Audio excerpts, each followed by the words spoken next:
Today's manhwa begins with the fact that we are shown two guys who find some small building. It is now dark outside, and apparently these two walked for a long time to this place. Arriving at the place, they notice several people who arrived here even earlier than them and are waiting for something. The arriving guys are very unhappy with this, because they did not expect to see anyone here at all. People who were here before them have already noticed these two guys and look at them, wondering what they are doing here. The purple-haired one, trying to show himself as cool in front of everyone, begins to lick his dagger with a bloodthirsty look. We are introduced to the names of the arriving guys. The red-haired one is called Liu Zhen, and the one with gray eyes is Zhou Zuo, and they are both students of the Tiansan Palace and do not understand how information about this place could leak out. Liu Zhen does not understand what those gathered here are counting on, and the man with the dagger is pleased to tell these two that they were late, and he himself has been here since it got dark. A very dissatisfied red-haired man sits and listens to each of these people. Some say that they arrived here last evening, and others that they came the day before yesterday, and add that he is poorly informed. The rage of this loser no longer knows its limit, and he begins to insult a certain Chaotu for providing them with non-exclusive information, and Zhou Zuo is trying to calm him down at this moment. The gray-haired man asks the self-sufficient man what he can profit from here, since the owner of this house is at the third stage, and what exactly attracts all these people. He says that Zhou Zuo does not understand anything, and that the owner of the house has a lot of savings and this palace alone is worth 1,000 spiritual crystals, and everyone also wants to get his 9th rank spiritual sword. Our gray-haired man understands that this sword is not so easy to get, and hopes that these people are not going to take the sword directly from the owner's corpse. Liu Zhen wants to rush in at noon and take this sword. The daredevil is already thinking about sneaking quietly inside and taking a convenient position by noon in order to be the first to pick up the sword, realizing that then a fierce battle can begin after this. But his path is blocked by other people who advise him to stick to the order of the line. The guy on the right put his muscles on display to show how much he loves to use steroids. Evil Liu Zhen says that they better let him through because he is their eldest, otherwise they will fight. Violet-haired tells him that there are many of them, and they are not going to give him peace and are already flexing their fists. The brave guy begins to provoke this crowd and tells them to try to do something to him. The guy who blocked dearly advises him not to consider himself omnipotent, just because the elder is behind him. All this noise from the street attracts the owner of the house. He quietly opens the front door and goes out into the street to deal with these people gathered here, are very surprised that he came out to them. Liu Zhen sees this guy and is just as surprised by him. The owner's name is Xu Xiaoshou, and he is unhappy that these bastards prevented him from playing League of Legends when it was his last game before raising the rank. In shock and bewilderment, they look at Xu Xiaoshou and cannot understand how he came to them, because in their opinion he was dead. They are very disappointed that they will not receive his treasure. Hearing their words, the owner of the house thought mysteriously, and then began to say that Xu Xiaoshou, whom they knew, really died, and they began to show us his memories from the past. In his previous life, he suffered from a fatal illness and came to this world immediately after closing his eyes and stopping his pulse. He was transported into the body of a disciple of the Tiansang spiritual palace with unremarkable data. He can be seen sitting on the bed, lost in thought, and a voice in the background says that this guy stayed in the spiritual palace for many years and only reached the 3rd stage of spirit hardening out of 10. But later, he died. As a result, they both now have such a miserable life, which is understandable because living with schizophrenia is not so easy. This warrior believes that since he was given such an opportunity, he should not be tormented by rumors and he should go to the end no matter what. You can see how this fool sits and understands that his strength does not reach the norm. He thinks about how he can surpass the others and, having thought about it, dreams of being provided with some kind of cheat, just like in online games. We are shown how his prayers were answered, and some kind of wheel of fortune appears in front of him, with all the prizes marked yellow, and one of them is red. Apparently there will be the main and best prize. Turning around, this loser notices how this wheel appeared right next to him, and understands that ordinary, unremarkable skills are marked in yellow, and a very good passive skill is marked in red. He is about to spin the wheel, which looks at him as if smiling. Xu Xiaishu thinks that everything is very rudely executed, and begins to believe that the system simply decided to mock him. The guy thinks that it will be better for him if he gets an active skill than a passive one. He thinks that being with a passive skill, he will not be able to defeat his enemies, but at the same time, he sees that the system gives preference to active skills. Seeing this, the joyful Xiai Xiaoshu raises his finger up and expresses his satisfaction, calling this roulette conscientious. This fool hopes that he will get an active skill from the roulette given the high chance of this event. He begins to study this wheel, going around it on all sides and does not understand how this thing works. He continues to walk back and forth and cannot understand how to start turning this damn wheel. Next, he turns his attention to the white arrow and thinks that it is the arrow that needs to be moved. But when he tugs at it, he sees that it does not want to spin and begins to think that there is no lubricating oil there and is very surprised. You can clearly understand that the League of Legends is not leading to any good, and our hero has already become completely stupid and believes that this wheel is just a useless piece of crap, thinking that the system is mocking him. And finally, after so many futile attempts, Xu Xiaoxiu finally thought of simply taking and turning the disc itself, from which the wheel began to spin, and he was convinced that he had done everything correctly and would now receive his skill. Having started this wheel, he begins to watch how it spins and, excitedly, really hopes that an active skill will appear there, because he believes that a passive skill will not help him in any way. But suddenly the wheel stops, and thanks to the fact that this fool bent the arrow, he gets a passive skill. The system congratulates him on this, and the guy thinks that this is all a deception and this cannot happen. The disappointed Xu Xiaoxiu got very angry and tries to spin it again, having already grabbed this very wheel, but this is already against the rules of the system. But he just can't understand it. But suddenly a sharp flash of light appears and the wheel begins to disappear. Our character is not very happy about this event because he wants to get an active skill, and the system is already reporting that the passive skill is loading. The system already reports that this skill has been launched and he can use it, and the disappointed Xia Xiaoxiu sits on the ground and begins to whine, thinking that he has suffered the worst thing possible. He still thinks that he was unlucky and got a skill with a strange name, breathing technique. He says that the system could give him something better than this and begins to get very angry.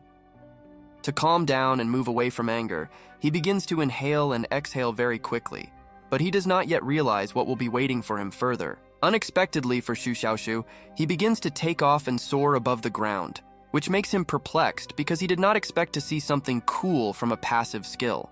He realizes that he has just broken through and is already beginning to realize that in fact, he was lucky with that spin on the wheel, and this ability may be better than all active ones. While the guy continues to float above the ground, he thinks his new ability is very cool and thinks that this passive breathing is some kind of cultivation technique and never tires of rejoicing at it. A satisfied Xia Xiaoxiu lands on the ground and realizes that the chance of getting this ability was only 10%, and he was incredibly lucky. He now considers himself invincible, even if he just stands still. Suddenly, an annoying mosquito decides to fly up to this character and try to suck his blood while the guy is distracted by his joy over his new acquired ability.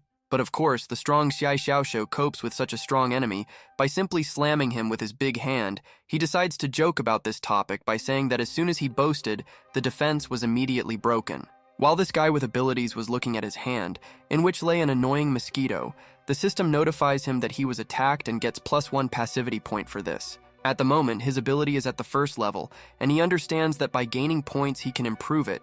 Since the mosquito bite did not give many points, he realizes that it will be very difficult to score them. And then we return to the present, where all these people gathered around Xia Xiaoxiu doubt that he is real because they believe that he died during a murderous meditation. They are very surprised by his presence. A guy with abilities receives a notification from the Chinese chat GPT, which says that from suspicion, 12 ability points have been added to him. He slightly smiles and understands that this is just the beginning. He is already thinking about how he will live his new life. In the next chapter, Xia Xiaoxiu begins to evaluate the people who have arrived to him. He sees that there are mainly stages 3 and 4. But Liu Zhen has stage 5. He understands that they have all gathered here to fight for the spiritual sword. He continues to stand proudly in front of them, and is very unhappy that they all came for his dead body to take this sword. But unfortunately for them, he survived, and they all walked here for so long in vain. Everyone was very scared of him, thinking that he could kick their ass, and Liu Zhen understands that Xu Xiaoxiu has a 4th stage and a 9th rank spiritual sword, so the red-haired one is not his opponent, let alone the rest. The guy with the sword confidently tells them to go back to where they came from, and let them call their stupid elders here. Because if they want to get his sword, let them come here themselves, and not send juniors to cause them problems. Liu Zhen understands that they are not his opponents and is just going to leave here, but Zhou Zuo does not want to leave, because he have come all this way for the sake of this powerful sword, and is not going to give up so easily. The red-haired man cannot understand what his friend wants and says if he wants this damn sword so much, then let him go and take it himself by killing Xu Xiaoxiu and getting rid of the body. But Zhou Zuo realizes that he cannot do this. Suddenly, the blue-haired man shouts to all these people to stop and pay attention to him. It's clear from this sly guy that he's up to something and isn't going to just let them go. This character tells them that these people can't just come here and leave whenever they want. He lets them know that they are very angry and is going to take some action. These treasure lovers were frightened by the words of the owner of the house and remind him that he promised to let them go. And Liu Jin tells this deceiver that he still won't be able to cope with all of them, so let him let them go. This blue-haired genius realizes that this is a rare opportunity to earn a lot of passivity points and calms down these weaklings by asking them not to be nervous, because he just wants to tell them something. Xu Xiaoshu rejoices, realizing that he is smarter than an amoeba, and attracts their attention, telling these guys after him that they only know that he is at stage 4, but they do not know the whole real truth. The blue-haired Sigma, clutching his sword and continuing to smile, tells these weaklings that she has long broken through to the 5th stage, and, holding out his hand to them, shows the number 5 so that they understand exactly. This is very surprising to most people from the crowd, but Liu Jin is very angry at his words. The system at this moment informs Xu Xiaoshu that because of their suspicion, he receives plus 17 passivity points. The blue-haired sly one understands that whether it is moral or physical pressure, he still gets these points. The blue-haired one decides to mock the crowd some more, and says that he is not only at the 5th stage, but has also almost reached the 6th. After these words, another 15 points were added to him, and he continues to mock, saying that compared to them, he is even at stage 7, and even stage 8 seems like weaklings to him. The crowd is already starting to get angry, because they understand that they are not as cool as him, and the guy in turn continues to anger them for his own benefit and sticks his tongue out at these fools, preparing to run away. You can see how he is already climbing the steps to his front door, sticking his tongue out at everyone and provoking them. A very evil type is still just standing and looking at this clown and waiting for a good moment to attack. People can't stand it anymore, and out of anger they begin to flex their fists, intending to attack him. They don't like that he makes them laugh and don't believe that he is so strong. They think that they can defeat him. Blue-haired, realizing that now he could get his ass kicked, begins to run away, and people run after him, because they would rather die than endure bullying from him. They want to try to finish off this clown. He quickly opens the front door and runs into his house, feeling safe there. He realizes that his plan is working just perfectly, and he gets a lot of passivity points. Xu Xiaoshu runs home and barely manages to close the door behind him. On the other side of the door, they shout at him that if he has the courage to tease them, then let him dare to open the door in the same way. He, trying to catch his breath, advises them not to waste words. He is still trying to catch his breath, realizing that he was now taking a big risk, but he had to do it. At this moment, unexpectedly for him, he receives +1 passivity point for praise. He does not understand who he was able to interest outside. We see how a certain person was watching this whole performance from a height. Apparently he liked the actions of Xu Xiaoshu and he praised him. But at this moment, he himself remains unnoticed. It turned out that this is some pink-haired girl. She thinks this guy with a sword is very cute and laughs at the same time.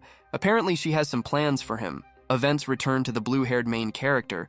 He looks into a small mirror and apparently talks to his second personality, because he says that he himself was subjected to physical suffering in a past life, and the second personality was mental. He says that he is no longer going to endure such torment.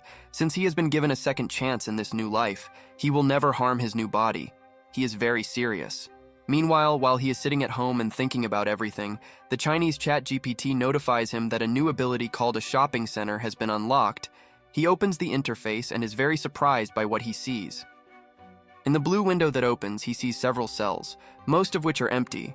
But in one, there is some kind of item called a gift box of passives. It costs 10 passivity points. Xu Xiaoshu, seeing the shopping center, understands that passivity points can be used to buy various items.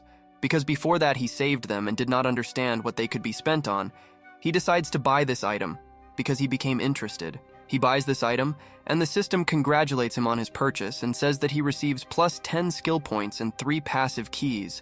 A receipt is also attached, after which the main character notices that the goods in the store have been updated. Having learned the prices of new items, he is shocked, because they both cost 1,000 points. He realizes that he spent 10 passivity points in order to buy some items that are much more expensive. After this guy begins to be very happy and considers this a gift set for a beginner. He thanks the system for everything that it provides him and is very happy about it without hiding his emotions. Xu Xiaoshu is just about to leave the room when the system turns to him again and says that to unlock the roulette, he should use a passive key and asks him not to be willful. Hearing the words of the Chinese ChatGPT, the blue-haired man begins to feel sad. Because he realizes that he will have to deal with roulette again, he is afraid that this time he may not be lucky with the prize. Shu Xiaoshu, approaching the roulette wheel, is not delighted that he doesn't even see any prizes on it, but he is satisfied that he was at least told to use a passive key. Having opened his inventory, he is already going to take it out. Just about to take this key, he decides that he needs to take advantage of the chance given to him.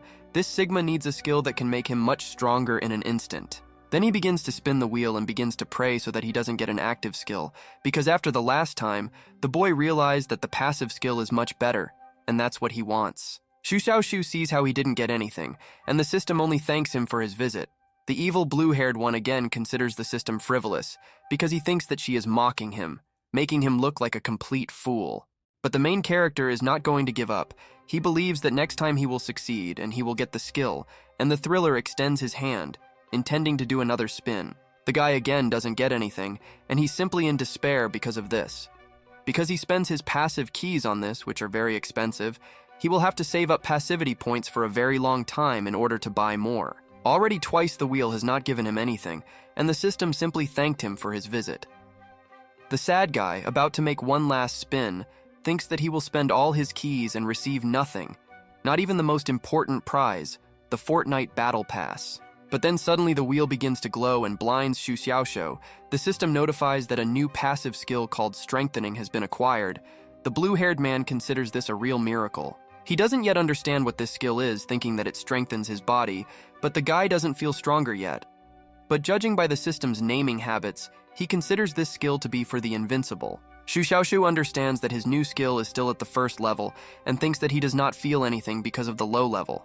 But since he has few skill points, he can upgrade this ability and see its effect. Having taken a serious stance, the main character begins to pump up his new acquired ability, pumping it up to the 5th level, hoping that he will feel something and become stronger. Suddenly he begins to feel the effect and realizes that he is not wasting his skill points in vain, and decides to upgrade this ability even more and raises its level to the 8th.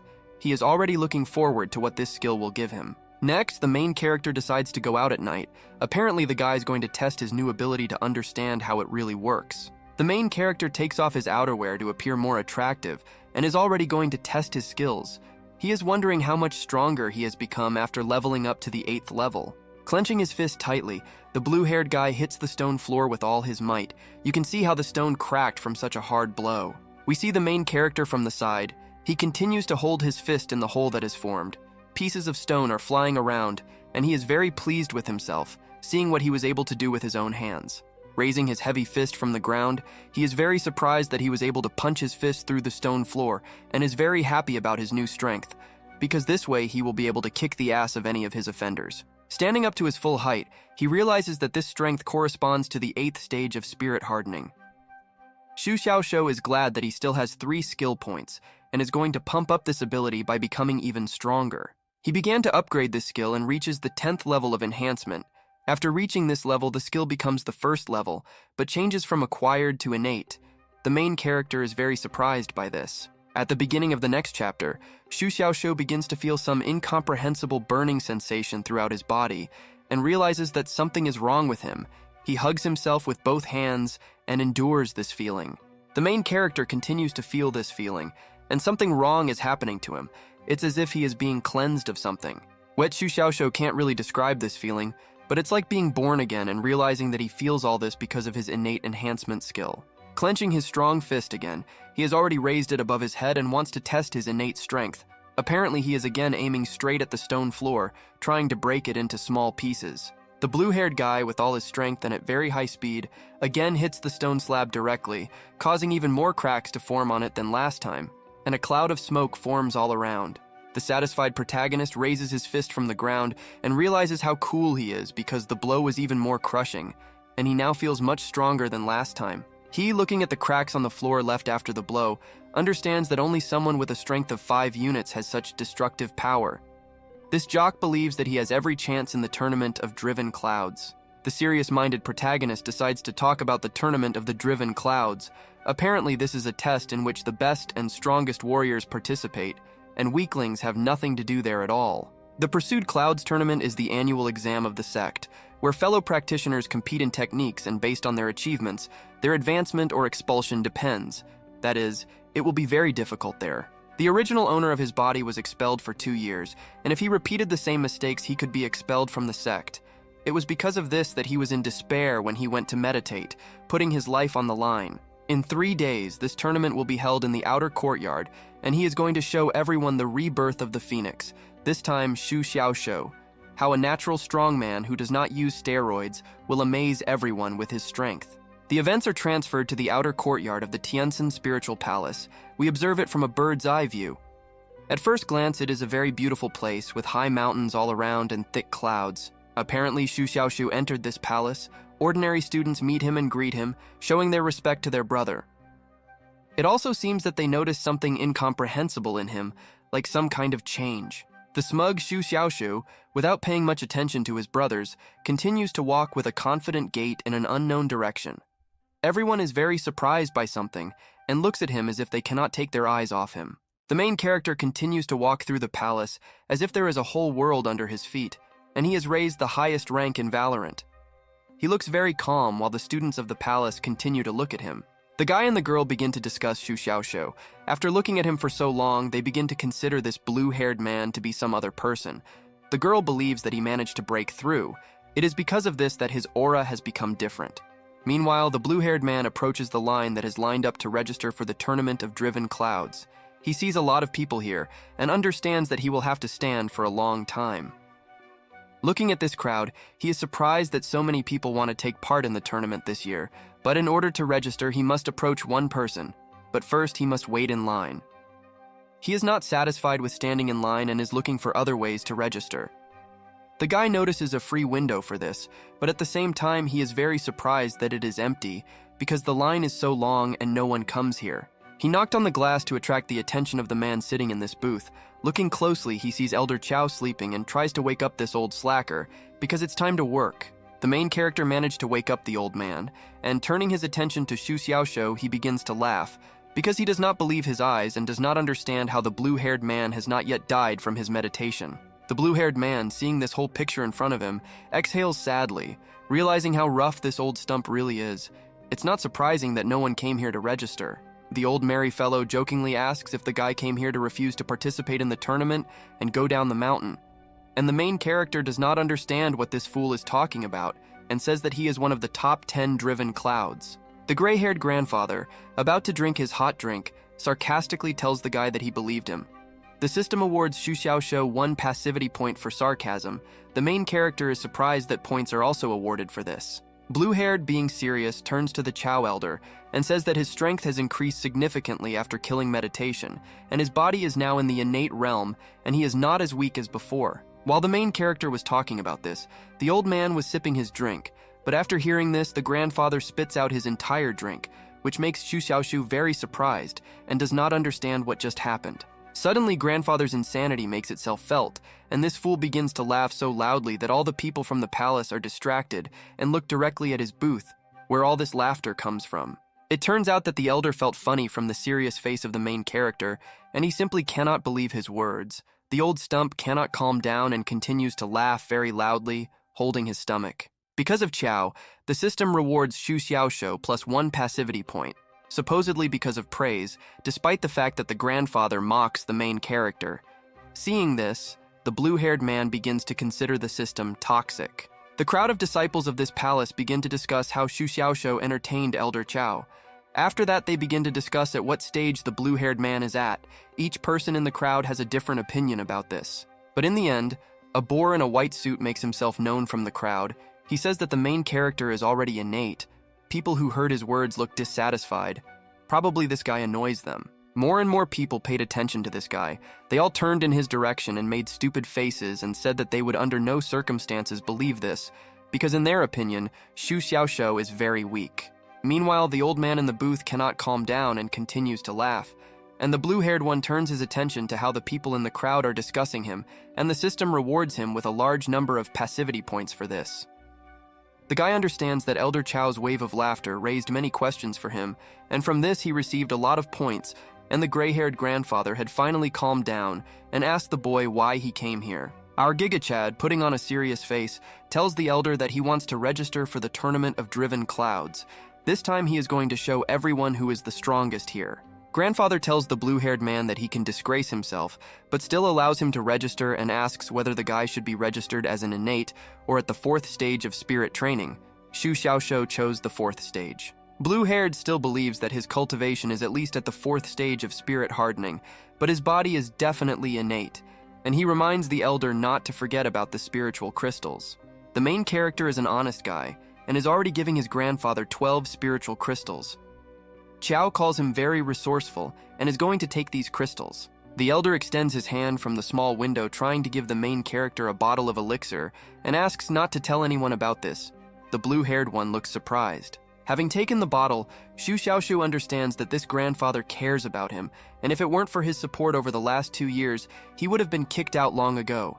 The guy's going to pay for all this kindness as soon as the opportunity arises. Having put the elixir in his pocket, the main character thanks Qiao for his kindness and is about to leave. The grandfather thinks that despite the fact that the boy is at the 4th stage, he is still unlucky, and most likely they will not see each other again. The old fool begins to smile and hopes that the main character will not find out that it was he who sold the information about his deadly meditation. He gave the elixir as compensation for this, because he already received a 10-fold profit without any losses. But after this, the system rewards Xu Xiaoshou with passivity points for deception and anxiety. If everything is clear with anxiety, then he cannot understand what deception has to do with it, and realizes that a cunning old man is involved in this. In the next chapter, we see how the main character is lying at home and resting. He counts the number of his passivity points and understands that he only has 148 points. This is not enough, because with that amount, he cannot buy anything. He continues to lie and thinks about how he can earn these very points, and is already thinking about sneaking into the crowd and doing business. But because of this, the blue-haired guy will become famous as some kind of buffoon.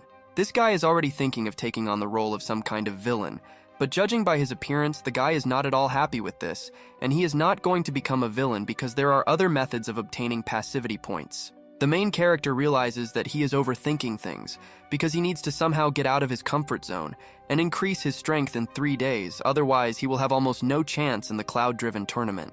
He remembered the spirit-hardening pills that the crazy grandfather gave him in the booth.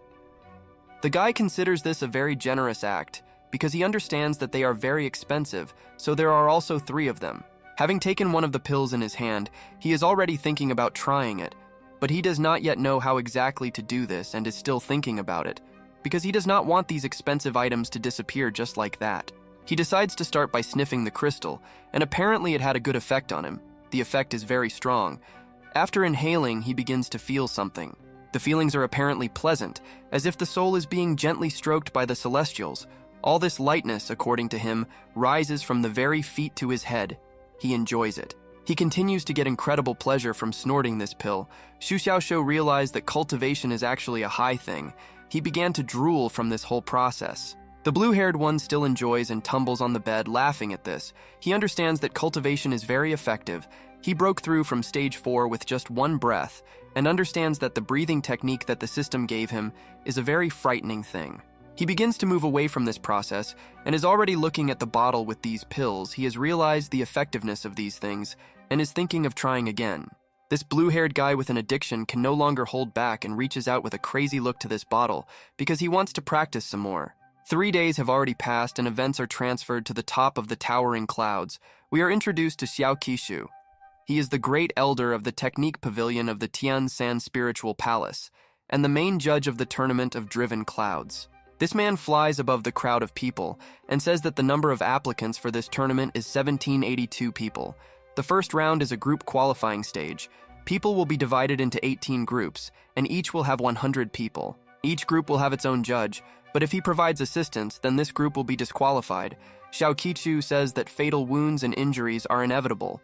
Yet if something happens to someone, help may not come to these people. Applicants for the tournament were very scared after hearing from the chief judge. They already regret that they signed up for this tournament because they could easily die. Apparently, these weaklings were hoping for something else. Xiao Qishu lets these losers know that life is full of surprises and they won't always come out of battle in perfect condition, while this bearded man smiles cheerfully at the crowd.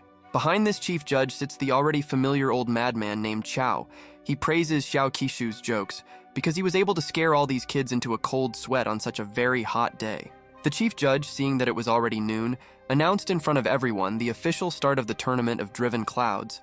But first they would have to divide everyone into groups of 100 people. Some guy with a bun on his head thought he was Mr. Beast and told the whole crowd of participants that whoever lasts until the end of the test will be the winner and will receive something valuable.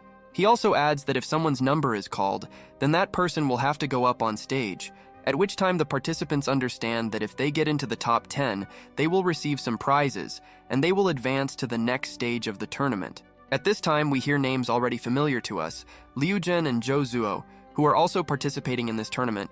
Their numbers are 1101 and 1102, so they fall into the same group together. Judging by his appearance, Zhou Zuo is not very happy that they were caught in the same group, but he does not say this to the red-haired man's face. But Liu Jin already sees this and is very angry because of it. While the guy with the bun announces the numbers of the other participants, the gray-haired one understands that they will both have to fight on the same stage, and Liu Jin just stands and listens to the numbers of the various participants. At one point, the name of the main character, Shu Xiaoshu, is called. He is number 1130, and therefore falls into one with these two. The red-haired one, hearing this, is at a loss as to how this happened. The guy who called the number of the participants cannot understand where Shu Xiaoshu is now, because despite the fact that his name was called, this fool is in no hurry to get up on stage and everyone now has to wait for him. The participants felt funny about this. They don't understand how late he was, because in their opinion he had already left his meditation. They already think that he overslept, but the guy on the left says that he saw him recently on the way here. But perhaps he misspoke. This man with a bun on his head is no longer delighted with the fact that they all have to wait for one unremarkable blue-haired guy and begins to shout his name at the top of his voice, which made the girl behind him a little scared. The main judge of the tournament, Xiao Qichu, is also tired of waiting for the main character. He tells his subordinate that if the guy does not show up by the end of a certain time, then let him move on to the next one. The guy in the white robe heard and understood everything. Elder Chow himself is already starting to sweat because he is worried that the guy will not make it in time. He also does not understand how Shu Xiaoshu dares to be late for the tournament of driven clouds, calling him a madman. Next, we are shown some red-haired woman with large cannonballs. She turns to a certain Sister Su, intending to ask her something. It turns out that this woman's name is Zhao Yingyan, and the pink-haired one's name is Su Qianqian, and she is a disciple of the inner courtyard. The woman asks her if she forgot to wake up Xiaoshu. The pink-haired one does not understand what she is talking about. Su Qianqian is absolutely sure that the guy will come. Maybe something delayed him. She really wants him to come and wants to see his participation, because this is the guy who helped her get into the courtyard in a month. Zhao Yinyan heard the pink-haired girl's words and was surprised that her talent was comparable to Sister Xuan Sha. Although she got here in just a month, the young girl is very pleased with her coolness. But suddenly the woman reminds the pink-haired one that it's just a few days, and the girl still remembers the service he provided and offers to find someone better. These words greatly embarrassed the young girl. Meanwhile, we are shown a waiting man, behind whom these two are sitting and continue to communicate peacefully. From this, the guy can be seen that he is very tired of waiting, for which he got angry, and is going to do something. He shouted Shu Xiaoshu's name so loudly that it could be heard right across the entire palace, and if that late fool had been nearby, he would have definitely heard it. The guy with the bun warns that this is his last chance to go on stage. The next chapter begins, and we are immediately shown the last night before the tournament of driven clouds. We see Shu Xiaoshu, who is sitting at home and understands that tomorrow is a tournament in which his success or failure depends on his actions. It turned out that this idiot was dabbling with illegal substances. He was going to take another dose of the magic elixir and had already prepared a tube, intending to inhale the contents on the table. Apparently, this blue-haired fool was completely bored with the League of Legends, and he decided to try something new in his life. We see how he snorts the elixir through a straw and is going to enjoy it. The magic crystals have already hit the main character's nose. After inhaling, he straightened up slightly and apparently he went crazy. He begins to enjoy this and his head began to spin. Then he can no longer get tired on his feet and lie down on his soft bed. With his legs and arms spread out in different directions, he continues to laugh like crazy and apparently has already forgotten that he has an important tournament tomorrow. The day came. The main character spent the whole night lying in his bed in his thoughts. But in the morning, he slightly came to his senses and remembered about the tournament. We see how he does not feel very well. The blue-haired one is hunched over and can barely stand on his feet, trying to lean on his big sword like some kind of stick. He blames the damn technique for the fact that he feels bad now. From his appearance, it seems that he has aged 50 years. While Xu Xiaoshu is trying to get to the tournament site, he attracts the attention of a man who approaches him from behind with good intentions because he apparently wants to help him. It turns out to be a kind little gray-haired grandfather in a hat.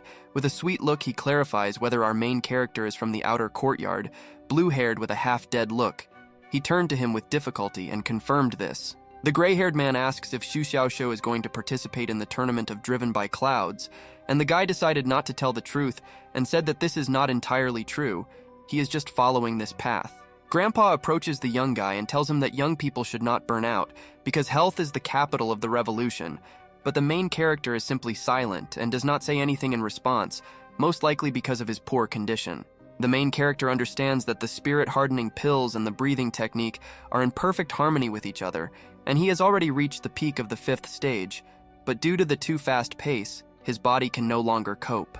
The blue-haired man understands that he should hurry up and begins to move on, asking for forgiveness and saying that he is in a hurry.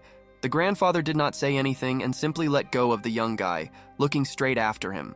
The man smiles slightly and looking at him notices an unsteady gait with silent steps. He also noticed an emaciated face, but piercing and full of life eyes, and even breathing. Grandfather noticed obvious talent in this kid, but mysteriously disappearing into the fog. He says that this talent will be wasted in the outer courtyard, because the guy clearly lacks luck. We return to the palace where the tournament is taking place, at the moment when the judge calls Xu Xiaoshu, giving him the last chance to get up on stage. The main character just in time approaches him from behind and makes it clear that he is here. Su Sensai notices the blue-haired man, and Zhao Yinyin simply cannot believe that it is him, because she remembers him as a completely different and attractive person. But now he is somehow strange-looking. The red-haired girl again decides to make fun of the young girl, asking if she did this to him, hinting that they were naughty together.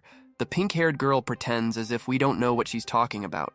The woman asks her to look at Xu Xiaoshu, because he is holding his waist with trembling hands. His cheeks are sunken and his eyes are rolling.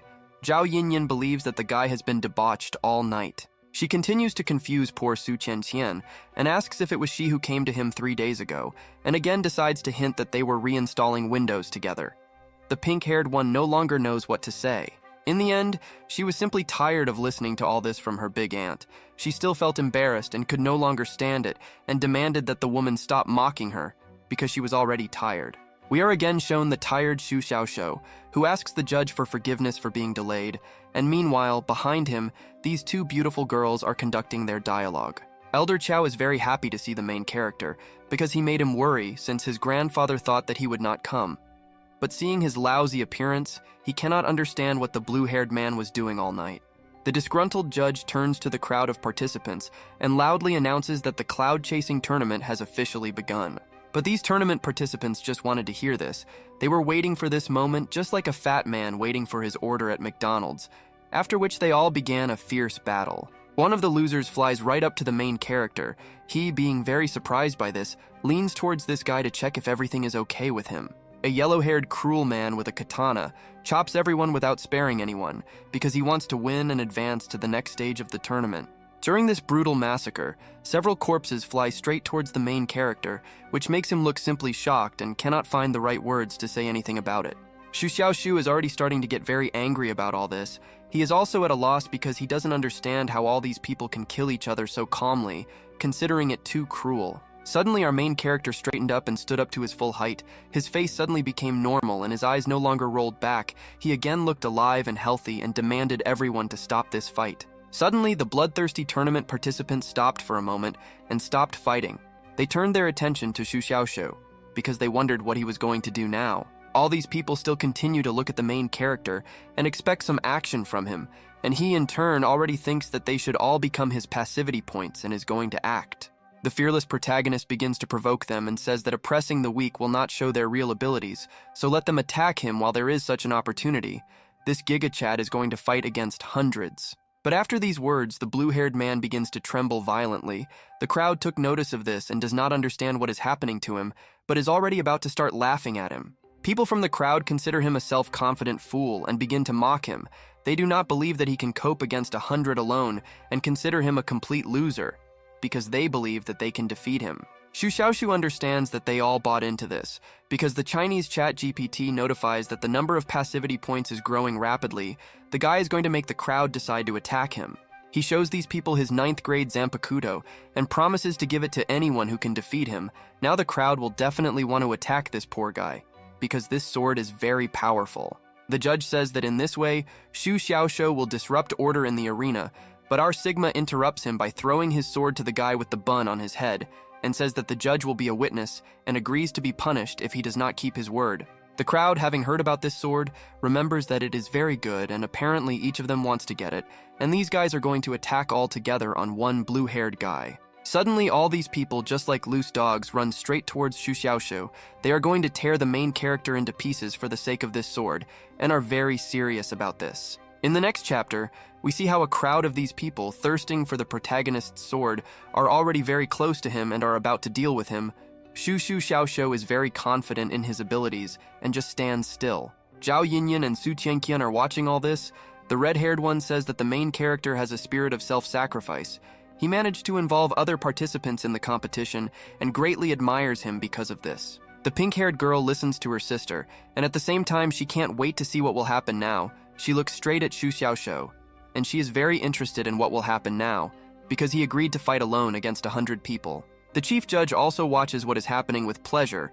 He is amazed that the main character used his sword to ignite the hearts of people and intends to defeat all the participants at once. He is interested in what trick he will decide to show. Meanwhile, the sword-hungry participants have come almost close to Xu Xiaoshu.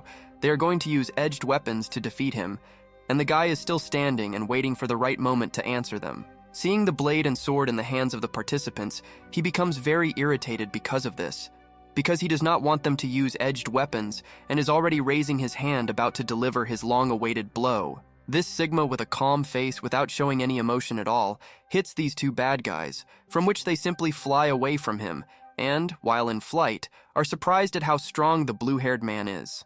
These self-confident guys who a couple of seconds ago tried to finish off the main character already land hard right on the stone floor, flying out of the arena, and because of this, the judge declares them losers. Xu Xiaoshu continues to stand still, because at the moment he is simply indestructible for these weaklings, and he is confident that he can cope with all of them. At this time, a new batch of enemies is approaching him. He made a crazy face and looked straight at the crowd, telling them that they are in his trap. They are already beginning to guess at what stage the main character is now, and understand that he was pretending to be a weakling, so that he could then kill everyone and show his real strength. At this time, Zhao Yinyan, seeing the guy's strong body, thinks that he is at stage 5, and Su Qianqian is very happy for Xu Xiaoshu, because he is very strong and they believe that he will be able to take first place in the tournament. The chief judge, having carefully looked at how the main character easily copes with all the participants in the tournament, understands that he has the ability of innate breathing, and because of this he is so strong. He admits to these people that he recently practiced an invincible technique so that his body is unmatched. So he decided to test himself in this tournament. He promises not to move from his place and not to resist, provided that they run at him with their bare hands. Elder Chow sees how confidently the main character behaves while standing in front of a bloodthirsty crowd that wants to tear him to pieces. He calls Xu Xiaoshu a madman, and he wonders what will happen next. But then the crowd saw that they couldn't cope with Xu Xiaoshu, and a steroid muscleman named Chu Wei, who is very similar to Wolverine from the movie X-Men, decides to stand up for them. He has the ability of 100 steps of the Fist King of Beasts and is going to kick this guy's ass. The blue-haired man is not going to give up. He only provokes Chu Wei with a gesture of his strong hand and is going to fight with him. This mountain of muscles, apparently, is now going to kill the self-confident protagonist.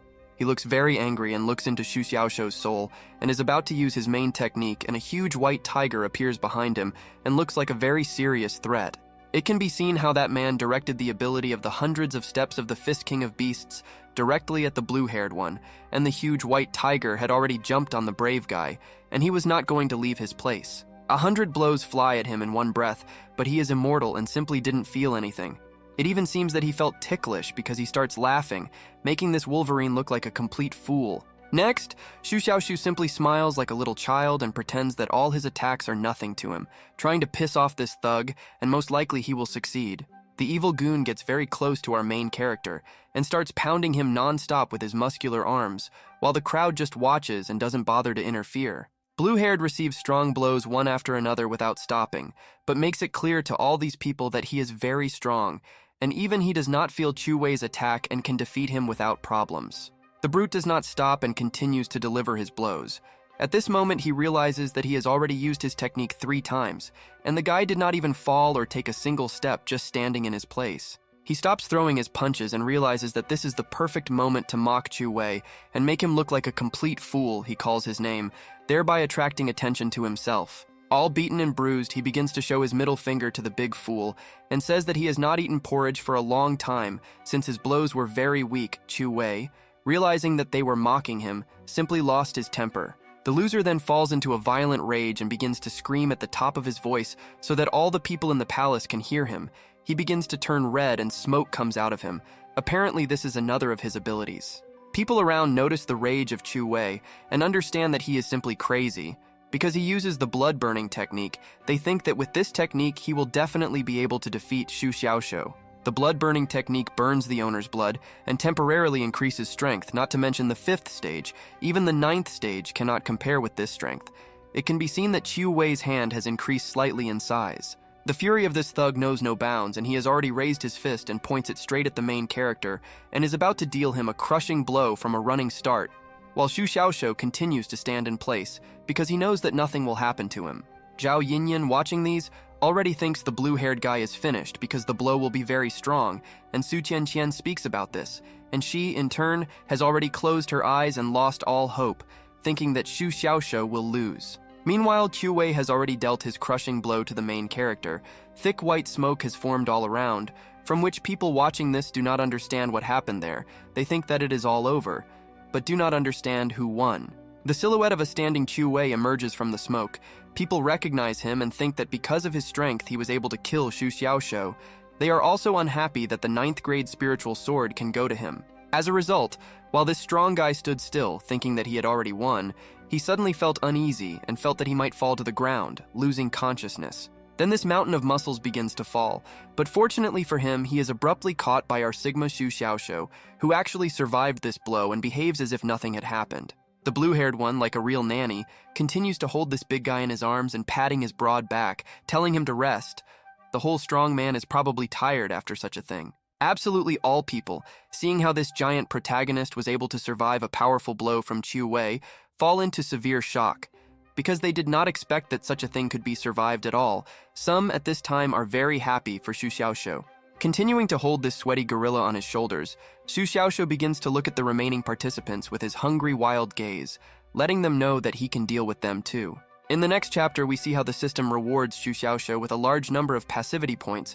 Because he was attacked, the blue-haired man realizes that he needs to thank Chu Wei for this. Zhou thinks that the main character will soon be exhausted and invites Lu Zhen to test his fist of the dark threat. And the red-haired man understands that he is not his opponent yet and wants to further observe his actions. The crowd, looking at such a strong and self-confident Xu Xiaoxiu, realizes that after his meditation he behaves somehow differently because he has become much stronger than before. They no longer believe that the boy is at the 5th stage because his body is stronger than it is at the 9th stage.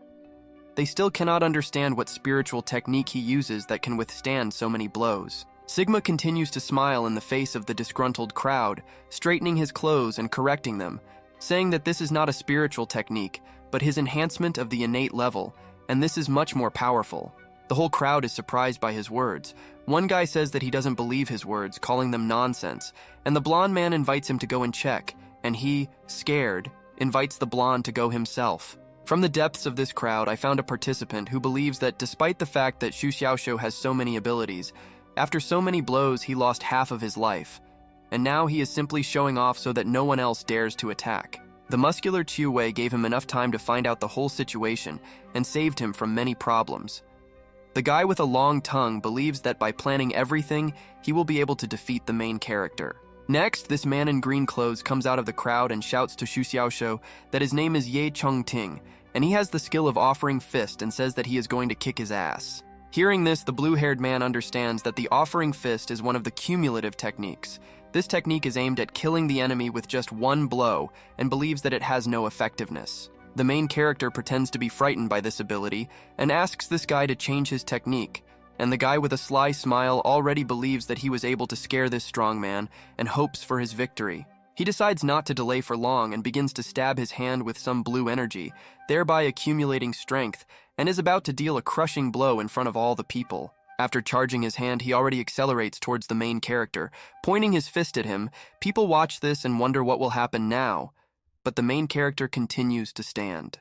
The fist is already right in front of the blue-haired man's face, and you can see how he's slightly tense because of this and is thinking about what can be done about it.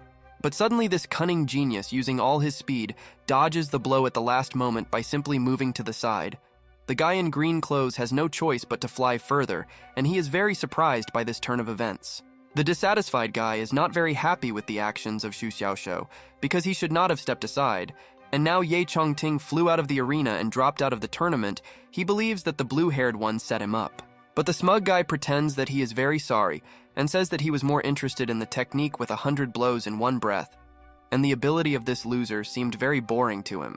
He is already throwing up his hands and inviting the participants to attack him at once and with the whole crowd, because as they can see one at a time, it can be very difficult and of no use, and time is limited. The crowd is already very tired of this evil arrogant, and they no longer intend to tolerate him. These people are already very embittered and are going to take some measures against him. More and more participants begin to get angry, and they finally realize that by attacking one by one they cannot defeat him, so they decide to act together and are going to throw him out of the arena. The participants lined up and are already starting their attack, proclaiming this in chorus at the top of their voices. They think that in this way they will definitely be able to defeat Xu Xiaoshou, but they still do not know what awaits them. The main character sees 100 angry people who are going to kick his ass. It looks dangerous and it even seems that he will lose to them, but he understands that he is stronger than all of them combined and still continues to stand still. Hundreds and thousands of blows of varying strengths begin to fly at him, and for this the system begins to reward the blue-haired man with a good number of passivity points, and the guy is very happy about this event. One of the judges watches this performance with horror. At first glance, it seems that he doesn't like something, and he simply cannot find the right words to describe his state from watching it. Later, this same guy hears the chief judge say that he is very interested in watching this. The guy with the bun on his head is perplexed by this, because in 30 years of practice, he has not seen anything more outrageous. The chief judge argues his interest by saying that this boy is very entertaining and has an amazing talent. He has 3 innate talents and an innate body, which is very rare. Then we are again shown 2 women. It is clear that Su Tianqian is very angry because all the participants in a crowd attacked Xu Xiaoshou and demands to stop this because it is not fair, and Zhao Yinyin is trying to calm her down. While they are trying to calm the pink-haired girl down, she hears the voice of other girls who also feel very sorry for the main character. He endures all the beatings but does not give up, and because of his strength, inflexibility, and attractiveness, they fell in love with him. These 3 girls brought a large poster with the inscription, Xu Xiaoshou forward. They cry and together support the main character, saying that he can do it. It's clear how they want him to win. While he continues to endure all these beatings, he, having heard all this support, turns straight to the people who support him. He does not understand what is happening, but the system rewards him with passivity points for inspiration. The chief judge is already tired of watching this and says that it is getting noisy, and the result is already obvious. Xu Xiaoshou will win anyway, so the judges decide to finish early so as not to waste their precious time. The judges announced that there were about 15 minutes left until the end of the group stage, so it was time for them all to call it a day. Having heard this, Xu Xiaoshou is dissatisfied with the fact that there is a time limit, because there are many people left in the arena, and he was beaten more than others and should not be counted as a defeat. And while he continues to suffer blows from all these weaklings, he realizes that it's time to end this whole show and decides to deal with all the participants in a minute, leaving them no chance. He dodges all the blows at once, thereby surprising the evil participants, because according to the script in their heads, he should stand still and endure all this. Having dodged all the blows, he faces a bunch of different fists to choose from. He grabs one of them and is going to do something. The guy whose fist he grabbed understands that now it will be bad. Continuing to hold the hand of the poor participant, he looks at him with his crazy and empty eyes and already wants to deal with him. But the guy cannot realize what awaits him now. Fortunately, the main character does not kill a single participant because this is too cruel. He simply begins to throw them all out of the arena one after another, like some kind of small toys, which makes them surprised. It can be seen how the participants have already stopped hitting him, seeing that it does not bring any results, and the main character continues to scatter them like some kind of garbage, and they all fly helplessly out of the arena. In the next chapter, you can see how, as a result of the fact that the main character scattered the participants outside the arena, a large mountain of lost people formed behind him. No one understands how this could happen. And then suddenly Chu Wei wakes up in the arena, who is just coming to his senses and seeing the main character with a mountain of participants behind the arena. He decides not to attract too much attention to himself so that he doesn't get his ass kicked. He continues to be quiet, and being greatly weakened, realizes that this is too much and he should get out of this backwater. He tries to crawl to the exit from this damned arena. But when suddenly Xu Xiaoshou notices this big guy crawling, he approaches him asking where he is going. And this guy understands that now it will be very bad and does not answer him. Still, this mountain of muscles decides to turn around and asks the blue-haired one what he wants from him, and this satisfied one praises him, thinking that he is strong, and asks to fight him in another round because the time has not run out yet. The main character begins to laugh and says that at the moment when Chu Wei became fierce and strong, emitting heat, at that moment it became very refreshing, and this big guy was simply shocked by the blue-haired madness. Still, he stops laughing and looks straight at the goon and again offers him another round, smiling sweetly at the same time. But Chu Wei was already completely tired of all this madness, and he simply stood up and ran at all his speed. The blue-haired one remained dissatisfied because he would not receive more passivity points from him. The judge said that this muscle man ran out of the arena and was eliminated because of this. And meanwhile, the incense stick had already burned out and the time of the tournament had come to an end. It was time to announce the winners. The judge proclaimed loudly that the competition was over, so that everyone could be sure of this. But who won at the moment is already clear, judging by this mountain of losing participants. Zhou Zhou turns to Lu Zhen, saying that he was right when he suggested waiting a little longer, because they were able to get into the top 10 best participants, and the red-haired one disagrees with something. Then these two stand in full view of everyone.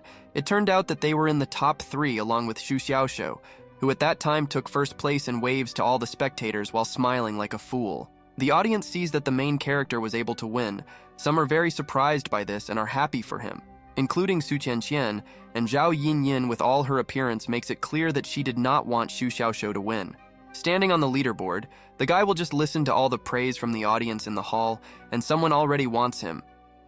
The Chinese GPT chat begins to reward the guy with a huge number of passivity points for admiration and suspicion.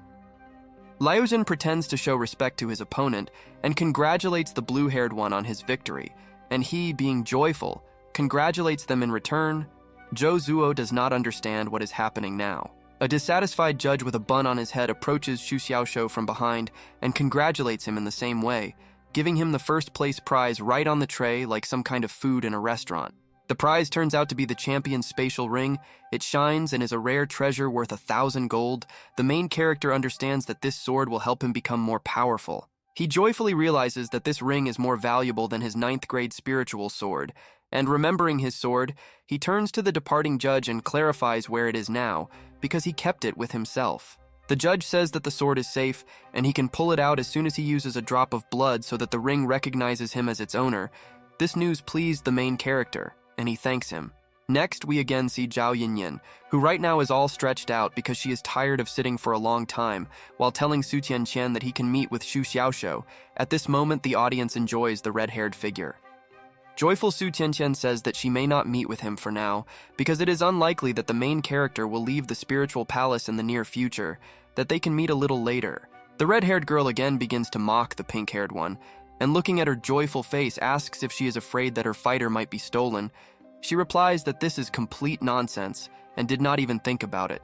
Then Zhao Yinyin decides to finish off Su Tianqian and says that he will ask the main character to become her Taoist partner because the pink-haired one does not mind, and at this time the young girl does not like what she just heard. She considers her sister a fool and begins to run away from her, feeling embarrassed, but the woman remains in place and simply looks after the running girl. Zhao Yinyin begins to laugh lightly because she thinks her sister Su is very cute, and she likes to make fun of her despite the fact that she doesn't like it. This laughter attracts the main character, and he turns in his direction and sees 2 girls, including Su Qianqian, who is running away.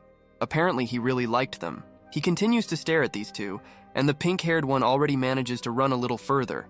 And after that, his attention was attracted by the big ant, who seemed very hot to him. Xu Xiaoshu receives from the system +1 passivity point for seduction and understands what intentions this woman has. She already blushes from this, because she is very embarrassed like some little boy. He seems to fall in love with her, and holding his heart, he does not understand why this is an exposure from the system, because it misleads people. The guy is already drooling, looking at the woman. The red-haired Zhao Yinyin notices Xu Xiaoshu's interest in her and begins to run away from him and tells him to catch up with her. The blue-haired one in love, of course, decides to catch up with her because he wants to hug her very much. The main character realizes that he cannot catch up with her and decides to stop. Continuing to watch her and enjoy her appearance, he just silently looks, and the redness from his face does not disappear. And then suddenly the grandfather, Elder Chao, comes up, and having hit this fool on the back, begins to praise him for winning the tournament. He is also pleased with how this kid was able to turn the situation around for himself. Sigma grandfather is unhappy that the young guy didn't even pay attention to him, because all the time he was staring at an unremarkable woman. The embarrassed Xu Xiaoshu tries not to talk about it, and asks Chao if he saw the entire tournament from beginning to end while scratching the back of his head, and the elder says that he saw exactly everything. Hugging the young legend, he asks when the guy managed to practice his innate body, and didn't even tell him. The blue-haired one is trying to convey to him that he told him about it at the last meeting, but he didn't believe it. Continuing to hug Xu Xiaoshu tightly, the elder realized that he had a very short memory, and now he was wrong when he said that the guy did not tell him about his innateness. He releases the blue-haired man from his embrace with an awkward look, says that at that time even the devil wouldn't have believed him, and laughs, and the guy looks very unhappy about this and is already going to leave this place. But his attention is again attracted by the grandfather, saying that the guy is still wounded, and hands him a bottle with the already familiar elixir and asks the guy to take it, because he will definitely heal any wounds. The grandfather also promises to see him later. This addict saw this bottle and remembered how he had fun with its contents and realized that he could repeat all this. This savage with his crazy face simply rushes at this bottle and asks to give it to him. At the beginning of the next chapter, we can already see how our main character, Xu Xiaoshu, arrived home and lay down on his bed, planning to rest after all the madness that happened today. Lying on the bed, he joyfully looks at the ceiling since he became the champion of the group stage, and this is the greatest achievement in the last 3 years, and the innate level of enhancement turned out to be very powerful. Satisfied, he decides to drop a drop of blood from his finger directly onto the ring so that it recognizes its owner and makes him much stronger than he is now. The main character understands that the space inside is half the size of the house, and there are not so many things in it. The most valuable of which are 100 spiritual crystals, a bottle of elixir, and nothing else. The blue-haired one, somehow resisting the desire to try this pleasant elixir again, is going to put it aside because it will be useful for hardening in the future. But it's not worth using it right now. Next, the guy puts the champion's spatial ring on his neck and realizes that this was his first victory on the path of a life full of suffering, so he decides to keep this ring as a souvenir. And the time came for the most important and long-awaited part.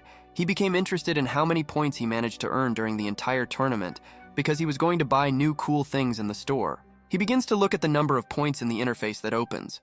This mathematician begins to count the number of digits in one large number and happily realizes that there are as many as 5 of them. Xu Xiaoshu is very happy that he has 660 passivity points on his balance. This does not take into account the guys who did not participate in his beating and gave only a few points. This means that he received a little more than 10,000 blows. The blue-haired one is trying to calm down, and he is very interested in what he can spend so many points on and, being very excited, is going to check it out in the store. Having opened the store, he is surprised to discover that something new has appeared there. Perhaps he is already thinking about buying this thing and checking it out. He can't understand when it managed to appear there, because when he opened the store last time, this item was not there. He is already going to check its value. The guy continues to be surprised by everything he sees, and at the moment he is dumbfounded by the fact that the new item costs 5,000 and represents second stage skill points. Apparently, he needs to buy it. After the passive skill has reached the innate level, the normal points have expired. The system apparently wants him to use the second stage skill points, but why are they marked in gray? Apparently, he must reach the innate realm to start. Xu Xiaoshu is not going to rely only on his enhancement, because he needs something from a different direction. The name is 17,000 passivity points. It's time to try his luck with 10 spins in a row. He bought keys for 10,000 points. He was sad to spend such a large number of points, but he had to get a new ability. He already sees a bunch of keys in his inventory and is going to use them. He begins to make his first spins, hoping for his luck. The wheel begins to glow with a bright light and it begins to spin. But again, nothing falls out to him, and the system simply thanks him for visiting several times in a row. Xu Xiaoshu simply fell into despair because of this and got a little angry, because he was sad that a large number of points that he had obtained with his hard work were wasted, and he might not get anything at all. But the guy is not going to give up. He wiped away his tears and continued to perform these spins in a row.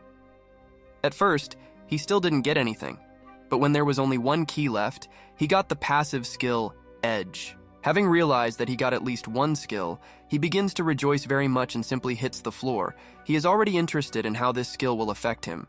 The name Spike seems too simple for him, and looking at his interface, he thinks what this skill does. The main character looks directly at his hand and understands that since this is a long-term passive skill, it means that his role is to make a part of the body sharp, and believes that his nails have become sharper. For the sake of experiment, he hits the wooden floor of his house with his nails and feels pain, realizing that this is not a sharp point, but the effect of strengthening the innate body. Small holes have formed at the site of the impact.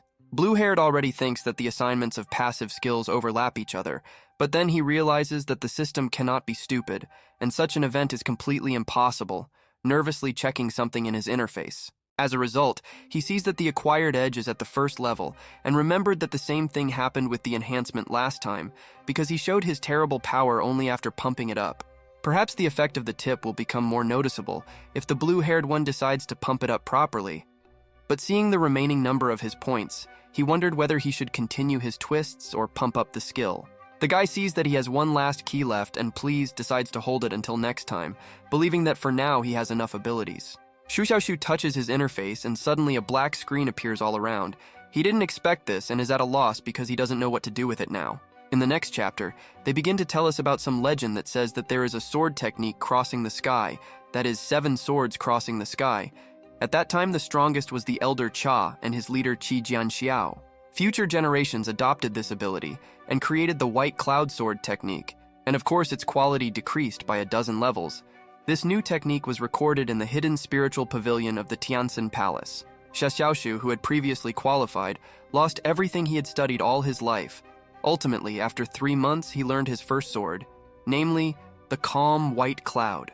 When this guy's mind was swallowed up by darkness, he felt the sky and earth shake. Xu Xiaoshu saw the hidden bitterness flying away with him to the clouds. We are told that the first sword has no beginning or end. It is immortal. Endless styles of wielding this sword poured into his mind, and insights came one after another. He completely learned to wield this sword. Meanwhile, our main character, having heard this whole story, is very surprised because he did not expect to see something like this now. Suddenly, his outerwear is torn, and he does not understand what is happening, continuing to hold his large sword in his powerful hands. He sees that he has acquired the skill of mastery, that is, fencing, and is very happy about it. He is interested in how much his sword skills have increased with the help of reinforcement and the edge, and wants to check it. Looking at his sore fingers and continuing to hold the long sword in his hand, he was already getting ready to try out his new abilities. He is completely immersed in the process and understands that he needs to draw his sword. Already standing on one leg, he is preparing to strike a powerful blow. Xu Xiaoshu delivers a very powerful blow to some wooden column and doesn't even worry about what is right in his house and could accidentally destroy it. After the blow, he looks at the consequences of it. The guy looks in surprise at the amount of debris and various debris that simply flew into the air from his blow and is now about to fall to the ground. The blue-haired one is very surprised by this incident, continuing to watch the flying debris. He is no longer able to restrain himself and utters bad words. He cannot understand what just happened. But later, of course, all these large and heavy debris fall directly on the main character, causing him to fall to the ground and find himself buried under it, as if with no way to get out of there. Next, events move to 3 important people who are sitting at a round table eating delicious food, and apparently they want to discuss something. At this table, someone invites Xiao Qishu to drink alcohol, but as a true cultivator, it is not the alcohol that should intoxicate him, but the sword, because he can lose alcohol in his sword, so he decided to refuse. Elder Chao is greatly surprised by what he hears, and spits out all the liquid from his mouth directly onto the face of another sitting person, and is about to say something on this topic. Firstly, he awkwardly asks for forgiveness from the person on whom he spat out his drink, saying that he did it unintentionally, and hoping that the person will be able to forgive him, and there will be no conflicts. It turned out that the person on whom the liquid was spat was the grandfather, who approached the main character in the forest. Meanwhile, Chao asks the man with the sword whether he really achieved all his heights without drinking alcohol at all. Xiao Qiqu, pleased with himself, being a modest person, replies that he has actually made some progress without drinking alcohol at all, because he is for a healthy lifestyle. Old Pen Qiao turns to his grandfather in brown clothes, whose name turns out to be San, and he is also an elder. Qiao is interested in how long it took San to return to the palace. Elder San, like a real cool grandfather, first drinks his drink from a glass and then plans to answer this simple question. After he finishes his drink, he turns to his friend Qiao and says with a smiling face that he will be here for a while. Apparently, they don't want their friend to leave. The wise San then turns to Xiao Qiqu and tells him that he can be either simply drunk or intoxicated with the sword. It's a pity he can't do this. Otherwise, the 8th immortal sword would become his, and so he apparently doesn't deserve it. After these words, both grandfathers begin to laugh at him slightly, but seemingly in a friendly way. And the man who is being laughed at looks very irritated, and just sits and endures these ridicule and does not even say a single word. For some reason, Xiao Qiqu's sword begins to tremble and he grabs it, and at the same moment the attention of everyone sitting is attracted by the noise outside. They all fell silent, and apparently will go to see what is there. They are going to show us the events that are happening right now in the outer courtyard of the Tianxin Heavenly Palace. At first glance it seems that everything is calm, but this is just a cover, and now we will find out what is there. Apparently one of the students is walking calmly around the palace. His attention is attracted by his sword, which, like Xiao Qiqu's, seems to be vibrating. He understands that his sword is experiencing trouble. It turns out that in the palace, all the students' swords begin to experience severe anxiety and vibrate. No one can understand why this is happening. They can only guess and prepare for upcoming events. We go back to the round table where these lazy asses sit and eat their food, instead of getting up from their chairs and looking at what is happening outside, because everyone is panicking. Elder San understands that everyone in the palace is starting to scream their swords and thinks that this is the acquired intention of the sword, but he is not completely sure of this. Apparently, he will still have to deal with this matter. Xiao Qiqu considers it unexpected that in their outer courtyard, one can meet a student who is capable of developing the acquired sword intention. In addition, in the palace, 2 more have innate tempering of the spirit, and 1 has an innate body. The elder Sang is surprised that there is another disciple with an innate body in the palace, because as far as he remembers in his so long life, the last time the sword intent was shown by the pink-haired girl Su Qianqian. The man with a black beard confirms this, calling Su Qianqian peerless because she is a real genius. If even 1 sword of the famous continent were in her hands, even he would not be her equal opponent. Finally, the gray-haired grandfather got tired of sitting idly by. He got up from his chair and shouted at the man, asking him not to show off and to go see what happened there, because he did not intend to stay here anymore. Xiao Qiqu understands that it would be wrong to sit and do nothing at this very moment, so he decides to get up from his seat as soon as possible and begin to act after hearing his grandfather's words. These 2 are already getting ready to leave and are waiting for the third, and Elder San, holding a glass of drink in his hands, says with a wise look that they have already left, making it clear that he is not going to go with them. The hairy grandfather, left alone at the dinner table, watches as his friends open the door and fly out to deal with important matters. The old sly man realizes that he hit the jackpot, and all this food and alcohol now belongs only to him. He took a whole jug of alcohol and greedily began to drink everything to the very last drop. After running out of alcohol and food, this genius puts on his cool hat with a businesslike face and sets off on a long journey alone so he doesn't get scolded for it.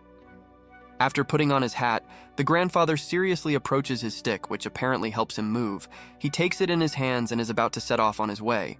Having fully dressed and gathered, Elder San is already leaving this building, but it is not yet known where exactly. Perhaps we will see him again in the future. Next, events move to our main character, Xu Xiaoshu, who apparently smashed his entire house into pieces while trying to test his new ability, but it seems that he was happy with it. Looking at his sword, he realizes that he has improved the first white cloud fencing style. It has now become more powerful than the original, and his fencing skills simply terrify him with their power. And then the guy calms down and begins to get dressed because, even though he was left homeless, he still needs to wear clothes. After Xu Xiaoshu got dressed, he began to be very happy because he had made a breakthrough. He is now at the peak of the 6th stage and is now just 1 step away from reaching the 7th stage and wants to reach it as soon as possible. Blue-haired suggests that he managed to break through during his enlightenment and that this is actually very good for him. But then the main character is distracted by 2 people flying towards him. Because of all the madness that he did here, apparently they consider him the cause of the alarm of all the swords in the palace and decide to talk to him. He recognizes them as Elder Qiao and Xiao Qiqu, but does not understand what they are doing here. He thinks that the sword has stopped moving, and there is a sound-canceling formation in the courtyard, which is why his sword has stopped moving. Adults land right in front of the boy and address him by name, but he remains silent and is going to listen to them to understand what they want from him, because he himself has no idea about it. A man with a long black beard, seeing all these debris behind the guy, asks him if this is his yard by chance, and at the same time recognizes in him that same masochist with an innate body from the group stage. Shu Xiaoshu greets the two elders and bows slightly to them, showing his respect. The guy then answers Xiao Qishu's question, saying that this courtyard belongs to him, despite the fact that everything is destroyed. The elders are wondering what happened to his house in this yard, and are waiting for an answer from him. But he looks at them with an awkward look and doesn't even know at first how he can answer this question. But the smart guy was able to find the right words to answer, and slightly hesitantly tells them that he was practicing fencing, and due to carelessness it turned out what they see now in front of them. That is, a heap of rubble. After his answer, the system awarded the guy 2 passivity points for suspicion on the part of the elders. He got a little angry because of this, thinking that they were just underestimating him. But he didn't understand why they didn't tell him about it straight to his face. Xiao Qixu doesn't understand how a guy at the 6th stage of spirit training can have an innate body and acquired sword intent. He understands that he has a gift, and the guy should have been allowed into the courtyard a long time ago. While the man was in his thoughts, the crazy Elder Chao managed to approach the young guy and slap him in the face, believing that he imagined himself to be cool and was supposedly lying without intending to blush at all. The gray-haired man admits that last time he didn't believe in his innate body, but what Shu Xiaoshu is now saying about the fact that he comprehended the intention of the sword seems like nonsense to him, and he's not going to believe again.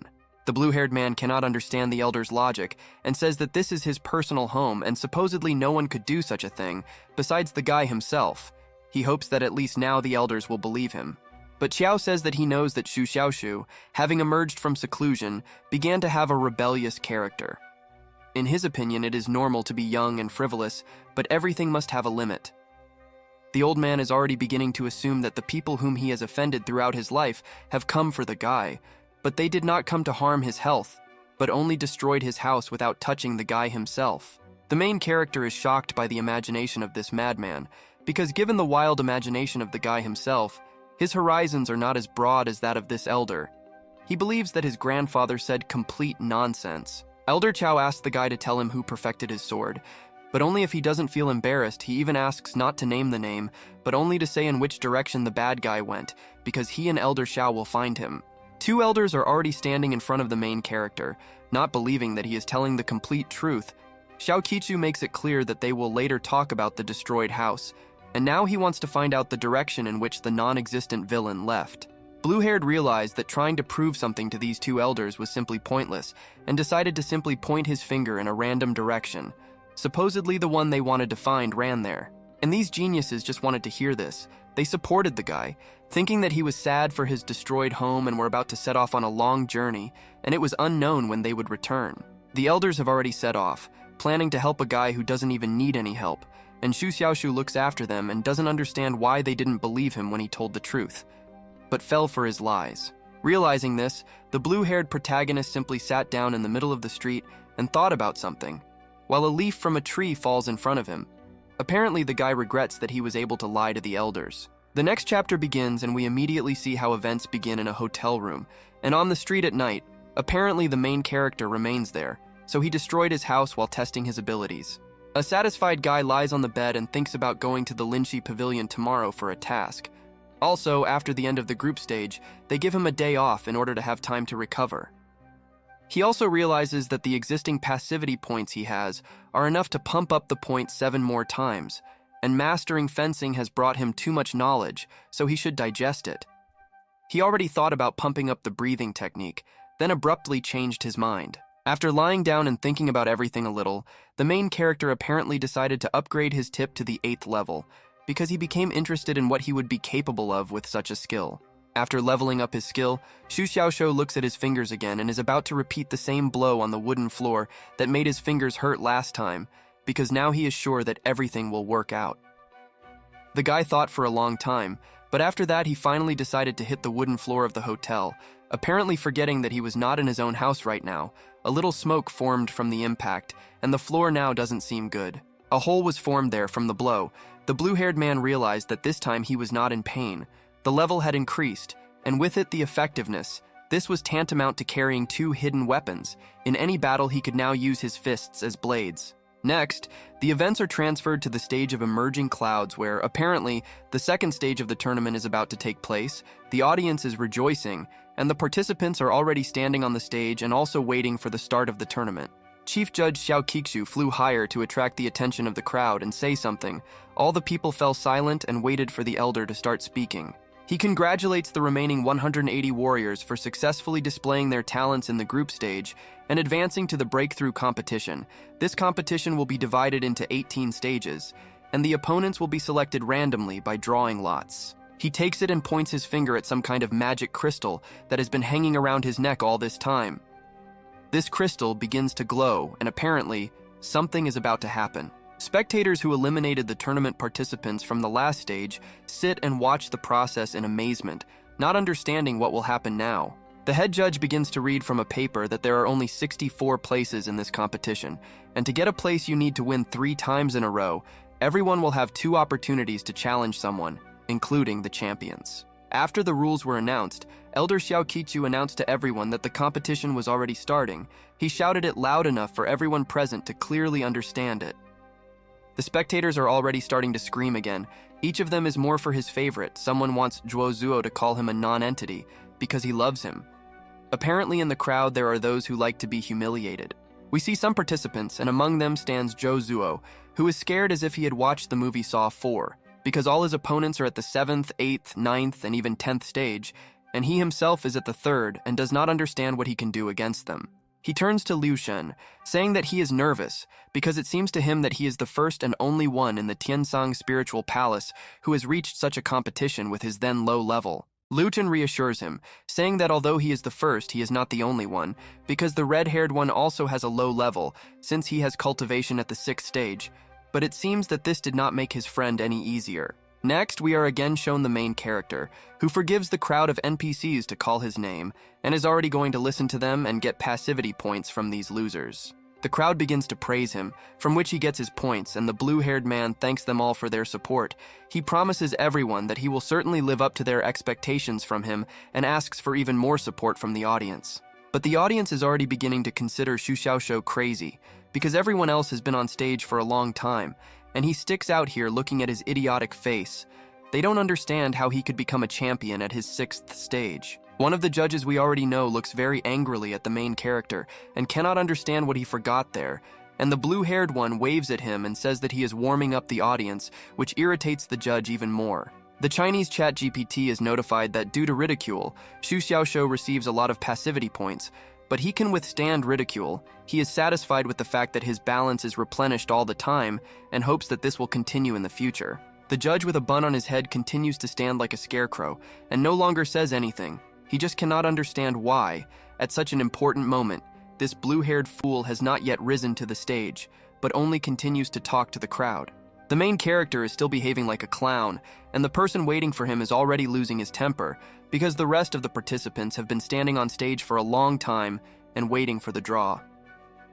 He thinks that this is because the guy has become a champion. In the end, we see how tired he is of waiting for the main character, and he begins to address him by name, waving his hand to attract his attention. Xu Xiaoshu reluctantly turns to him with a smile on his face. The smug guy pretends that he didn't know that the competition would start so quickly, and says that he needs to do a breathing workout after the incense burns out. As we can see, the judge never stops being angry with this young guy. He looks at the main character with anger and bewilderment, asking what kind of breathing exercise he is talking about. Xu Xiaoshou lets him know that by breathing warm-up, he means that he warms up by running before the competition, so that he has strength. Apparently, the crowd enjoys the antics of the main character. The judge is already tired of all this, and, seeing that the guy is not going to listen to him, tells him for the last time to follow him and already turns around and begins to walk away from this blue-haired guy. Seeing this, Xu Xiaoshou decides to follow him and thinks that in order to get passivity points, you need to feel the emotions, actions, and words of people nearby. It's a pity that you won't really be able to get anything in an isolated barrier. While he is following the judge, he looks straight after him and gets a little angry because he is sorry to lose such a large number of passivity points, and this makes his mood slightly drop. Next, the system notifies that the guy receives 1 point of passivity due to the curse. But the dissatisfied Xu Xiaoshou understands that this judge is cursing him, calling it obvious, because there is no one else around besides them. On the way, the main character sees a table above him, on which his name is written and the name of the participant who will fight with him. But so far, the name of the enemy is unknown, and we are waiting for the words of the judge. The judge shouts and announces the name of the person with whom Xu Xiaoshou will fight. It turned out to be a certain Di Siner, after which her name was displayed on the table, and so far we do not know what she is capable of. Next, we are shown Di Siner herself, who calmly climbs the steps onto the stage and is about to fight Xu Xiaoshou. She climbed onto the stage, after which the two stood face to face with each other. This girl, as you can see, also has some kind of sword, and she also greets the main character, smiling sweetly at him. In the next chapter, you can see how Xu Xiaoshou looks at her opponent, and with what a pitiful face she stands, he already thinks that she is going to give up, but does not want this to happen, because he needs to earn more passivity points. He decides to provoke her to attack and say that showing cowardice in the face of the enemy is bad, and if she runs away without a fight, then she will disgrace herself forever in front of the other participants. That is, if she gives up, then a stigma will appear in her life. The sweet girl listened to the guy completely, and thanks the elder Xu Xiaoshou for the instruction, and apparently is already deciding to attack this blue-haired protagonist. The main character received +1 passivity points for gratitude from Di Siner, and is very happy about this, expressing this joy on his face for everyone to see. Two participants stand in front of each other in a straight stance, and each of them looks straight into the eyes of their opponent. They are waiting for the start, and the judge, raising his hand, has already announced the start of this fight. The first thing the warrior girl makes is a move. She pointed her blade directly towards Xu Xiaoshou and runs straight at him, and the blue-haired guy just stands and watches. Even at first glance, it seems that he will take this blow. While she was running towards him, he sharply asked her to stop, showing a gesture with both hands. Then he talks about a saying that says that a noble man decides matters with words, not force, and therefore he will not take out his sword. She listened to him and stopped, and he continues to communicate with her and says that since he himself will not use his sword, then she should too.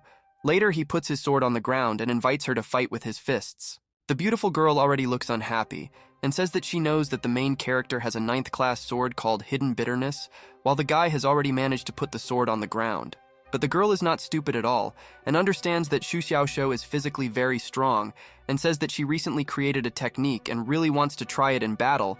She again pointed her sword at him and is going to attack.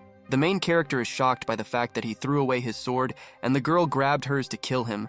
She brought him to the point where he decided that women no longer deserve his trust. She's already all worked up and, pointing her big sword, is about to plunge it straight into Xu Xiaoshou, because he's already starting to irritate her and just talks too much, as if he's playing to the audience. They walked close enough to him to deliver their blow, but this guy is not only very strong, but also fast. He manages to dodge her sharp blade with the last blow. Then the blue-haired man still has time to remember how he hit the floor in the hotel room.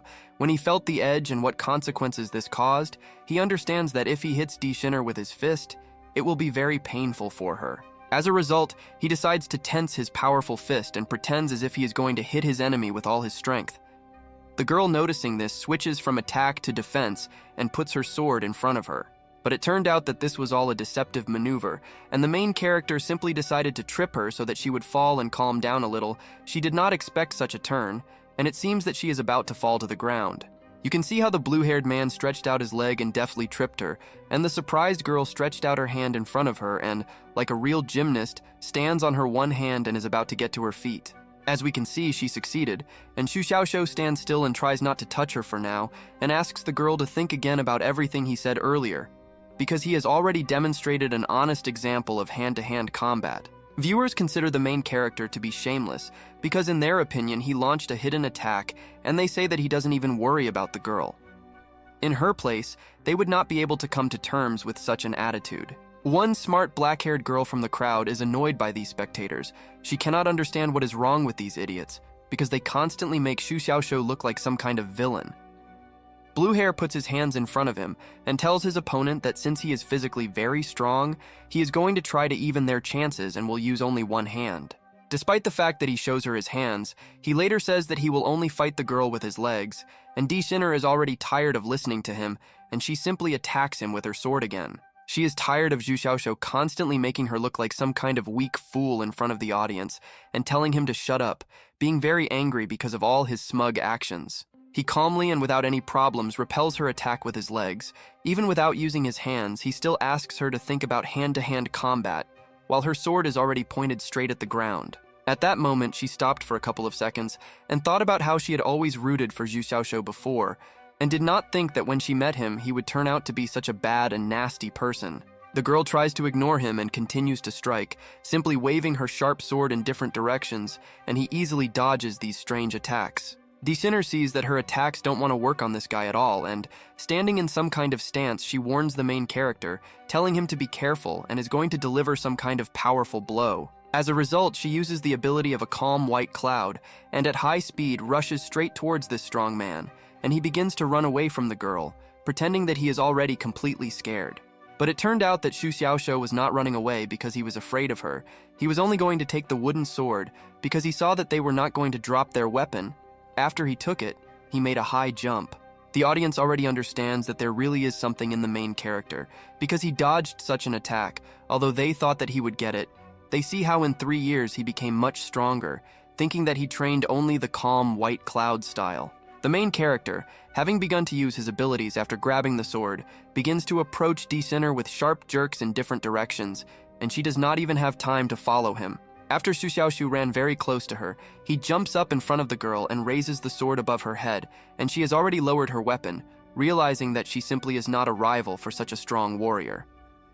In the next chapter, the audience demands that the bastard Zhu Xiaoshou stop his antics, because he began to worry about Sinner. They curse the main character and tell him to fight since he is going to fight. Sigma continues to hold the sword to her head and is going to give her another chance since he failed to attract her to hand-to-hand combat. He decides to anger her so that she understands who she really is. The cunning guy wants to get passivity points from her. At the beginning, he praises her good strike, but the aspiring sword she created contains only one layer. As soon as it is blocked, all subsequent actions will be powerless against the enemy. Zhu Xiaoshou advises her to improve the first calm white cloud style. In his mind, he thinks that he is doing the right thing by placing a strict emphasis on what this girl is most confident in. Still, the guy's words influenced her, and she realizes that what he said makes sense, and most likely it will be better to understand not fist fighting, but fencing. She also remembered that the main character had previously practiced the white cloud sword technique.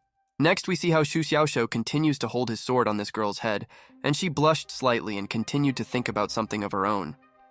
She is still the same red and looks at the wooden sword, which is pointed directly at her head, and continues to think about something while the main character is waiting for some kind of evil reaction from her. Sinner steps back and points his sword at Zhu Xiaoshou, and he continues to stand as he stood before, and they both look at each other. The girl somehow strangely begins to look at the blue-haired protagonist, but at first he still cannot understand what is going on inside her head. As a result, Zhu Xiaoshou receives 1 passivity point for gratitude and understands that this is all from the girl. He is surprised at how simple-minded she is, because she thinks that the guy decided to instruct her. Then her face suddenly becomes serious, and from it you can understand that she is going to attack the main character, raising her sword in front of her. Apparently, life does not teach this young girl anything. She again decides to run at him with her sword, using the second style of the white cloud sword technique, that is, a twisted cloud stretching the clouds, and the guy continues to stand in his place like a statue. While she is trying to strike the guy with her blow, he remembers that in 3 years he has studied only one sword, and apparently he can learn something from her movements, and apparently is going to take advantage of it. Our Gigachad, with a satisfied face, parries her attack with his wooden sword, and she doesn't even show any emotions anymore, as if she knew that this was going to happen and she couldn't do anything about it. He pushes her hand with the sword away and is about to strike with his wooden sword. He quickly approaches her face, and the girl just stands still and is about to take this blow. However, the blow was very weak. The merciful Zhu Xiaoshou simply touched the sweet girl's face with this stick, not intending to harm her, which made her slightly surprised because she thought that it would hurt now. Angry spectators begin to insult the main character and ask to remove the sword from her face. Some guy from the crowd wishes our boy a painful death for allegedly taking his sister Dai from him. Zhu Xiaoshou's loving fans are not happy with this scene because they think that he is flirting with some girl besides them and demand that he stop being so gentle and finally put an end to his enemy. Meanwhile, this blue-haired brave guy doesn't care about the opinion of the crowd and continues to hold the sword in her face, and Sinner, hearing the words of the crowd, begins to become very embarrassed and blushes again. Blue-haired still cannot understand what is happening with this strange girl. He thinks that she is waiting for some kind of explanation from him, and he still wants to get a bunch of passive points from her. He starts talking about how the first sword should be connected by a network to her previous sword, and if she hurts the enemy, she will need to use the power of the sword to suppress him in one fell swoop. In short, they say he gave her another piece of advice. This attractive girl immediately came up with an idea. She decides to take his advice and plan to attack him again, because she thinks that this time everything will work out. The main character receives another passivity point for gratitude from her, and begins to smile slyly without saying anything. He hopes that nothing will work out for her, and because of this she will get angry. D-Sinner begins to use the third style among the clouds and fog, and is already about to attack, and the main character begins to wait for the right moment to fight off her attack again. She, full of hope, comes close enough to Xu Xiaoshou, and he simply calmly and with one movement of his hand, knocks the weapon out of the hands of his enemy. The guy pointed his sword at her, while she had already dropped hers to the ground and was simply standing there doing nothing, because she realized that she had already been defeated by her enemy, and there was no point in resisting further. Daishinner, already unarmed, continues to stand and look straight into the eyes of the main character, and one gets the feeling that this innocent girl is up to something. Seeing her abnormal look, Xu Xiaoshu realizes that it is better not to continue further, since she has some kind of abnormal look, and he is afraid that a spark of love may flare up between them. He brings her to her senses by pointing his wooden sword back at her face and says that she is lost. But the girl continues to stand in place and is not going to say anything yet. Later, she comes to her senses and heard Xu Xiaoshu is going to answer him somehow, but first she needs to find the right words for this. The girl begins to smile and thank this kind guy for the instructions. She says that the breakthrough competition has a time limit, and therefore she would like to get some more advice in the future. The disappointed protagonist will receive another passive point for gratitude, and is surprised at how calm the person he came across, calling her hopeless, because he never received the desired number of passive points from her. And then the judge declared that the competition was over, and the main character Xu Xiaoshou won. The two warriors, hearing the judge, stopped taking any actions against each other. Elder Xiao Kixu watched all this from above, and heard that the main character was practicing the white cloud sword technique. He was convinced that he was then telling the truth near his destroyed home. We are shown the fight of 4 more participants in this competition, and how 2 of them have already won, but at the moment we do not know the names of the winners. The elder, looking at this, named the names of the winners. They turned out to be Momo and Chan Qington, and they had already won 3 victories in a row, and it was very quickly. Xu Xiaoshu heard the elder's words and doesn't understand how they can fight so quickly. Then he realized that only these 2 can have such high speed, and they are among the top of the rankings with their innate skills. At the beginning of the next chapter, we see how satisfied he returned to the crowd of spectators and walks in front of everyone smiling.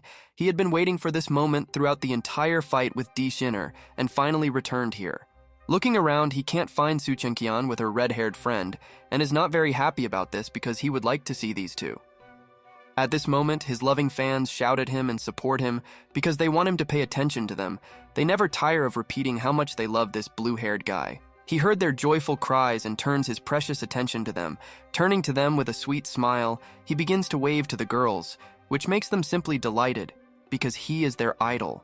The Chinese ChatGPT rewards the guy with a huge number of points for praise, as well as for recognition.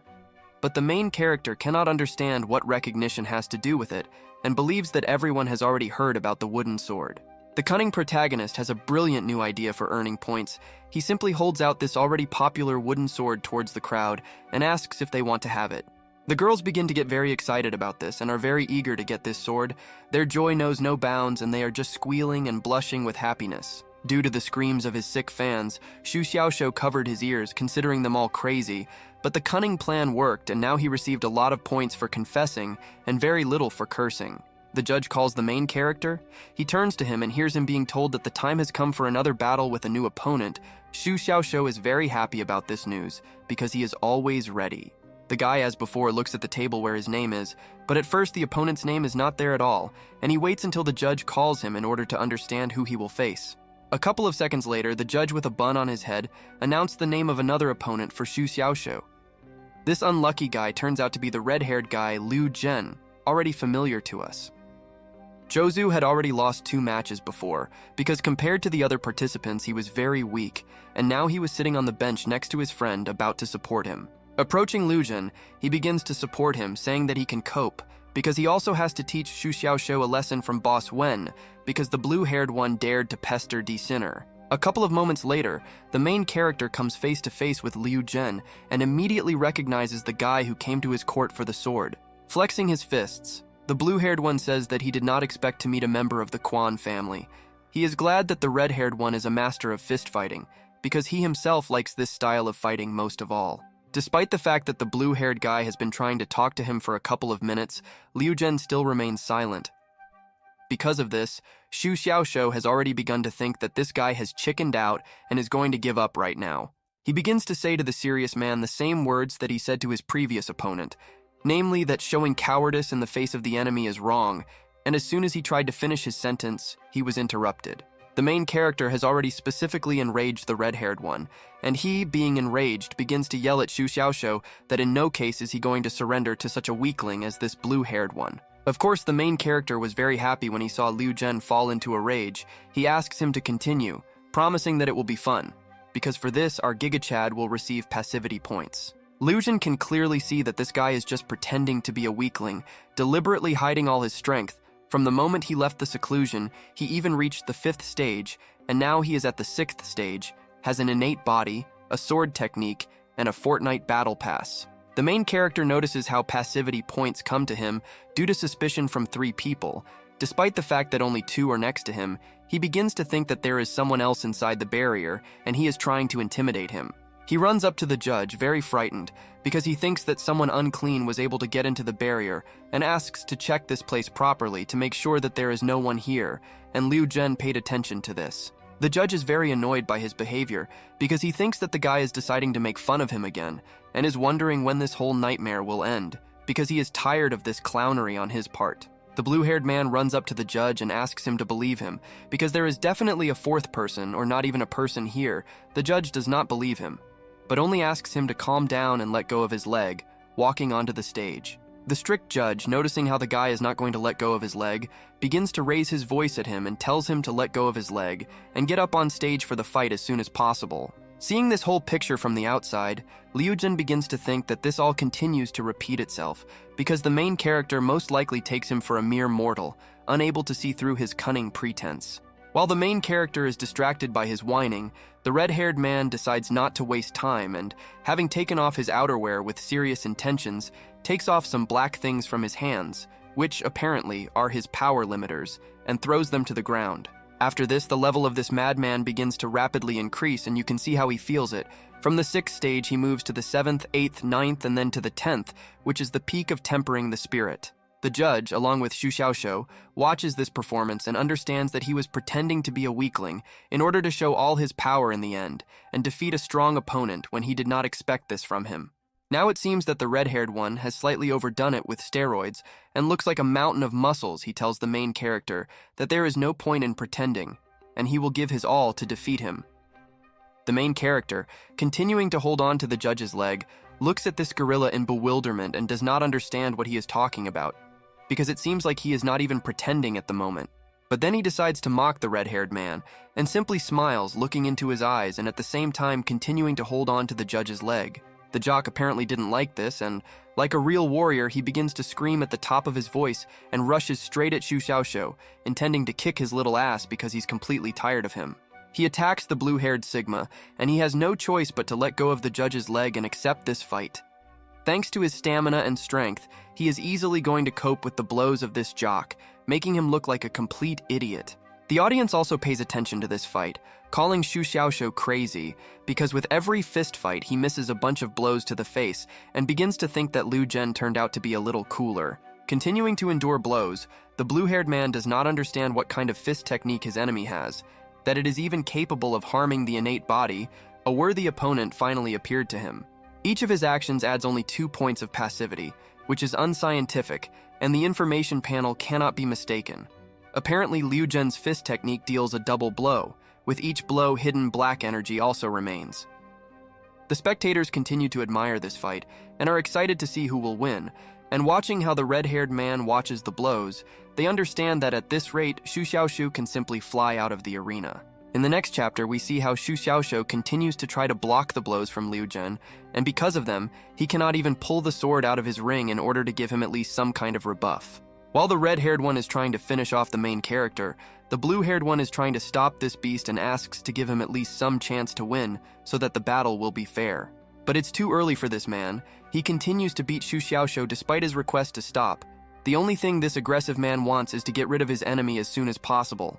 The blue-haired one, continuing to endure the blows, decides to try his luck again and again, asks Liu Zhen to stop beating him, hoping that at least this time he will decide to stop after listening to him.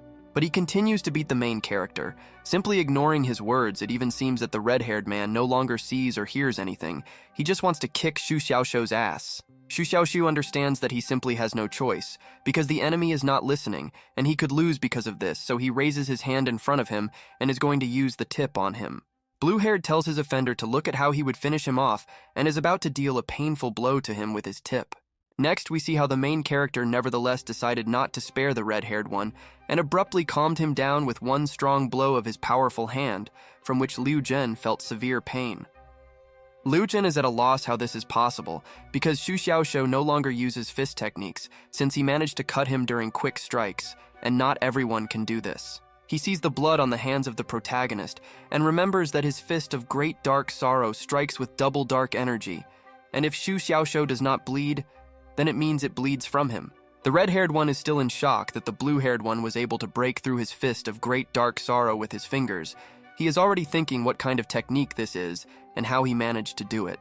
The smug protagonist raises his bloody hand in front of the bad guy, and says that he managed to do this because of his cool ability called the Spearhead. After this, the main character receives +1 passivity point for suspicion on the part of the enemy, and cannot understand what the point is in asking a question if he already does not believe in his words. Meanwhile, the audience continues to watch what is happening, and cannot understand how the main character escaped and why Liu Zhen stopped. They also paid attention to Xu Xiaoxiu's hands, seeing blood on them and realizing that it was Liu Zhen's. One of the experts among the audience is trying to convey to the others that Liu Zhen's spiritual ability is the Fist of Great Dark Sorrow, and it is at an innate level, and most likely thanks to it he broke Xu Xiaoxiu's fingers. The crowd of observers, having heard about the innate ability, suddenly falls into shock because they understand that such an ability is very rare and do not understand how an ordinary student from the outer court could get it. The main character understands that the red-haired fist technique is not of the lowest level, otherwise he simply could not harm him. He is also glad that the information panel reported in time that the dark energy in his body is not discharged, otherwise he would have died. The satisfied protagonist takes out his sword and says that a noble man solves matters with words and not force. He invites Liu Zhen to put aside his fists and start using wooden swords in battle. One guy, looking at how the main character took out a sword, already thinks that he bought into the thing he was talking about. The crowd felt funny at Xu Xiaoxiu's actions, because in the last round he said that he would not use the sword, but as soon as it didn't work out, he immediately forgot about his promises and armed himself. But of course, the loving fans of the main character, as usual, remain devoted only to him. They are simply madly in love with him and consider him a sweetheart, continuing to support this handsome guy in his battles. And then suddenly Liu Zhen decides to test his strength again in battle against Xu Xiaoxiu, and suddenly seems to fly out of his place and flies with his mighty fist straight into the blue-haired man's face. Seeing all this horror abruptly, Xu Xiaoxiu decides to take out his weapon, calling it through the ring that he recently won at the first stage of this tournament. The guy takes out his spiritual sword and puts it right in front of his enemy, intending to show who is boss. He is very glad that he always has an ace up his sleeve in the form of such a powerful sword. While Liu Zhen was running towards the main character about to strike, he stopped halfway, seeing the large and sharp sword of Xu Xiaoxiu, which he was so afraid of. He became suddenly scared, because he understands that the blue-haired one is now going to strike him with his crowning blow, which makes him already think what can be done about it and releases dark grief. The main character was just about to attack when he heard Liu Zhen's words and most likely thought that now it would be very bad and he should take some measures. Some spectators realize that the battle turns out to be very cruel and merciless and begin to worry about Xu Xiaoxiu. Suddenly, a judge approaches them, who, watching the fight, understands that if Xu Xiaoxiu does not reflect the next blow from Liu Zhen, he will most likely die. Despite all of Xu Xiaoxiu's exit, he is very worried about him and is thinking of intervening in this fight to help the young guy. But at the moment, he is not going to interfere, and Liu Zhen has already gotten close enough to the blue-haired one and is going to deliver his very powerful blow to him. However, the main character continues to stand in his place, as if he has some kind of plan right now and he just wants to let the red-haired strongman a little closer to carry it out. We see how Jong K, with a red face and furious with the actions of the main character, pointed his fist at him and is about to deliver his strong blow. Next, we see how this evil guy begins to strike one blow after another, trying to finish off the main character, Xu Xiaoshu, but we know that this guy cannot be stopped so easily, so the red-haired man is in for a surprise. Xu Xiaoshu hit him directly on the forehead, from which he was slightly surprised, apparently not expecting to receive a rebuff. After the blow, the main character walked around him from behind and grabbed him with both his hands, intending to use the technique. It can be seen that he really is behind Liu Zhen and has already managed to take him in a death grip. About to use his technique, the red-haired one only screams because he can't do anything anyway. The crowd watches as Xu Xiaoshu grabbed his enemy, after which he jumped high up with him and began to spin with him in the air, about to powerfully throw him to the ground. People think that Xu Xiaoshu wants to die with him. After several seconds of scrolling high above the ground, the main character, confident of his success, turned upside down along with the red-haired one and was about to hit him on the ground, but he only demanded to let him go. We can see that the blow was delivered and Liu Zhen's head met the hard ground. Thick smoke rose all around, in which it was difficult to see anything. It would seem that this blow was fatal for the two opponents. The smoke slowly begins to settle, and from this thick smoke a dark figure emerges, who just stands and looks at the crowd. People look at him and wonder who it really is. It turned out that this is our main character, who now looks tired. He thinks Liu Zhen is amazing, asking him about fist technique. He also remembers how his opponent taught him not to be careless. It turned out that our strongman was sitting right on the back of Liu Zhen, who was pressed by the blue-haired one to the ground. Xiaoyu Xiaoshu sat down on this weakling to rest, and the red-haired one screamed and demanded that he get off him. The main character still continues to sit on the defeated, helpless opponent and look straight at the crowd of spectators. All the people begin to applaud the winner and are very happy for him. Next, the tournament judge, noticing that the fight has come to an end, sees that the main character continues to sit directly on the Liu Zheng.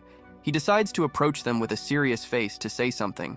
Approaching the blue-haired man, the judge notices that the guy really looks a little tired, and looking straight into his eyes asks if he needs a break after such a long and surprisingly difficult fight.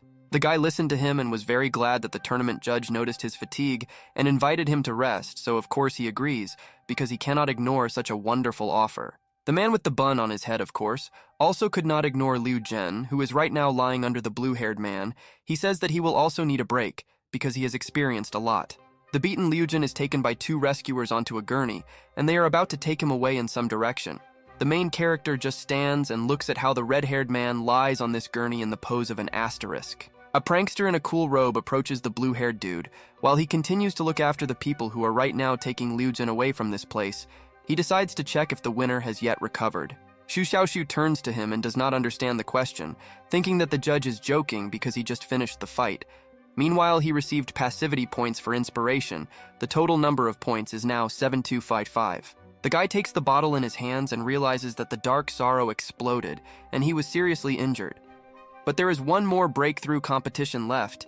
He is going to use the healing pill that Elder Chow gave him. Taking out one grade 10 healing pill from the bottle, that is a dark golden pill, the blue-haired man brought it to his nose and began to strongly inhale its smell. Apparently this way it will help him. After taking a powerful breath, watching Xu Xiaoshu's behavior, it may seem that he inhaled not the aroma of this healing pill but something else. His legs tightened, and a strong trembling ran through his whole body. The audience watches this and does not understand what he is doing, but one of them realized that he is using a healing elixir that should cure him, while someone else thinks that the pill is poisonous and the guy will come to an end. However, Xu Xiaoshu felt incredible pleasure after inhaling this substance. He fell to the ground with a smile, and his body continued to shake violently. It felt as if he would now stop showing signs of life. People watching the main character fell into severe shock. They can no longer understand what this fool ate. Because he shuddered greatly, they look at him and notice that he is completely shaking, and apparently this is bad. The blue-haired man begins to make some strange sounds and tell everyone that there are no problems. The judge looks at the blue-haired man and thinks that there are still problems, because this fool continues to lie on the ground and shake. The judge, having decided that the guy cannot cope with this on his own, runs up to him as if about to give him a massage. He says that if the guy cannot cope with this, then he will take him to heal his wounds. Xu Xiaoshu continues to lie on the ground, and from all this pleasure his face is already red, and he asks the judge not to touch him. because at the moment he is too sensitive and makes strange sounds. The trial judge, seeing his crazy face and hearing the strange sounds he makes, lets go of his hands and stands on the ground, thinking that it might be better to leave this addict alone. The angry crowd has already realized that the guy also took an aphrodisiac and ate it right at the competition. They ask someone to calm him down and want the judges to conduct a doping test, believing that Xu Xiaoxiu took a prohibited drug. From the emotions of the crowd, the blue-haired man continues to accumulate passivity points for ridicule and suspicion. A black-haired man approached him and, examining the guy, asked the judge if everything was okay with him. After examining his body, the black-haired man still didn't understand what kind of medicinal pill he took, but the effect it had was simply terrible, but his body would soon recover and he would feel much better. The judge simply felt funny at the man's words. Then he looked straight at him angrily and asked how the guy could get better, if right now he was just lying on the ground and shaking like crazy. But the mustachioed man casts an embarrassed glance directly at the main character and says that he simply decided to relax after a hard battle because he was very tired, no matter how strange it may sound to others. The judge is simply shocked by the words of this man.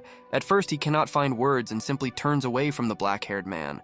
But then he says that even ghosts do not relax like that and finds it very strange. At the beginning of the next chapter, we see how the main character has already gotten back to his feet, having recovered from that pill, and the crowd from the stands is watching with interest what is happening. They really want to see what will happen next. It seems to Blue-haired that he has already recovered, but he still does not feel very well and feels some kind of pain, while his body continues to shake slightly, and the system says that the guy has collected 120 passivity points. The judge approaches the tired guy and asks if he is ready for the last round of this test. Xu Xiaoxiu turns to him and is about to give his answer, but it seems the answer is already clear. Tired Xu Xiaoxiu, turning to the judge with a pitiful face, asks to give him enough time to restore his breathing. Judging by the expression on the judge's face, he did not expect to hear this now. But the judge of this test didn't care about this guy's answer. Apparently, he expected to see that the guy was ready to fight. Despite the fact that this was not the case, he says that they don't have time and announces to everyone that it's starting. Blue-haired paid attention to the judge's announcement. He considers him just a bastard because he ignored it. The main character is tired. Xu Xiaoxiu believes that this man is trying to press on him. We again see the table that is already familiar to us, on which there is the name of the main character, namely Xu Xiaoxiu, but we do not see the name of the opponent yet, and the judge is already about to announce the name of the new opponent. It turned out that his new opponent will be Wen Chun. The main character is slightly tense because of his opponent, and believes that the judge just wants to finish him off and is giving him to be torn to pieces by that person. The audience is so shocked by his opponent. They understand that Xu Xiaoxiu has already suffered enough, and now this is happening. He just returned from a life-or-death battle, but he was not even allowed to rest and is already being thrown into a battle with the elder that guards the ring. One of the spectators decides to clarify with the other who this elder is, who is guarding the ring, and asks to quickly tell what is going on. Meanwhile, the people around are in shock, also waiting for an answer. He says that Boss Wen was unlucky on stage number 2. He ended in a draw with Chao Qingteng and lost in one match. Becoming the champion in second place, the man with long hair believes that Xu Xiaoxiu is also a champion. But Chao Qingteng is second in the ranking of Master with innateness. Boss Wen is 7th in the ranking, and half a step away from innateness. The second guy has already begun to realize how strong the opponent of our main character is, and got a little worried. Next, the all-knowing guy from the stands decides to stir up the interest of the others. He says that Xu Xiaoxiu is a natural enemy for Wen Chong. The crowd does not like these intrigues, and they forgive him to tell him everything. The smart guy decides to tell them everything, and says that they know that Liu Zhen is a genius at the 10th stage, that he almost knocked down Xu Xiaoxiu himself. People are becoming more and more interested in listening to this, and they say that they know about it. Next, the guy decides to say something that will completely blow the minds of all the people sitting in the stands. He tells them that Wen Chong is his younger brother, and is already waiting for the audience's reaction to his words. The whole crowd listened to him carefully, and they simply cannot believe his words. They all open their mouths and continue to admire it. They are already wondering what will happen in the ring in the battle of these strong men. But that's not all. He decides to remind everyone about Dishin Air. Xu Xiaoxiu ran a wooden sword across this girl's face twice. The audience, of course, remembered this moment, and also how they didn't like it. The guy from the stands is about to say something that should also surprise all the spectators here, but he was interrupted by the judge of this test himself, and says that Wen Chong is in love with this girl. The crowd was very surprised by this turn of events. One might say they had a brain explosion. They now believe that Xu Xiaoxiu is really in trouble, and his opponent will definitely kick his ass for this. Next, we are finally shown the events that are taking place on the stage. We can see how Wen Chong, who is in 7th place in the ranking of the Driven Clouds, comes out onto it. In the outer courtyard, by the way, he is called Boss Wen. The main character and the yellow-haired one come face to face. The blue-haired one greets his rivals, calling him his younger brother, and at the same time holds some strange fragment in his hands. The brave Xu Xiaoxiu throws this very fragment at his strong opponent, and at the same time smiles slyly, being confident of his victory. His opponent is greatly surprised by the impudence of this blue-haired man. The audience is also shocked by Xu Xiaoxiu's courage. Their legs would give way if they started talking to Boss Wen like that. Someone from the crowd, seeing that the main character is still standing on his feet, understands that he is really very strong. Wen Chong, addressing the main character, says that he is not bad, and that those who touch his people should be psychologically prepared. Apparently, he remembered what Xu Xiaoxiu did with Di Shinner and is going to beat him for it. These two continue to stand in front of each other and look into each other's eyes, trying to appear brave. The judge standing next to them is already announcing the start of the competition, and the two are now facing a fierce battle. Wen Chong has a spiritual cloning technique. The longer it accumulates, the more clones he can summon at a time, and since Xu Xiaoxiu is going to keep his distance as usual, he can stall for time. The audience already considers the main character an idiot. They think that he doesn't know about Boss Wen's technique. They think that the guy is finished because he only knows one white cloud fencing style. But then they saw how the blue-haired guy took out a wooden sword. The previously defeated Liu Zhen is watching this whole performance from the side. He saw how Xu Xiaoxiu closed his eyes and it seemed too familiar to him. He already assumes what the guy will do. He realizes that the blue-haired one is going to show the mastery of the sword that he showed at the last moment. Despite the fact that everyone revealed their trump cards from the very beginning, he decided to do it only now. Blue-haired understands that with the state of his body, he can no longer fight a protracted battle. Since the calm white cloud and the spiritual tenhiki of cloning need accumulation, the outcome of the battle can be decided by one movement. Meanwhile, Wen Chong has already begun to summon his clones. They begin to appear behind him, and he, being serious, is going to attack the main character right now and end him once and for all. The judge watching this understands that everything will end in a mortal battle. If they are not allowed to fight, the outcome will be unclear. And if they continue to fight, then one of them may die. He is trying to come up with something. He understands that they need to be allowed to fight each other. He also wants the main character to use his 9th rank Zanpakuto, because the judge can only save him if the guy survives the opponent's first attack. Next, we can see from the outside what is going on here. The spectators in the stands are screaming and supporting their favorites, and Wen Chong, meanwhile, managed to summon 5 of his clones, and they are already going to fight. Experts from the crowd are watching the main character and don't understand why he took out a wooden sword. They think that Xu Xiaoxiu has no chance against Wen Chong's daggers. They think that he will definitely lose. After his cloning, a serious-minded Wen Chong rushes along with his clones at one poor Xu Xiaoxiu. You can see how all the clones are armed, and there are a lot of them. The blue-haired one is about to do something. In the next chapter, we see how Yu Xiaoxiu, despite the fact that he could now get hit by Wen Chong, he simply continues to stand in place with his eyes closed. Apparently, this Sigma has a plan. The audience paid attention to the actions of Xu Xiaoxiu. They are very unhappy, because they do not understand why he decided to close his eyes in front of the impending threat, because after this, he will no longer be able to open them. The judge begins to run towards the guy, apparently trying to help him. He considers Xu Xiaoxiu a complete idiot, because he was already seriously injured, so he should have abandoned the fight rather than fight such a strong opponent. Blue-haired still continues to stand in place, pushing his wooden Minecraft sword out in front of him. Something strange begins to happen. Apparently, he is going to start using his power. Viewers watching this are already beginning to think that it is the wooden sword of Xu Xiaoxiu who is rejoicing more here, and not the daggers of Wen Chong. They look at the strange things that happen to the wooden sword, and I just can't understand what is happening. Suddenly, all the spectators in the stands begin to feel an unusual feeling in the area of their hands. Looking at them, they are surprised to discover that these are wooden swords, similar to the one that the main character is holding. The judge, of course, also received one of these swords in his hand. He cannot understand how this is possible. He did not expect to see this from Xu Xiaoxiu, and understands that he was blind and underestimated his strength. Wen Chong sees this strange picture and understands that this is the acquired intention of the sword. He does not believe that Xu Xiaoxiu is capable of doing such a thing. From surprise, he begins to worry about the fact that he might lose. Next, the main character, thinking that he is playing Beat Saber, begins to chop down his opponent's doubles one after another with light movements of his powerful wooden sword, and you can see how he dominates Wen Chong. After all this, Blue-haired makes a long jump forward, continuing to swing his sword. It is clear that he is now very angry and determined to win, and is trying to get to the original right now, killing all the clones. You can see how he cut the remaining clones in half and apparently has already gotten closer to his opponent. It seems that now he will defeat him and show everyone who is the strongest here. The guy with the daggers had already begun to be very afraid for his life and was completely frozen in horror. He did not understand how this could be. Because Xu Xiaoxiu had been tempering his body, he did not think that the blue-haired man could have such a terrifying swordsmanship. Liu Jin, watching this performance, understands that if he had not interrupted Xu Xiaoxiu's attack with the Dark Sorrow technique, when he took his hidden bitterness, he would have been minced. He now understands that the guy was hiding his powers all this time. Meanwhile, the blue-haired one has come very close to Wen Chong, and being in a jump, he flies straight at his opponent and is already about to put him on the ground, and the yellow-haired one no longer knows what to do. Then you can see how he, a hopeless yellow-haired guy with daggers, uses the spiritual barrier ability.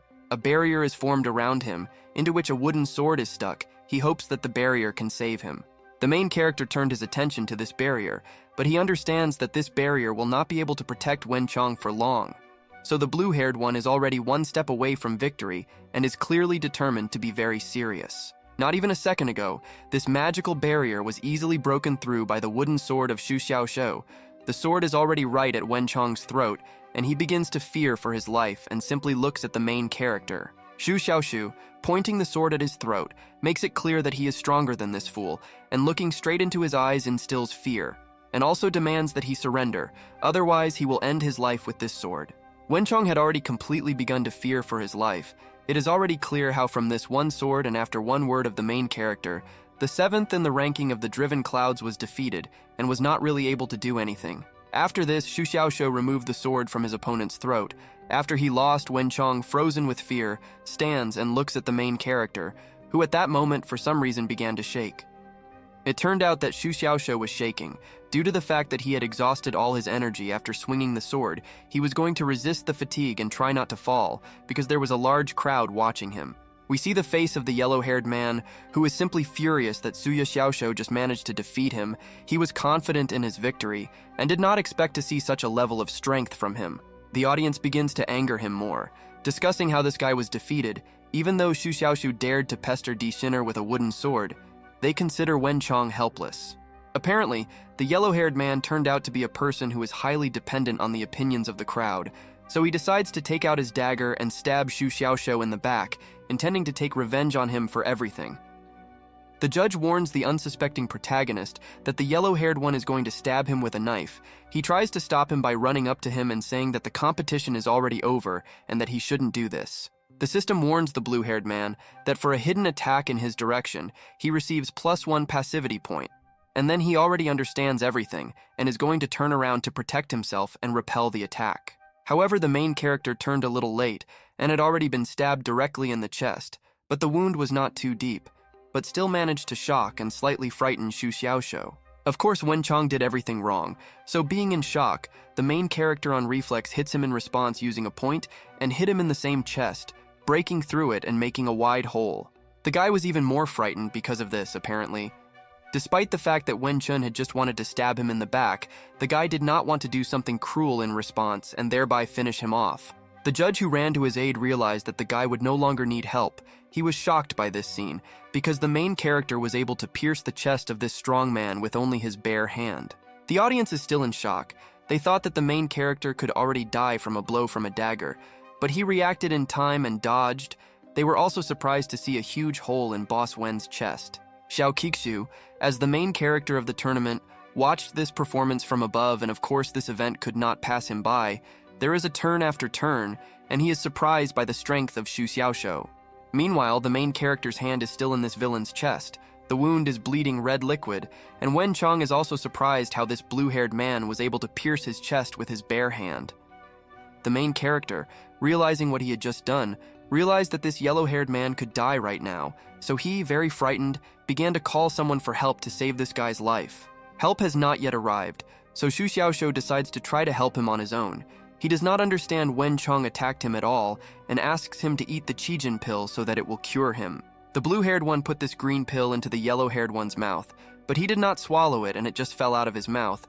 It can be seen that his eyes are beginning to empty, and apparently, he is already saying goodbye to life. Finally, the judge approaches them. He holds the lifeless body of Wen Chong and pulls out the hand of the shocked Xu Xiaoshou from his chest. And the judge also says that everything is already useless because his opponent has died. These words frightened the main character very much. He simply fell into horror. He doesn't want to kill anyone at all because he is very kind, and when he came to this test, he didn't want to kill anyone, he just wanted to win the battles. In the next chapter, we see how Xu Xiaoshou is perplexed that the master of spirit tempering has such a fragile life. He does not believe that Wen Chong could die from being pierced. The judge sees that this is his first murder, so he asks to get used to it. Holding the body in his hands, the judge asks the guy not to worry, because it's not his fault.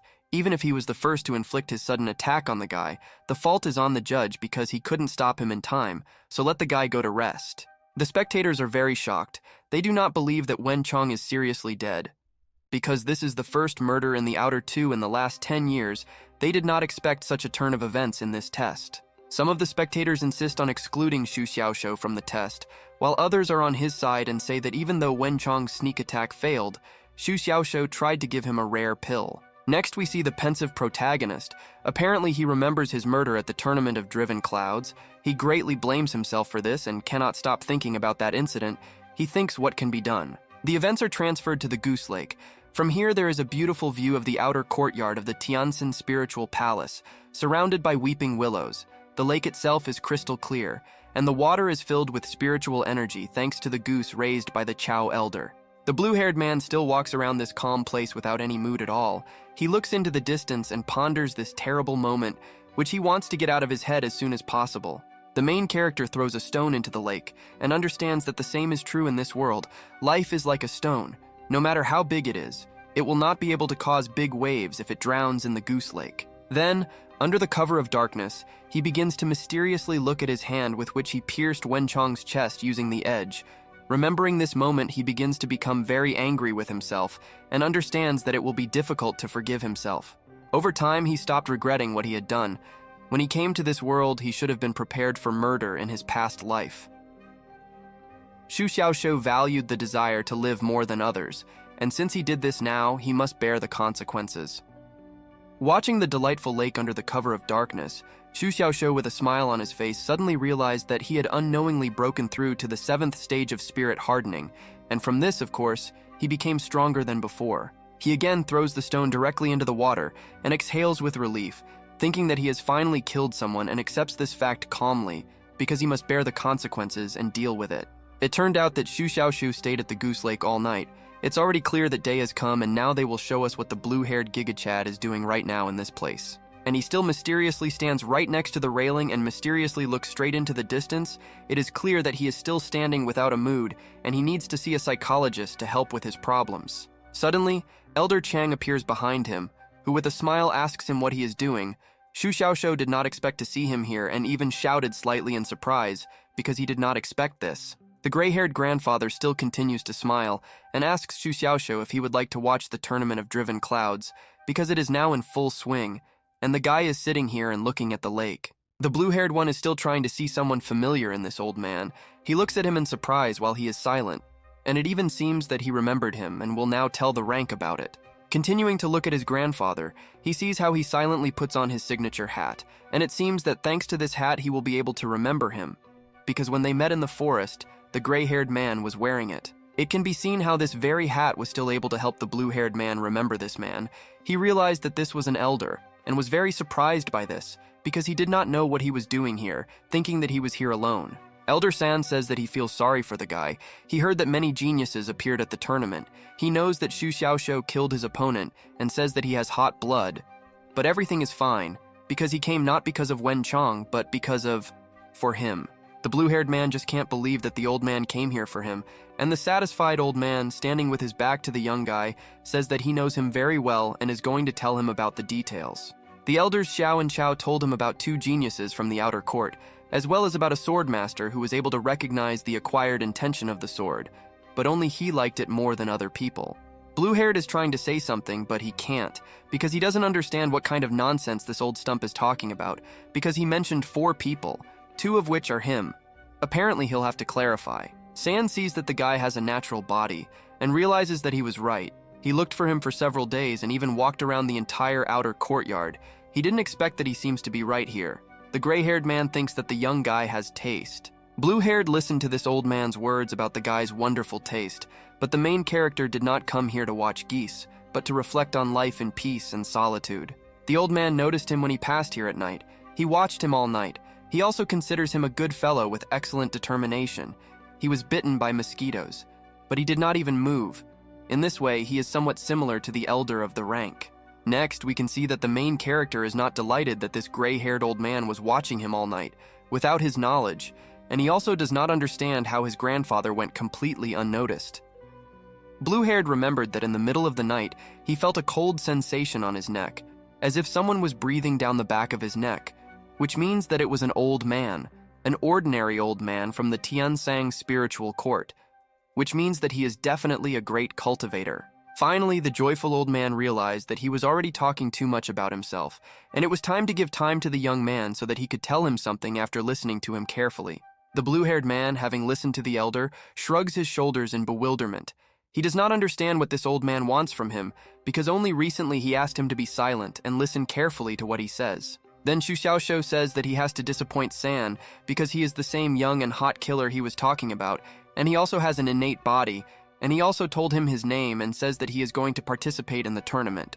The young guy is about to go to the tournament of Driven by Clouds after saying goodbye to the old men, and he stops him by grabbing his hand, and with a smile on his face asks to wait. Xu Xiaoshou is waiting for someone to tell him something. However, before this, the blue-haired man turns to the elder of the rank and asks to let go of his hand, because last evening he did not even have dinner or take a bath. He speaks as if this would scare the old man. Grandfather, as expected, doesn't care about this. He just wants to clarify whether the guy really has so many talents. The main character was surprised that after his grandfather's question, the window of suspicion from the system did not even pop up. He asks why the grandfather demands evidence. The gray-haired elder San reached into his pocket and took out something from there. He, with a serious look, praises Xu Xiaoshou for his confidence and for the fact that he tells him the honest truth without lying, so he offers to eat this thing. Blue-haired is already starting to get tired of this. He considers this old man sick because he came out of nowhere and started praising him, and after all this, he took out his seed and decided to offer him to eat it. You can see from this satisfied old man how much he wants the blue-haired one to eat this thing. He says that everything is fine, but it will be a little painful. But since he has an innate body, he can endure it. In the next chapter, we can see how Xu Xiaoshou hesitantly took the pill from this strange old man and is about to put it in his mouth and check what will happen to him after that. Elder San is still standing over the guy's soul and demands that he eat it, assuring that it is very useful. The main character, experiencing such pressure from him, is already thinking about taking the pill. Next, the blue-haired man throws this thing directly into his mouth, hoping that the old man did not give him poison or some kind of aphrodisiac in order to have fun with the blue-haired man's lifeless body. Then he swallowed the pill. After taking this strange pill, the elder's face switched from serious to somewhat pleased. Apparently he had completed his task. Xu Xiaoshou clarified what he should do next, and the grandfather said that there was no need to do anything further. Having made sure that the blue-haired man had taken this pill, Elder San instantly disappeared from the young guy's sight and set off in an unknown direction. The guy didn't even understand anything, because his grandfather disappeared too quickly. The blue-haired man was already sweating from this turn of events. He is still in shock and never ceases to be surprised by the strange events that happen in this no less strange world, and does not hold back his emotions. Next, Xu Xiaoshou begins to feel that he is feeling very bad from this pill. Everything around him has become very strange, and he does not understand what kind of disgusting feeling he is experiencing, and calls someone for help, because he feels bad. Next, events move to the Tournament of Driven Clouds. We know that the news of the murder that Xu Xiaoshou committed quickly spread throughout the outer courtyard, so everyone now knows about it. The spectators are sitting and waiting for the tournament to start as soon as possible. Some of them are dissatisfied with the fact that they missed the first kill in the outer courtyard. The spectators are discussing the moments that happened in the last battle between Xu Xiaoshou and Wen Chong. We see the main judge of the tournament, Xiao Qichu. He takes out his piece of paper, stands on stage, and speaks in front of everyone about the death that happened yesterday at the tournament, thinking that everyone has already heard about it. The spectators are unhappy that the elder did not even mention the name of the deceased, thinking that he did not want to make a fuss. They already think that the Linfa Pavilion is removing Xu Xiaoshou from participating in the competition. About to put the piece of paper with the text back in his pocket, Elder Xiao Qishu tells everyone present that he just wants to remind them all of something so that they all know about it. He says that the Tianzin Spiritual Palace has provided comfortable conditions for the competition and does not want anyone to die. Anyway, then he will have to go out into the world where death is a common occurrence and maximum effort must be made in every test. But the bearded man also hopes that they will be able to master the measure. This measure is life and death, morality and fundamentals in their hearts. If they cross this line, they will break the ban and be held accountable, even no matter who they are. Xiao Qiqu was not so verbose before, but now everything has changed after all. He is no longer a killer of tens of thousands of people, but a great elder of the Tianzin Spiritual Palace, so this is not befitting of him. Xiao Qiqu is going to get to the point and says that 64 semi-finalists will face off in the decisive battle. A draw will be held, and each group will consist of 2 people. The battle itself will last no more than 15 minutes. A man with a long beard raising his hand up announces to everyone the opening of today's competition.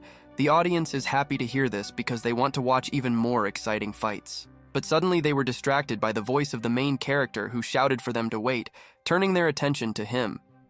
The audience saw the unusual Xu Xiaoshou, who was all sweaty and smoking, just like some kind of steam locomotive. The spectators saw him and consider him sick, because he was lucky that Elder Xiao did not hold him accountable, and he still dared to return. Everyone is already expecting to see another day off from Xu Xiaoshou. I am shown previously unseen places for judges. You can see how several people sit behind these places with an important look and watch what is happening, so that at any moment they can take and evaluate what is happening. Among them sits a judge already familiar to us with a bun on his head. He says that Xu Xiaoshou is the guy he told them about. He asks them to draw their attention to him, because the blue-haired guy is clearly going to do something. This guy is crazy. The judge is even willing to bet a spiritual crystal that even Elder Xiao will not be able to stop him. The other judges do not believe that this guy is anything unusual, and he will definitely not be more brilliant than Su Qianqian. One of the judges tells the others that the worst thing about the main character is his unpredictability. No one will ever be able to predict what this guy is going to do in the next second. Elder Xiao Qiqu paid attention and does not understand why he behaves this way. He makes it clear that if there is nothing important here, then he is personally going to deal with him and show who the daddy is. The guy, feeling that he was really hot, somehow enduring all this burning pain, took off his outer clothing and shows everyone his reddened skin. The young guy asks for help from the chief judge. He doesn't understand what that damn old man fed him. As soon as the seed entered his stomach, he immediately began to burn from the inside and could die. He understands that there are doctors at the tournament of driven clouds. That's why he came here. Already starting to cry, he asked the chief judge to help him because he took a strange substance from a strange old man. Because of this, he now needs to get treatment from the medical staff immediately. And Xiao Qiqu fell into a strong rage when he heard that the guy took the substance. He says that in the competition, there is no one who would not do this before the tournament, so there are no rules that prohibit this. Then he asks the guy to get out of here. Blue-haired is still trying to get help from the chief judge. He says that if everything wasn't bad, he wouldn't even come to them and he really needs some kind of help at the moment. After listening to the guy, the chief judge is already beginning to realize that Xu Xiaoshou is not playing games at all. And given the way he is all smoking and sweating, you can understand that everything is serious, but he did not understand what exactly was happening. Xiao Qiqu calls the guy over to take him and examine him. To understand what's wrong, the blue-haired guy is glad that they will finally help him and quickly approaches the hand of the bearded, serious man. The chief judge had just touched the muscular chest of the main character when he immediately realized that Xu Xiaoshou was actually a hot guy and even burned his hand on him and it hurt him. The spectators are shocked and do not understand what kind of substance Xu Xiaoshou took. Because he was even able to harm Elder Xiao, they consider this madness and understand that what he said is really true, and it makes them laugh. Elder Xiao Qiqu continues to look at his wounded, burnt hand and tries to guess what it is and what Xu Xiaoshou took that burns just like some kind of furnace, and apparently he will be able to do it.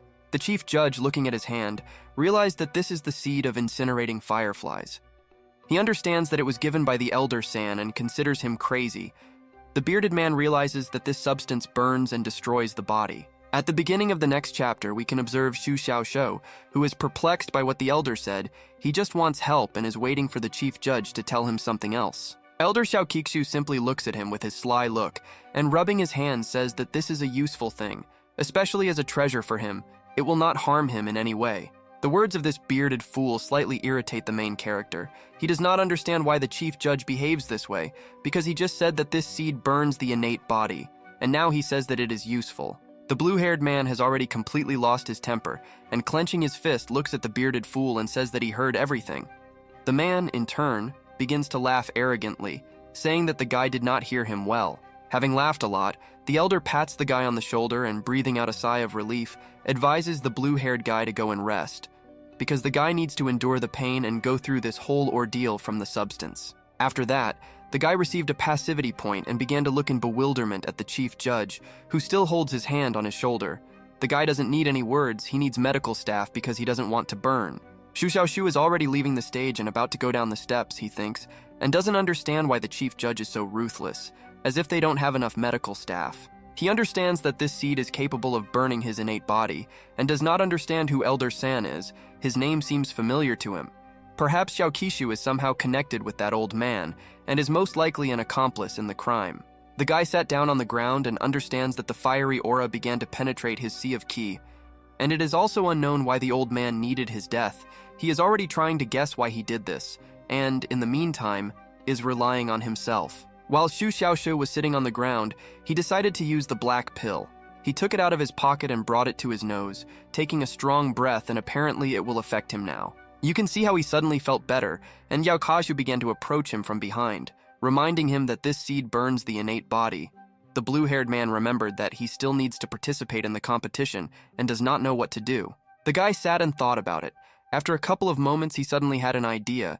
He now considers himself a genius and is going to bring his plan to life, hoping that it will work. The blue-haired one, getting to his feet, thinks that he can get rid of anxiety in the heat of a hot battle. It is clear that he is determined to take this seriously, and for him, this idea seems very feasible. Meanwhile, he notices a fight between two losers at the cloud-driven tournament. A guy in a white robe can be seen freezing his opponent, and the judge declares that Chao Qingting has won. The guy saw how one guy was spoiled on stage, and when he saw the ice, he suddenly began to smile. He noticed that the guy with the sword swung in his direction, and the ice explosion seemed very convenient to him. We again see a table on which there is the name of the main character. Meanwhile, the main judge announced his next opponent to him, and this is Zhang Fu. Now they will have to face each other on stage in a fierce battle. These explanations will remain behind the scenes because we already know the whole story. Meanwhile, we see how the main character begins to run up to Xiaoqiqu, trying to contact him on an important matter. Running up to the main judge, the main character points his finger at the table where his name and the name of his opponent are. He says that he will defeat him and they will provide him with prompt medical assistance. However, the chief judge was not pleased with the savagery of this participant. He looks very angry and does not understand who he takes the judge to be. So he runs up to him and immediately starts a conversation. Elder Xiaoqiqu already thinks that the younger generation is lost. We again see the events that take place in the judges' places. We see how one judge tells another to pay attention to how Elder Xiao just arrived, and he is already being bothered by Xu Xiaoshu. The elder can no longer tolerate the conversations of the main character and asks him to return to his place. The blue-haired one asks to look at him, because his whole body has become red hot. He is also a participant and has the right to treatment.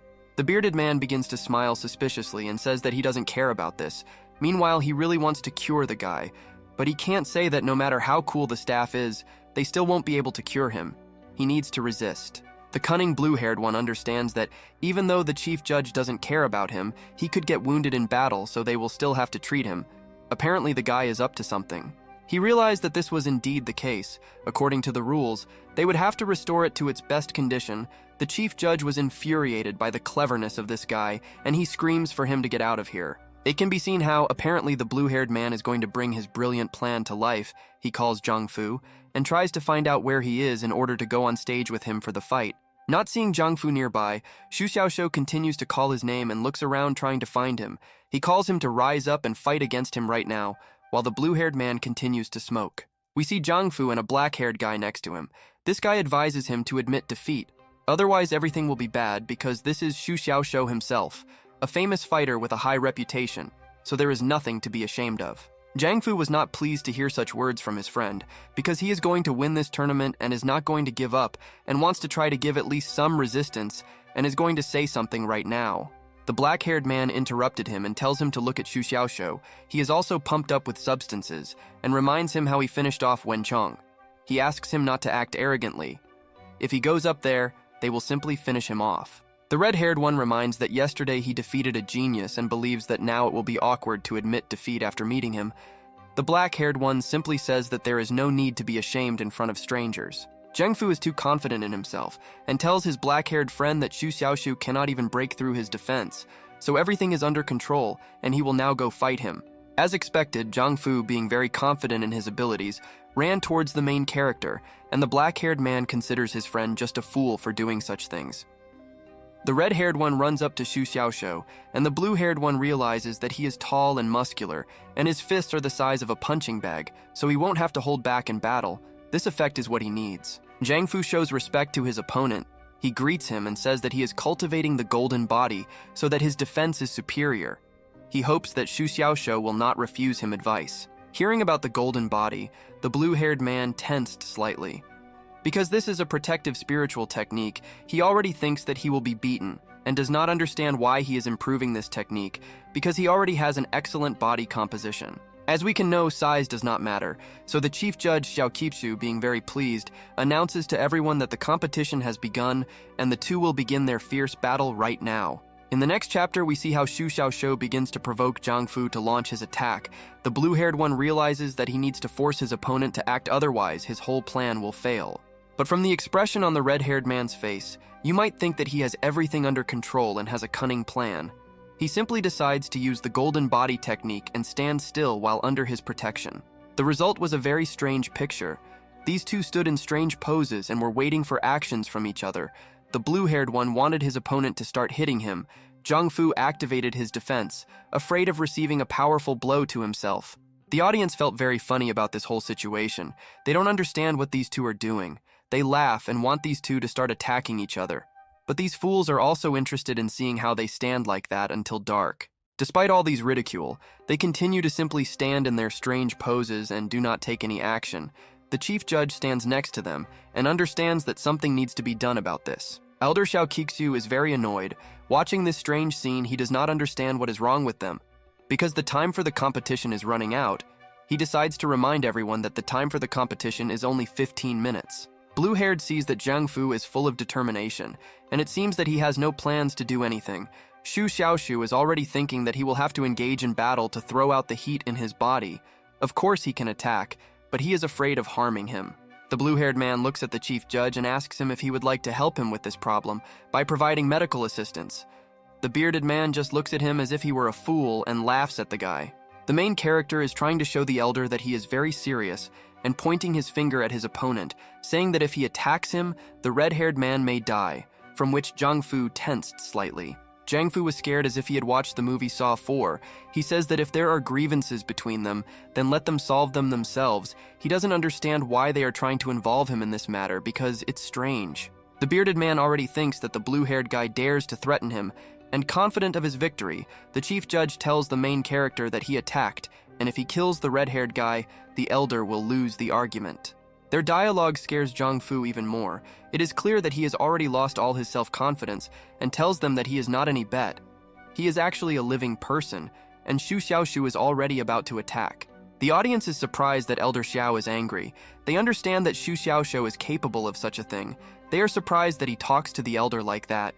But then they understand that this is normal for him and worry about his opponent. It is clear that the blue-haired man is very confident in his victory and asks the chief judge if he is confident in his bet and is already going to attack his opponent. Elder Xiao will be watching this fight. Xu Xiaoshu begins to charge his mighty fist with some kind of purple energy, from which it seemed to ignite. He swung this fist and pointed it straight at Jiang Fu, intending to strike. Further, you can see that the blow has already been dealt, but the red-haired man still continues to stand on his feet. A huge hole has formed in the stone ground, from which smoke emanates, which surrounded the entire scene. Blue-haired is very confident in his abilities. He tells everyone that he recently took a substance, so at the moment no one can cope with him, no matter what opponent he comes across, because he is very strong. The bearded man saw that his blow did not cause any harm to Zhang Fu. Looking at the main character with a smug look, he asks if this is all he is capable of and expects further actions from him. The red-haired man also drew attention to the high strength of Xu Xiaoxiu and wants to be rescued as soon as possible because he will not be able to continue the fight, and there is a possibility that he may not survive the next attacks. The spectators are stunned by how much destructive power Xu Xiaoxiu has, and they see how Zhang Fu, who made 3 victories in a row in the breakthrough competition, cannot do anything in front of Xu Xiaoxiu.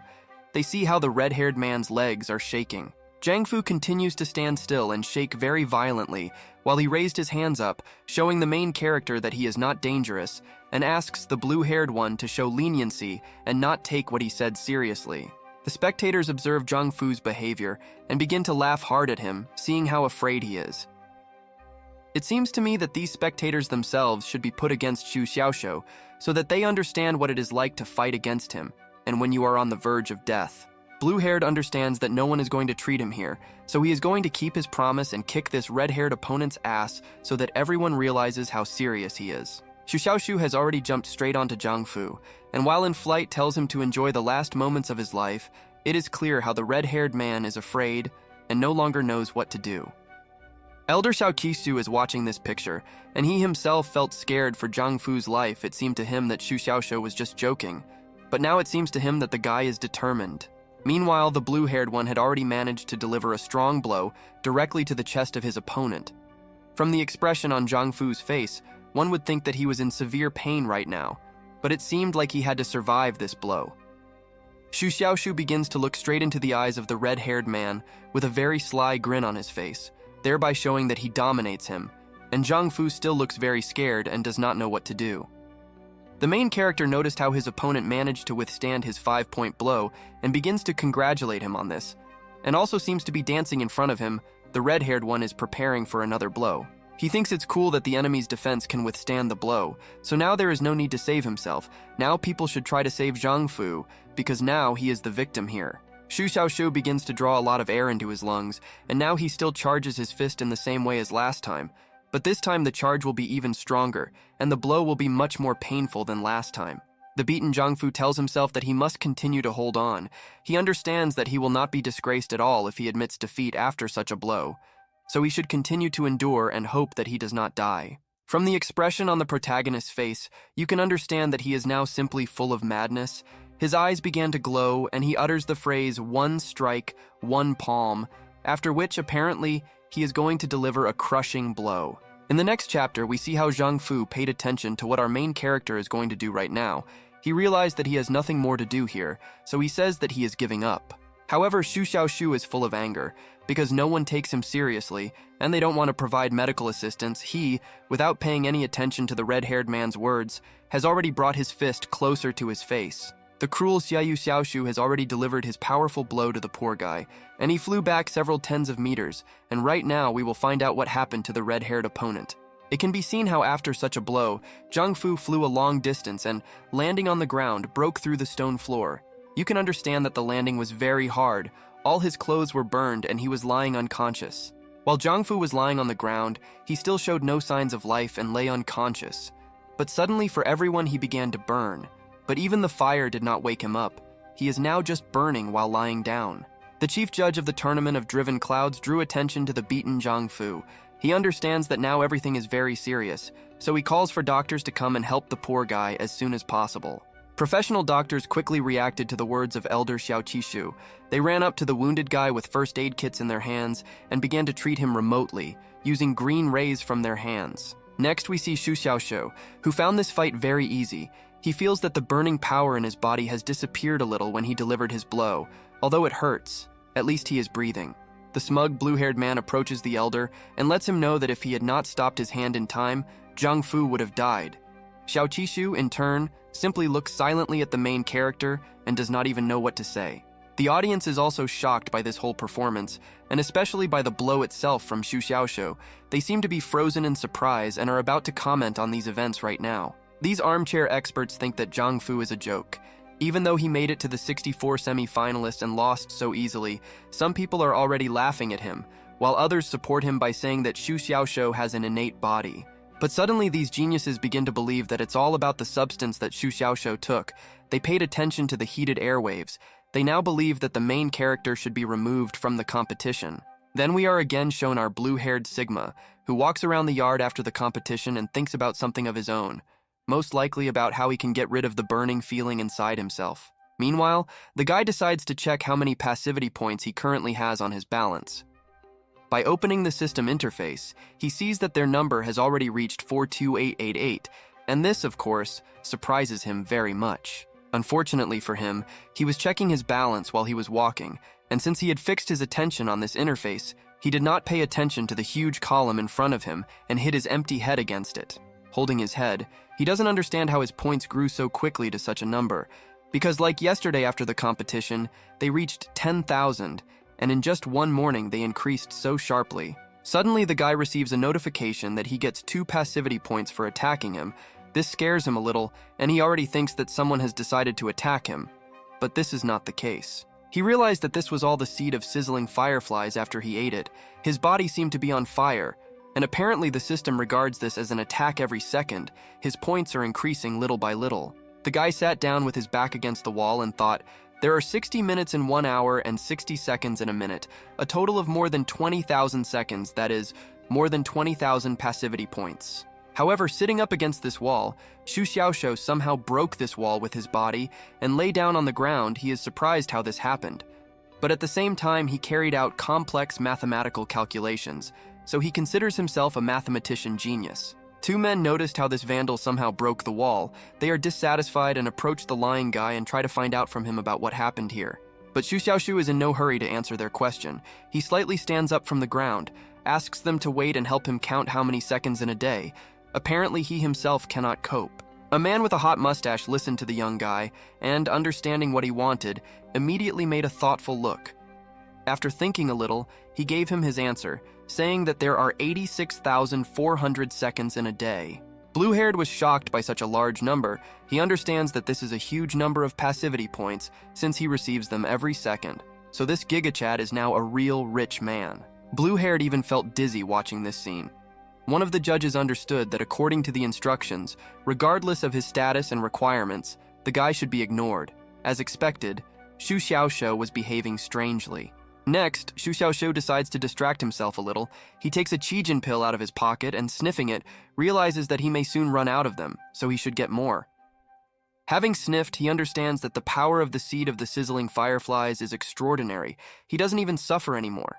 Everything is fine, because he can endure all this for the sake of a large number of passivity points. Next, the muscular guy says that the judge begins to walk away from him and begins to shout after him that if he goes to Elder Xiao, then let them ask him for a few Qijin pills and let him not forget to do this. The judge heard this while leaving, but didn't even turn to look at the guy. He just doesn't understand why the main character is now thinking about pills, despite the fact that right now he is experiencing burning pain in his body. Xu Xiaoxiu decides to tell them a secret and asks him to remember, firstly, if Elder Xiao agrees to give the pills, he wants them to tell him that the medical staff refused to give them to him. He is also a participant and should receive them.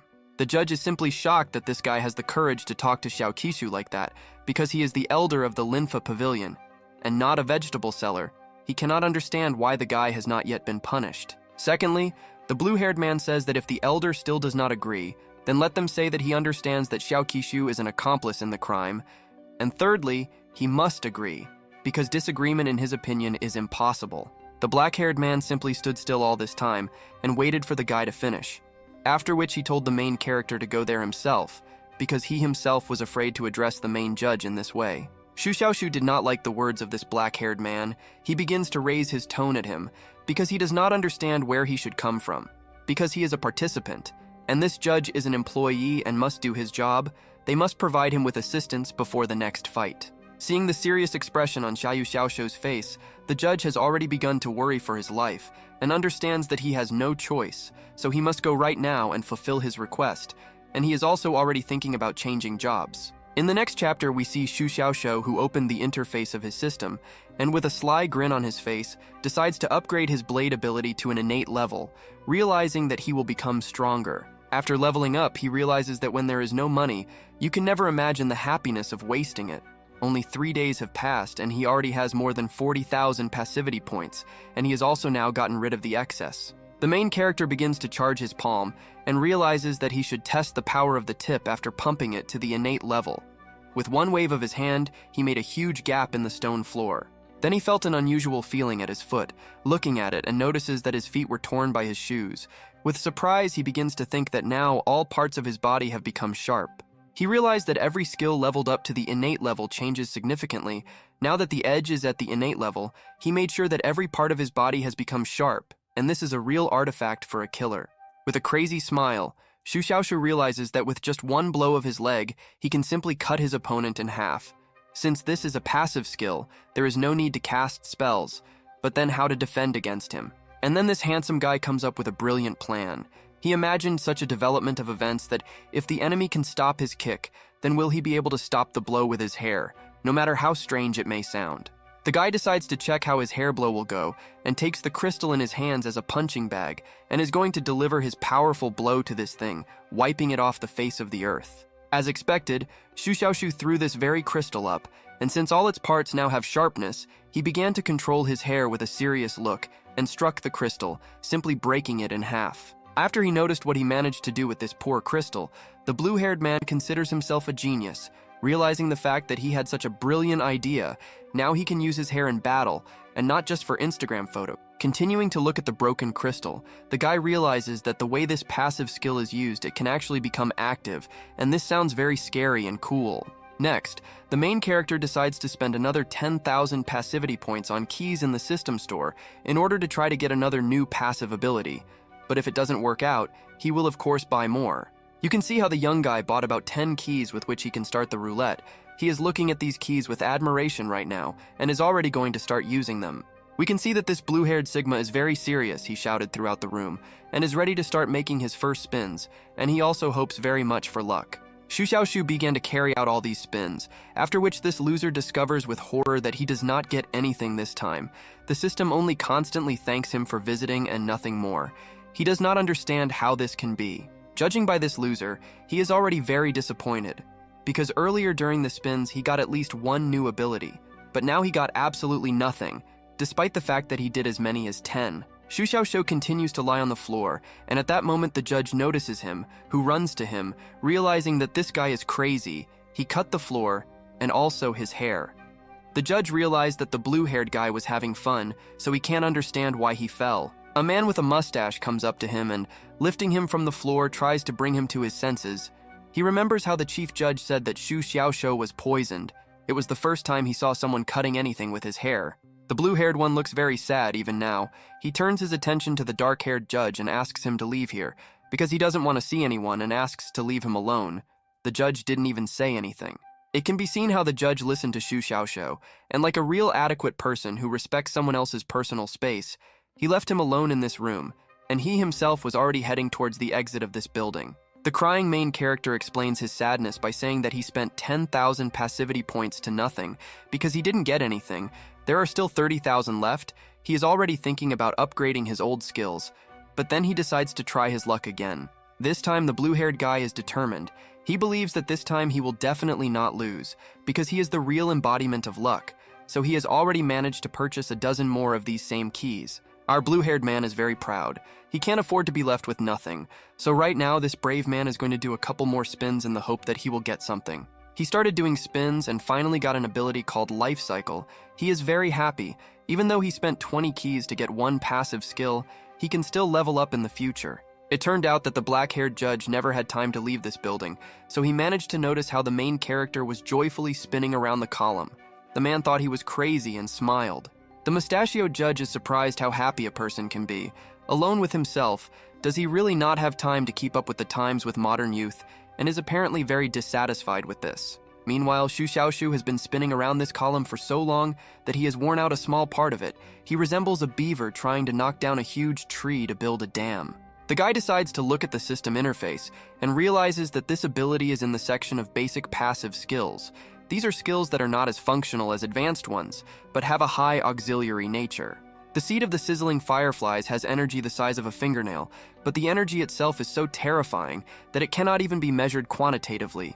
Blood, veins, bones, all the cells contained in them are subject to the burning force. The blood and flesh of the victim are burned to a charred state, and the meridians are baked to the point of destruction.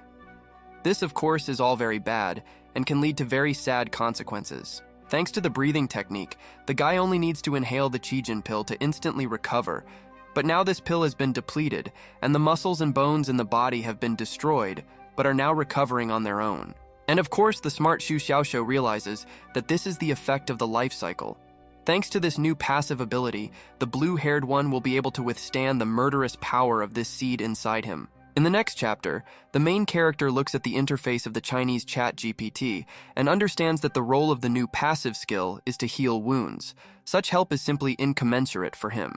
The guy looking at his balance realizes that he still has 20,000 passivity points left, which can be exchanged for 5,000 skill points to upgrade his new ability. The main character has upgraded this skill to the 6th level and immediately begins to feel an unexpected pleasant feeling throughout his body. Thus, he began to recover from the damage that the seed from the old man caused him. Blue-haired realized that in less than a minute he was able to recover from all his wounds. He believes that the skill is simply divine, and this cannot but please him. He looks very happy. Next, Xu Xiaoshou's curiosity took over. He decides to see what will happen if he pumps up this ability even more, using 5 more skill points to pump it up as quickly as possible. As a result, he upgraded this ability to an innate level. The rate of destruction of the seed of incinerating fireflies aligned with the life cycle. Fighting with each other, they split in half. The new ability has an absolutely frightening recovery speed. It took the seed half a day to consume 2 Chijin pills, of which there were only 10. And now, he doesn't even need to take these pills anymore. Then the guy becomes interested. Right now, he is going to check something else. Taking a sharp katana in his hands and standing in front of one man, it seems that he wants to injure his raised hand. Expectations were justified. The main character, without much hesitation, simply cut his palm, leaving a deep wound there from which red liquid begins to flow in large quantities. The man watching his actions is in shock and does not understand what the guy is doing. Because recently he lost consciousness for no reason, and now he is hurting himself, he believes that Xu Xiaoshou has definitely gone nuts. The main character does not particularly pay attention to the reactions of the people around him. After he wounded his palm with a katana, he put the weapon aside and began to simply look at his hand, waiting for it to recover. His palm recovered very quickly and became just like new. Xu Xiaoshou understands that with the life cycle at the innate level, recovery is faster than with Chijin pills. Meanwhile, the judge whom he sent for healing pills approached him. The mustachioed man was surprised that Elder Xiao gave him as many as 10 bottles for free. It all looks like a dream. The main character is even a little surprised that his request was listened to, and the pills as well as 10 bottles. He is very happy about this, although now he no longer needs them, because he has an excellent ability. Blue-haired tells the judge with the bottles that this is actually very cool. This is the most important event in his life to come and talk to the elder of the Linfa Pavilion like this, and there was nothing wrong with that. The young guy noticed how the black-haired judge joyfully looked at him and wanted to please him even more, saying that all these bottles would go to him. The judge did not understand what the catch was. He began to refuse such a gift, apparently because he was embarrassed to take it, or because he initially took them for the wounded guy and it would be wrong if he kept them for himself. But the main character is trying to convey to this guy that everything is under control, and he can take them for himself without any problems, because in the future, anything can happen, and they can help him. Seeing the obstinacy of the black-haired judge, Xu Xiaoshou with a dissatisfied look clarifies whether he really doesn't want to take them for himself, because they are very valuable. Then from this man's nod, he realized that he really doesn't want to. Then the blue-haired man begins to call to him the guy who has been watching them from the side all this time, and wants to give these bottles to him. The yellow-haired one does not understand what is happening, and the man with the bottles seems to not like something.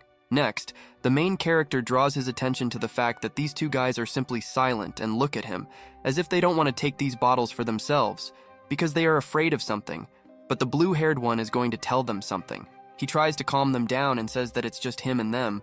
No one will know at all that they separated them. He didn't even plan to make fun of them to ruin the mood. They listen to Xu Xiaoshou.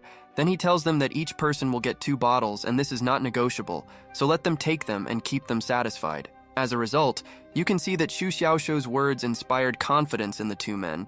They divided these bottles, 2 pieces each, and with a satisfied expression on their faces, they decided to keep them. After a couple of moments, the main referee of the tournament begins to call Xu Xiaoshou from afar to come up to the arena. The main character paid attention to this man and understands that he will now have to fight. He begins to walk into the arena. Meanwhile, the judges behind him look after him and discuss him.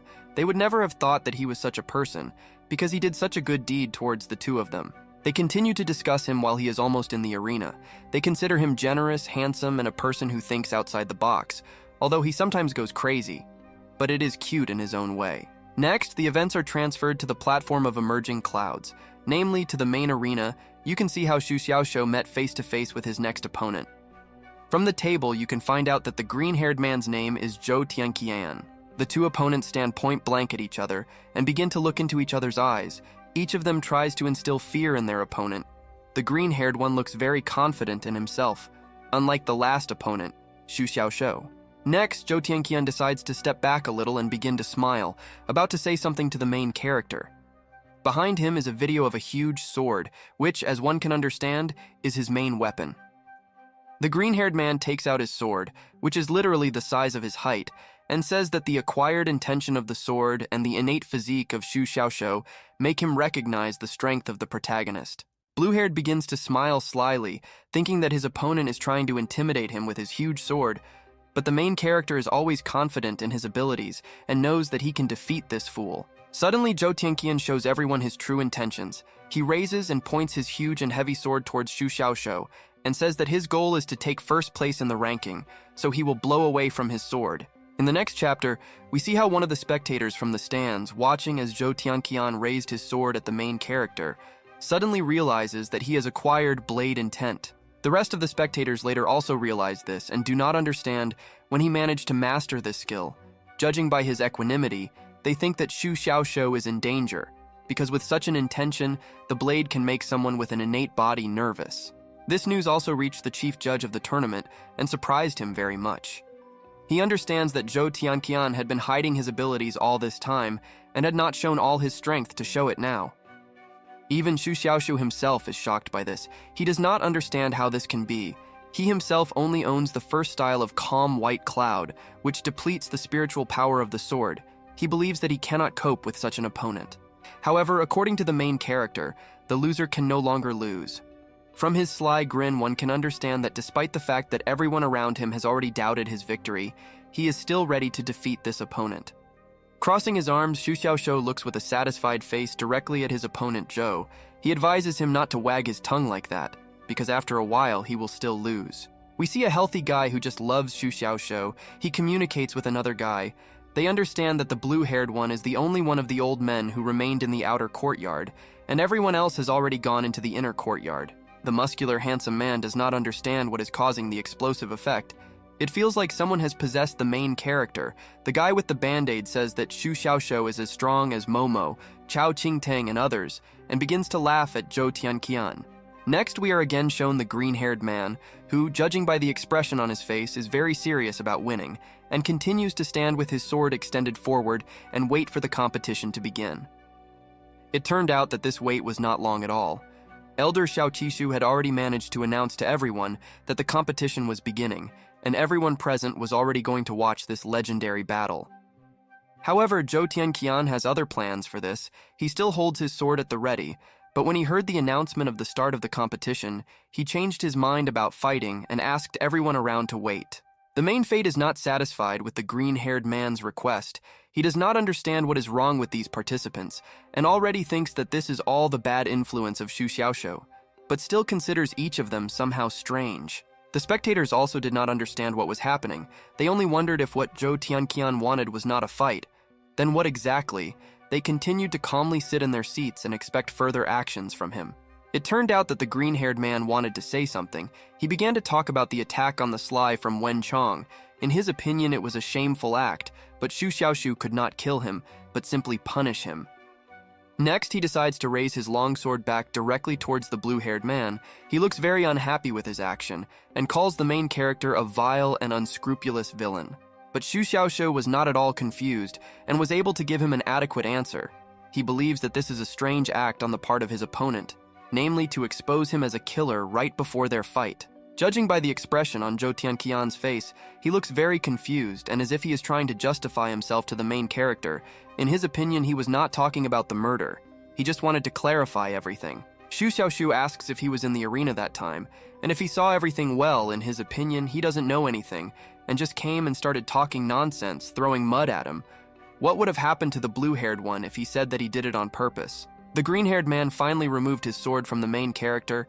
He looks very confused and seems to be very worried. This can be understood by the way he is sweating a lot. He is trying to justify himself and says that this is all not true. Blue-haired continues to blame this fool and demands that he stop making excuses because he knows that his next phrase will be, "You're just clinging to words. So let him stop arguing already." Zhou Tianqian still continues to make excuses and says that he didn't want this at all. The main character points his finger at him and says that people like him always blame others without thinking about the consequences. It can be seen how the pressure from Xu Xiaoshu exerts negative pressure on this green-haired man. His legs begin to shake, and this almost makes him fall to the ground, and he doesn't even know what to say. The main character just looks at Zhou Tianqian and sees how he almost fell to the ground and is trying to somehow hold on, leaning on his big sword. Judging by the blue-haired man's face, he is going to do something. The sweaty green-haired man continues to stand in place, while he is silent and continues to sweat heavily, holding the hilt of his sword. Then he turns his attention to Xu Xiaoshu and looks straight at him.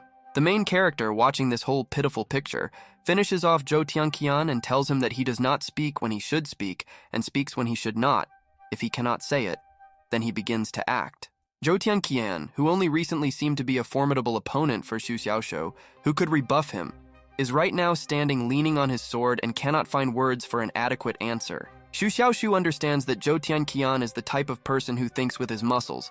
Because of the bursting sense of justice, he is very hot-tempered and sees only the superficial picture, or this poor guy was misled. The audience is not happy that Zhou Tianqian was wrong. They blame him for everything.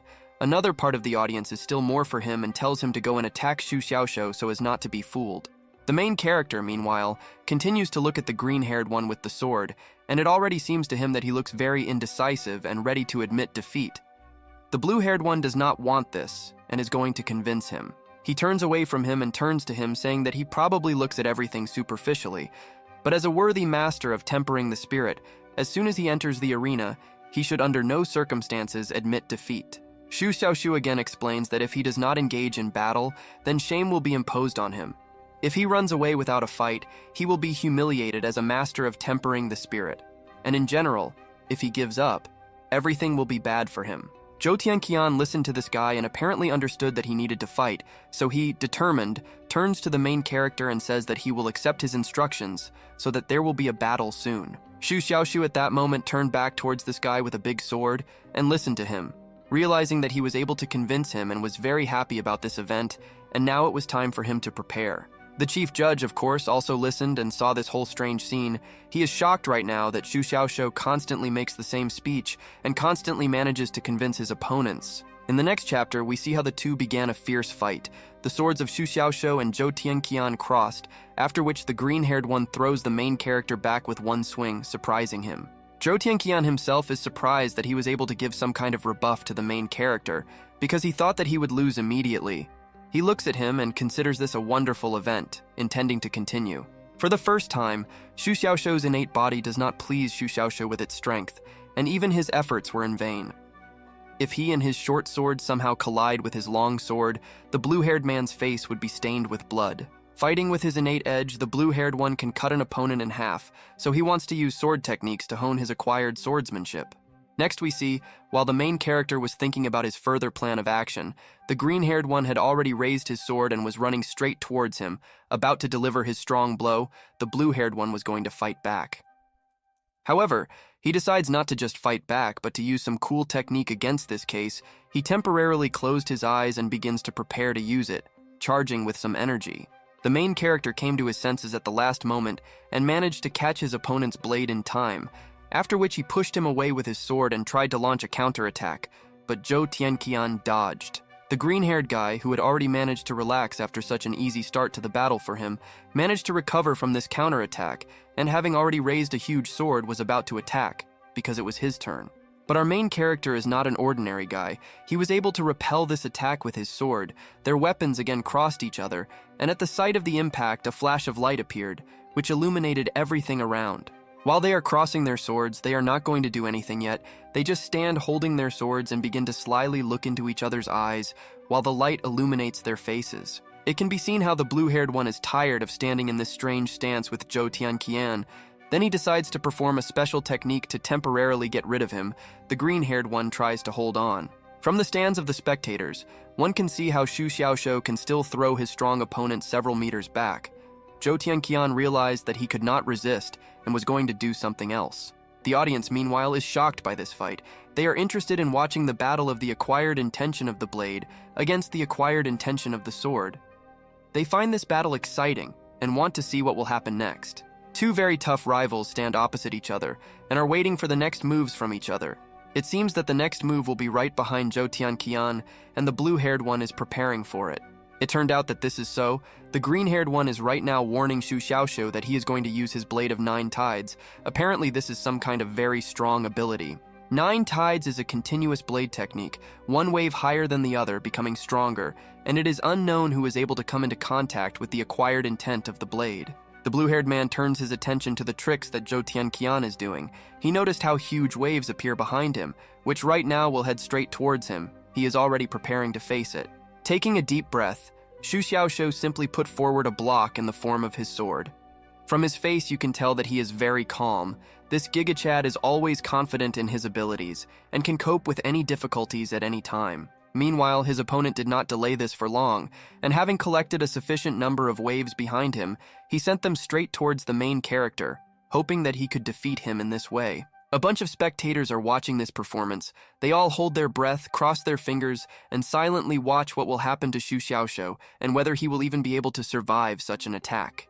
And of course, there is nowhere without the chief judge. Xiao Qishu is still watching the whole fight from above, as usual, and from the expression on his face, one can say that nothing surprises this man anymore. He seems sure that nothing will happen to the main character. You can see how these waves have almost reached Xu Xiaoxiu. Zhou Tianqian is already beginning to move forward, and the blue-haired one continues to stand in place and tries to withstand this attack, protecting himself. Then a huge bang occurs. The wave has almost reached Xu Xiaoxiu, and the green-haired one stands at a safe distance from him. The blue-haired one understands that now he will have to go through all this. The spectators are still surprised and excited watching this epic battle, but one of them began to shout loudly that this was all very cool, disturbing the others.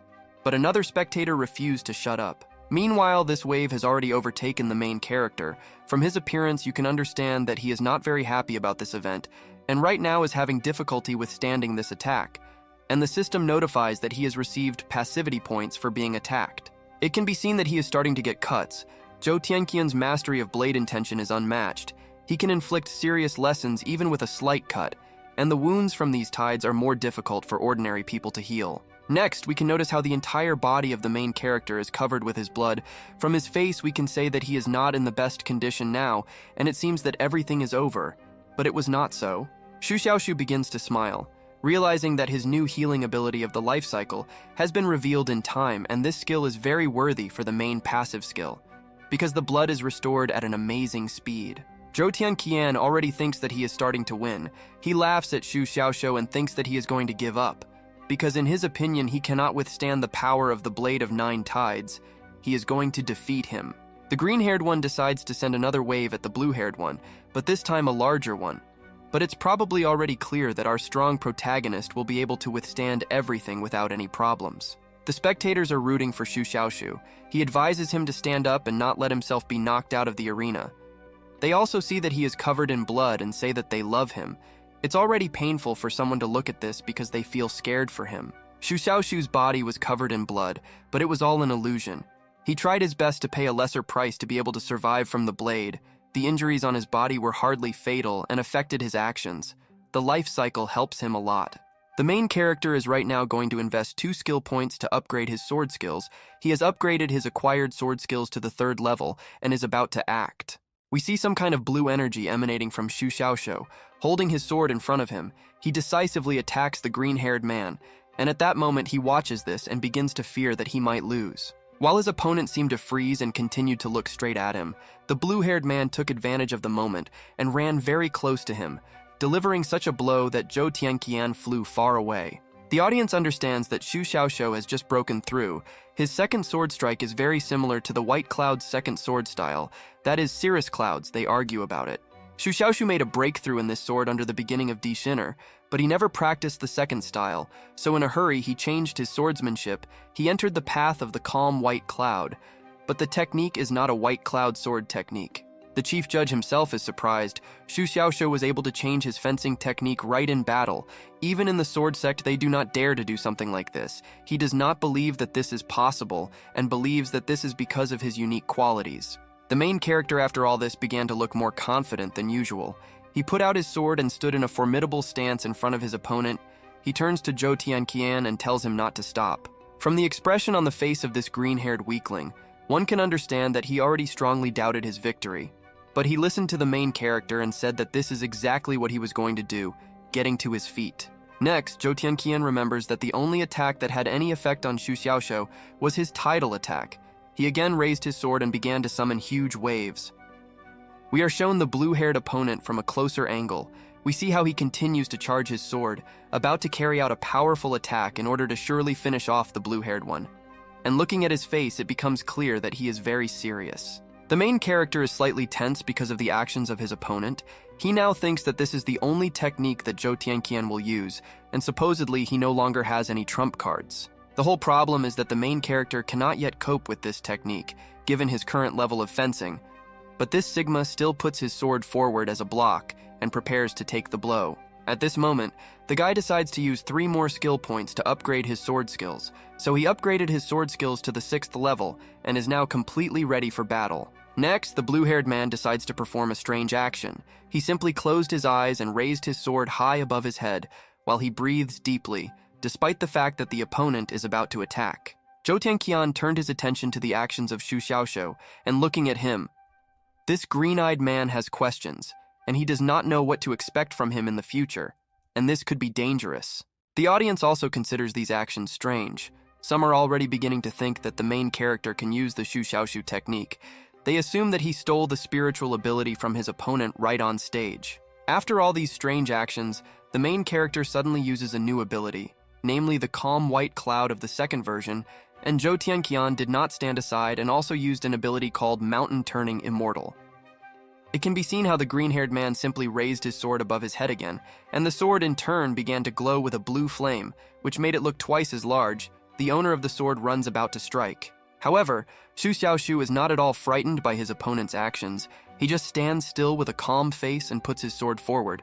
Thereby, of course, he is going to take the blow. The audience is shocked by the actions of Xu Xiaoshou because it seems like Zhou Tianqian has loaded his sword right now and is about to strike a brutal blow to him. But this does not scare him at all, and now anything can happen. Even the judge himself seems to have begun to worry about this guy. In his opinion, he hesitated for too long, and this is all just to discover his sword. The bearded man now believes that the blue-haired one will lose. Meanwhile, while the audience was watching all the events and discussing this, Zhou Tianqian had already managed to get very close to Xu Xiaoshou and struck his blow, as if a blue energy ring appeared in front of the blue-haired man, which he was going to repel. Well, as usual, the main character never ceases to amaze everyone with his skills and superior strength. He managed to repel this seemingly crushing blow without any problems, and he didn't even show any emotions. Next, Xu Xiaoshou, after a successful defense, decides to go on the attack to show that he is not going to endure this any longer. So with a crazy smile on his face, he hits Zhou Tianqian with his sword, causing him to fly back. In the next chapter, Xu Xiaoshou cannot understand what kind of demonic technique his opponent is using. Because he managed to turn around his innate ability of an immortal moving a mountain, the blue-haired one only has to show one more blade. The green-haired man, having flown some distance across this arena, stopped and stood up, after which, with the help of his large sword, he launched another wave of energy at Xu Xiaoshou, and this time he ran straight at her. In the next frame, we can understand that Xu Xiaoshou collided with the energy wave of his opponent. It is still unknown what happened to him, so we can only hope for the best in this case. It turned out that the main character remained safe and sound. He calmly survived this attack and came out of it. But of course, Zhou Tianqian did not expect this and is going to comment on it. The green-haired man believes that such an immortal with a sword is comparable to his grandfather, who set him on the path of the blade. He wonders if it is possible to use the sword in a similar way, just like a blade. Meanwhile, Xu Xiaoshou looks at this strange guy and sees how he simply closed his eyes. The blue-haired man is perplexed and believes that he completely forgot that he is in battle right now. The main character sees that the green-haired man still does not open his eyes and, being dissatisfied, he exhales and seems to be trying to attract attention, touching his forehead with his sharp sword. You can see how blood is flowing from this wound, and Xu Xiaoxiu pays attention to how the green-haired man continues to ignore him. He already believes that his opponent does not respect him in this battle. Next, the green-haired man decides to show everyone that he is not one of those who endure. A strong explosion occurred around him, from which Xu Xiaoxiu flew to the side. Zhou Tianqian himself looked very angry. The spectators from the stands, holding their breath, continue to excitedly follow all the events taking place. They see how some kind of blue sphere has formed around Zhou Tianqian. Xu Xiaoxiu lies on the ground. The green-haired man's eyes are full of madness. Blood continues to flow from his wound, but he is not going to give up. He screams at the top of his voice and looks straight at the main character and is going to try to kick his ass. From this scream, it was as if a strong dust storm had risen in the arena. The spectators continued to watch this whole nightmare, and also noticed how Zhou Tianqian began to glow a little brighter. Xu Xiaoxiu continued to lie on the ground. Several seconds have already passed, and the blue-haired man continues to lie straight on the ground and watch him. At first, he does not understand what is happening, but later he assumes that his opponent has broken through to the innate level. It can be seen how Zhou Tianqian has already calmed down, and they are looking at each other. Xu Xiaoxiu doesn't know what to expect from him now, because even at the 10th acquired level, this guy was too strong. But what will happen at the innate level? However, we can notice that the green-haired man is not even going to fight yet. He only thanks the main character for his leniency, because he behaved stupidly. Having received a blow from the sword, he finally realized that Xu Xiaoxiu is actually a noble man. Elder Xiaoqishu apparently expected to see some kind of harshness further, but seeing how openly the green-haired man began to talk to the main character, he realized that he should not expect anything bad further. The two fought for too long, and the competition time was limited to 15 minutes, so the chief judge announced to everyone that the competition was over and Xu Xiaoxiu had won. The participants paid attention to this. At first glance, the green-eyed man seemed embarrassed. Before the start of the fight, he talked about the cruelty of his opponent, but as a result, he took life back into his hands from the supposedly tough Xu Xiaoxiu. Zhou Tianqian just thought about something for a while, then he decisively declared to the main character that he had decided to become his friend. This turn of events surprised the blue-haired strongman a little. Zhou Tianqian, during the breakthrough to innateness, destroyed the barrier. The information panel became filled with information, but Xu Xiaoxiu did not care. At this moment, he only wanted to quickly return and figure out his swordsmanship. Meanwhile, the spectators sitting in the stands were very excited about the fight between these two strong men. In their opinion, it was the most exciting fight in a long time, so they began to applaud the two. Xu Xiaoxiu gets passivity points for this. Xiaoqishu looks after the guy. He believes that the blue-haired man has completely abandoned spiritual abilities and forgot about fencing using his creativity. In fact, this is the strongest state of development that the 8th immortal swordsman mentioned. Meanwhile, he continues to look at the main character, and to his surprise he realizes that he is the rise of the shadow of the strongest swordsman, so Xu Xiaoxiu is not so simple. Next, the chief judge drew attention to how the audience still couldn't stop applauding. He turned in their direction and with his hands showed everyone to stop, because he wanted to tell everyone something. With a serious look, the elder announces to everyone that the competition is over, and thanks everyone present for visiting. And now it's time for them to leave, because this master is scheduled to begin mooning soon. Meanwhile, the events are again transferred to the Goose Lake. We can notice a building already familiar to us, crystal clear water, in which 2 geese are swimming and a bunch of weeping willows that grow around this lake. Xu Xiaoxiu is again in his thoughts. He remembered how in the battle with Dixiner, her sword seemed to be full of weak points, and he believed that she was weak in fencing. He does not understand how he was able to know the Tao of the blade. Zhou Tianqian is the only one who influenced his creative thinking. Simply using creativity in combat seems more reasonable than spiritual abilities. Even the White Cloud sword technique has one style. What kind of qualification does one have to talk about its strength and weaknesses? Then the main character no longer cared. If you have a sublime understanding of the path of the sword, perhaps you should continue moving in the same direction. But obviously Xu Xiaoxiu does not have such an opportunity. Xu Xiaoxiu continues to feel the burning inside him and understands that this thing had to be completely purified. Otherwise, even with the life cycle, the body will be fine for a while, so the cultivation will be destroyed. The guy spent some of his passivity points in the battle with Zhou Tianqian, and he shouldn't have had much left, but when he saw more pure on the balance sheet and realized that it was because of the burning inside, it's cool, but there is a great danger that the heat will reach the Sea of Qi. Blue-haired clenched his fist, remembering that damn old man who gave him this seed. Shu Xiaoshu is going to refine this thing all night. He is very serious, so nothing will stop him. In the next chapter, we see how Shu Xiaoshu, under the cover of darkness, holds a yellow pill and looks at it. He is going to invest 5 skill points in the breathing technique and has pumped it up to the 6th level. He didn't feel any changes after pumping. Perhaps pumping doesn't even affect this ability. The breathing technique scares him. He didn't intend to pump. But if he starts cultivating the old man's seed, the Qijin pills won't cope and everything will end badly. After which the guy sat down on the ground in his position and began to think about something. Meanwhile, he again felt a strong burning sensation inside himself, but this time it seemed to be stronger than usual. Suddenly we see a very terrible picture. The blue-haired man, feeling this burning sensation, begins to writhe slightly in pain. Meanwhile, blood begins to flow from his eyes, mouth, and nose. Apparently, everything is very bad. Ordinary spiritual power seems to have a fire attribute. He has mastered the attribute power at an acquired level that is usually grasped by innate masters. If he can refine, he may be able to defeat innate masters. Perhaps the Sand gave this pill with good intentions, and his strength can increase rapidly, but the speed of improvement is too slow. Cultivating the threads will not be able to extinguish the flames without an extra crescent. The main character thought about how he could increase this very speed. Perhaps he would be able to improve it by upgrading his breathing technique. It sounds very cool, and apparently the guy came up with a brilliant idea. And then it dawned on him. He realized how brilliant his idea was related to the breathing technique. He understands that this skill is not easy, and he will definitely be able to do something with its help. This skill does not at all relate to mental abilities, because it is the main one. Perhaps it has other applications. The name breathing technique reminds the guy of the word breathing, and this is something important. Before this, during cultivation and healing of wounds, he used inhalation and exhalation not once, since it is possible to inhale energy. Is it possible to release the energy of the seed that is inside him by exhaling? Sitting on the ground, he understands that the heart should not interfere with actions.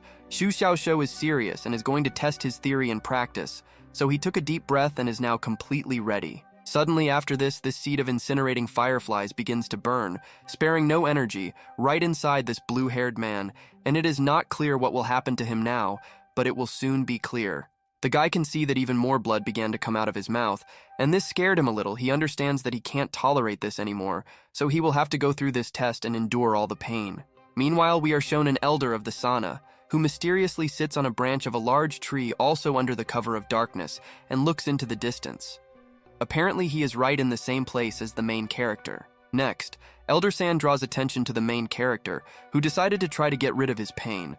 The gray-haired old man is very surprised by this incident, and he thinks that the boy is now dying.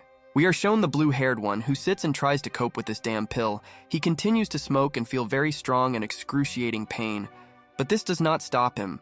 Further, apparently this seed inside him is already going crazy, increasing its burning energy. From this, Shu Xiaoshu's blood vessels begin to burst, which makes the pain inside him even stronger. But he is not going to give up. It seems that now everything has become a little calmer. The guy continues to sit in his position and feel the pain.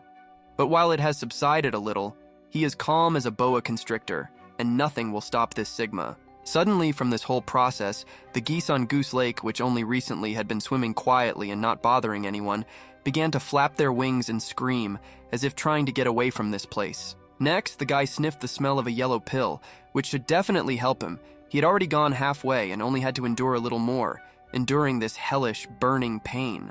After the guy snorted this pill, he began listening to lectures on making money from Andrew Tate in his micro earphones so as not to get bored, after which some energy waves began to emanate from him.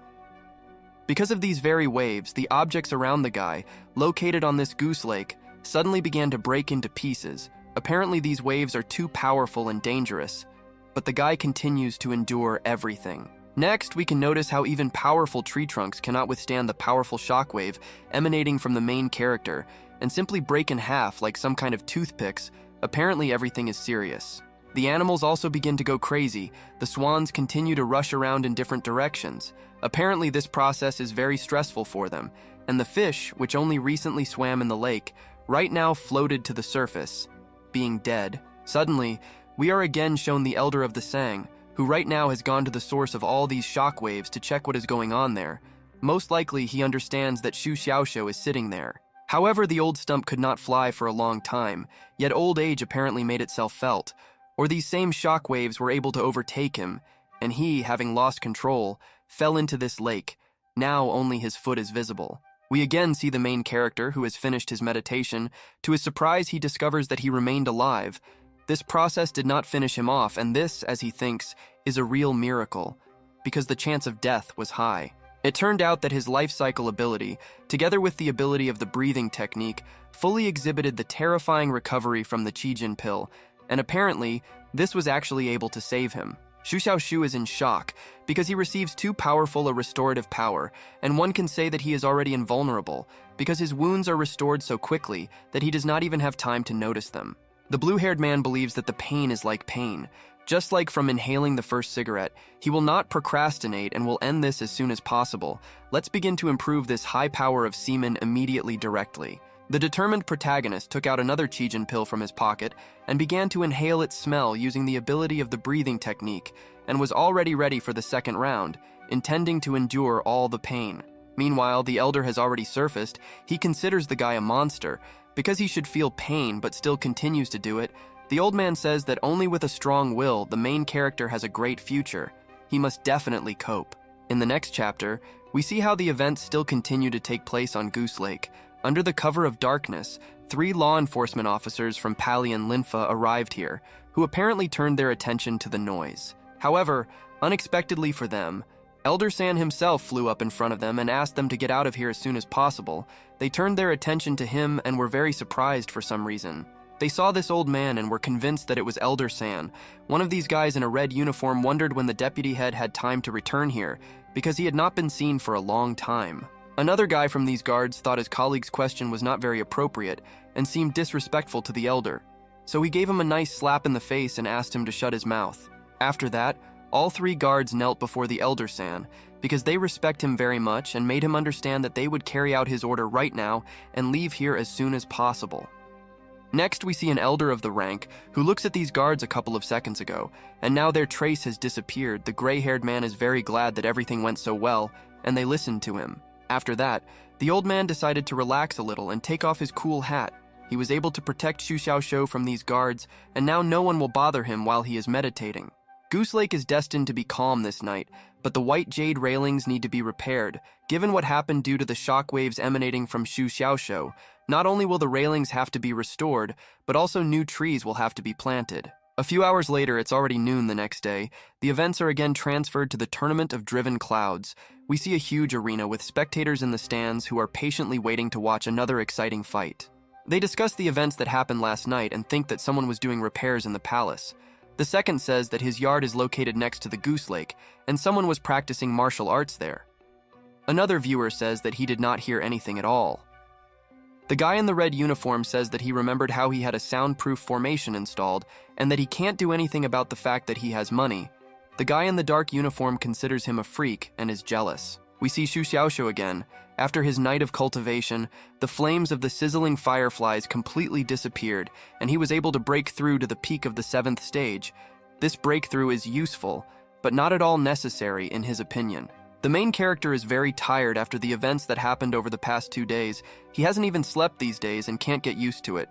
And since he's very sleepy now, he decides to lie down and take a nap to regain his strength. Unfortunately for the main character, while he was sleeping and enjoying a wonderful sleep, a black-haired judge approached him, who displeasedly hit him in the face and woke up the guy, because now it was his turn to compete. From this previously sleeping handsome man, one can understand that such impudent behavior on the part of the judge slightly frightened him, for which the system even notified him with 1 passivity point about the reason for his fright. The dissatisfied Xu Xiaoshu changes his position from lying to sitting, and seems slightly sad.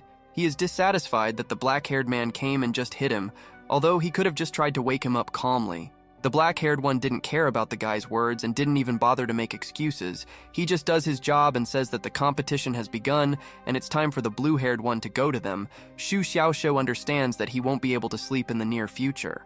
The guy entered the arena. He is going to climb the steps straight to the chief judge. Meanwhile, the crowd from the stands is shouting his name and more for him, calling him a real champion and really want to watch his next fight. As usual, Xu Xiaoxiu began to receive passivity points for the inspiration and praise from the crowd.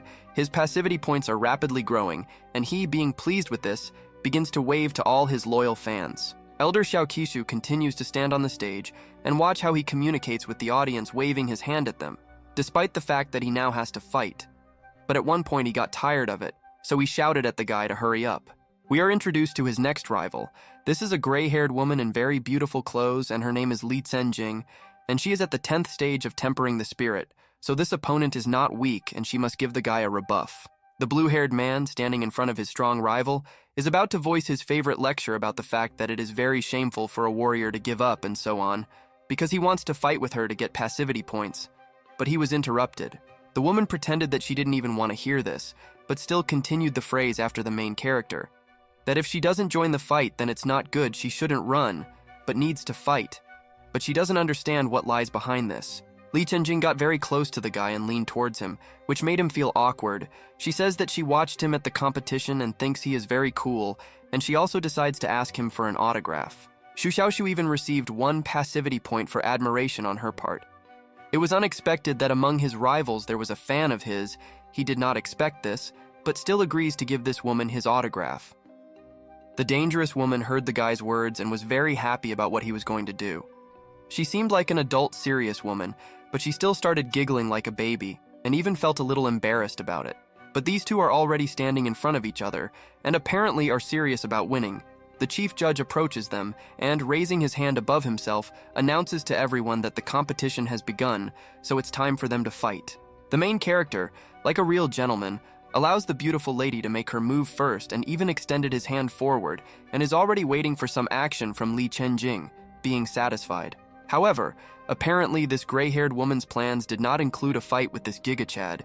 He only announced that he was giving up, even though Xu Xiaoxiu allowed her to make her move first, and he just stood there. These words greatly disappointed Xu Xiaoxiu, especially since she first stole his line, and now decides to give up. He doesn't understand what kind of fan she is, since she doesn't allow him to earn passivity points. She explains her actions by saying that Zhang Fu is still lying unconscious in the medicine pavilion and cannot take part in the rating battle, which is why she does not want to fight him, because she does not want to get injured, but wants to get into the rating battle. While drinking his glass of water, Elder Xiao Qishu announced to everyone that the competition was over, and the victory went to Xu Xiaoxiu. He looked dissatisfied, apparently because he himself wanted to watch this interesting battle. The spectators are also unhappy with this news, because they didn't even move. One expert from the crowd thinks that Li Chenjing did the right thing, because she is at stage 10, and Xu Xiaoxiu is at stage 7. And another viewer, realizing that he was talking complete nonsense, asked him shut up. After the gray-haired girl gave up and did not even dare to try herself in battle, she immediately began to hand the guy a brush so that he would give her an autograph, and he was very dissatisfied, but he would still do it as he promised. Xu Xiaoxiu sharply exhaled his entire breath into the air and considers this fan to be simply abnormal. Looking at her, he took the brush from her and, turning to her, asked where he should sign. Li Chenjing asks Xu Xiaoxiu to sign right on her palm and has already held it out expecting an autograph from this celebrity. Apparently, she didn't have any paper left with her, so the main character will have to sign right there. In the next chapter, we see how Li Chenjin notices a disgruntled fan dressed in blue clothes in the stands. She shouts something at her, and the gray-haired girl tries to understand what they are saying to her. It turned out that this black-haired fan was simply furious when she saw how this woman treated Xu Xiaoxiu. She demanded that Li Chenjing get away from him, because only she would get the main character. An embarrassed gray-haired woman just sticks her tongue out at this girl and teases her by making strange sounds. She says that since the girl in blue clothes did not train well, then let her sit silently and be jealous. And then you can see how Xu Xiaoxiu is annoyed by the argument between these two girls. He just quickly signs the hands of his fan, who was supposed to fight with him now. You can see from her how happy she is, and considers this a victory. Having started to sign Li Chenjing on her palm, he asks her not to give in to anyone she meets next. Otherwise, it won't be very good and she will be considered just a coward for the rest of her life. Finally, the guy signed her palm. The woman begins to look at this inscription with pleasure and, after listening to the main character, promises that she will not give in to anyone again.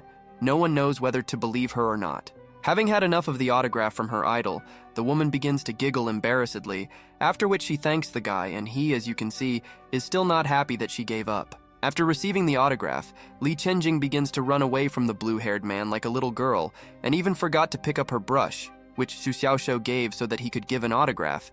He shouts after her so that she takes this thing. The girl heard the guy's screams. She stopped, and without even turning to look at him, she said that she was giving this thing to him. Apparently, she was too lazy to take it back, so the guy will have to walk around with this brush, and he is unhappy about it. The bearded chief judge, as usual, begins to scratch his long beard and has already looked away. Apparently, he thought that it was a romantic gift from a woman and pretended that he did not do it. Even Xu Xiaoxiu himself froze at this, realizing that this could really happen. Could Chenjing really be in love with this blue-haired strongman? Apparently, he doesn't like it at all. Next, the crazy fan from the stands, apparently forgetting that Chenjing is at the 10th stage, decides to unexpectedly attack her and send her flying with her kick, because from today on, she is her sworn enemy. But the gray-haired girl didn't even fight back with her. She just showed off to this crazy girl the autograph on her palm from Xu Xiaoxiu. She felt sad and envious, already thinking about cutting off this hand and taking it for herself. Next, the events are transferred to the waiting area, where the main character is sitting and holding something in his hands, thinking about something. He is still walking around without a mood after that incident at the competition. He is already in the quarterfinals, and today he will have another fight, and then there will be a battle for the championship. He does not yet know whether he will be able to take the champion title, because Zhou Tianqian's combat power is at its peak, and how much stronger he will become at the innate level. Innate is actually a common term. It contains 3 kingdoms: the Garden of Life, Homelessness, and Elevation of Spirit. After the 10th stage, the Tempering Master comprehends the heavenly path and opens the Garden of Life. If successful, the power of the innate attribute can awaken. The strength of the innate attribute is very mysterious and varies from person to person. In total, there are 5 elements also consisting of perception. These include the Frost Sword of Chao Qing Teng and the innate cutting blade of Zhou Tianqian. Although Xu Xiaoxiu's passive skills can be used as innate, there are still limitations. Without the strength of the innate attribute, he has stronger defensive abilities than the rest of the members. The guy believes that even if the others try their best to get the champion's place, it seems unrealistic for them, since Xu Xiaoxiu is very strong and they cannot compare with him. Right now, the guy has 5 passive abilities. 3 are already at the innate level. The guy is going to do more spins right now. Last time he pulled out the life cycle and also received 3 passive and 7 more regular keys and did 10 spins at once. The guy opened the interface of the Chinese ChatGPT, selects the keys there, and is already going to spend a bunch of his twists and knock out a new cool passive ability from there, embodying all his great luck. It turned out that while the guy was sitting all alone and talking to himself, he was noticed by 2 judges who hid and began to watch him, realizing that something was about to happen again. Paying attention to what Xu Xiaoxiu is doing now, the yellow-haired one asks to prepare rescue tools right now, and the black-haired one wants to look first, but the other one hurries him, because if something happens, they may not have time to help. It can be seen how the guy just started doing twists and took a very strange position to do it. It was because of this that the judges thought that something bad was going to happen to him and were waiting for it to help. You can see that the guy has already managed to do a whole dozen of these same twists, but he still didn't get anything. The system only thanked him a few times for his visit, and from this again, he was disappointed and simply fell to the ground. This was a signal for the judges watching the blue-haired man. They had already taken a bunch of bottles with healing pills and began to run up to the guy. But when they approached, they discovered how he had woken up and began to ask them what they were doing here. They were surprised and asked if he was okay. Xu Xiaoxiu just laughs because what could have happened to him? He understands that because of the broken system, it is becoming increasingly difficult to get something. But fortunately, he prepared in advance, so he was not afraid and did not lose consciousness. Blue-haired notices how these 2 judges, who wanted to help him, remained in this place and just looked at him. Despite the fact that he had already woken up, he asks them to leave here, because everything is already in order and they listened to him. As they left, they began to discuss the blue-haired one. The yellow-haired one says that his body was not overheated, so the gloves were of no use. The black-haired one says that no one knows this. Perhaps they did the right thing by putting them on him. The guy continues to sit in this room all alone and is very sad that he didn't get anything, and he wasted a lot of passivity points. The judges, in turn, continue to watch him quietly and wait for his further actions. Xu Xiaoxiu believes that the system is cheating. He just threw away 10,000 passivity points like a stone in the sea. That is, they just disappeared. He even feels funny about this whole situation, because it even sounds stupid. Dissatisfied, he remembers that when he first used the roulette, one of the 3 keys gave him a tip, and then he said, "Come again." But what now? Xu Xiaoxiu cannot understand. Further, it is clear that Xu Xiaoxiu is very determined. He made an exchange for 8 more keys and began to start his twists. He hopes that at least this time he will get something. A serious guy, after purchasing a bunch of new keys, is determined to knock out at least something, having spent a large number of passivity points, so he begins his spins, embodying all his luck. We see the look of Xu Xiaoxiu. He recently purchased keys and is already going to carry out new spins, hoping that he will get some new ability. The system thanked the guy many times for visiting, and at one moment issued a new passive skill, namely Perception. Xu Xiaoxiu jumped so hard with joy that he broke through the ceiling. You can see how his head, which broke through the ceiling, got stuck right there and he hangs like a chandelier. Apparently he is calm there and he is still wondering what his new skill gives him. The judges notice this. They understand that although he is a generous person, he is also sick in the head. They notice the mess he made here and are unhappy, because they will have to pay for everything later.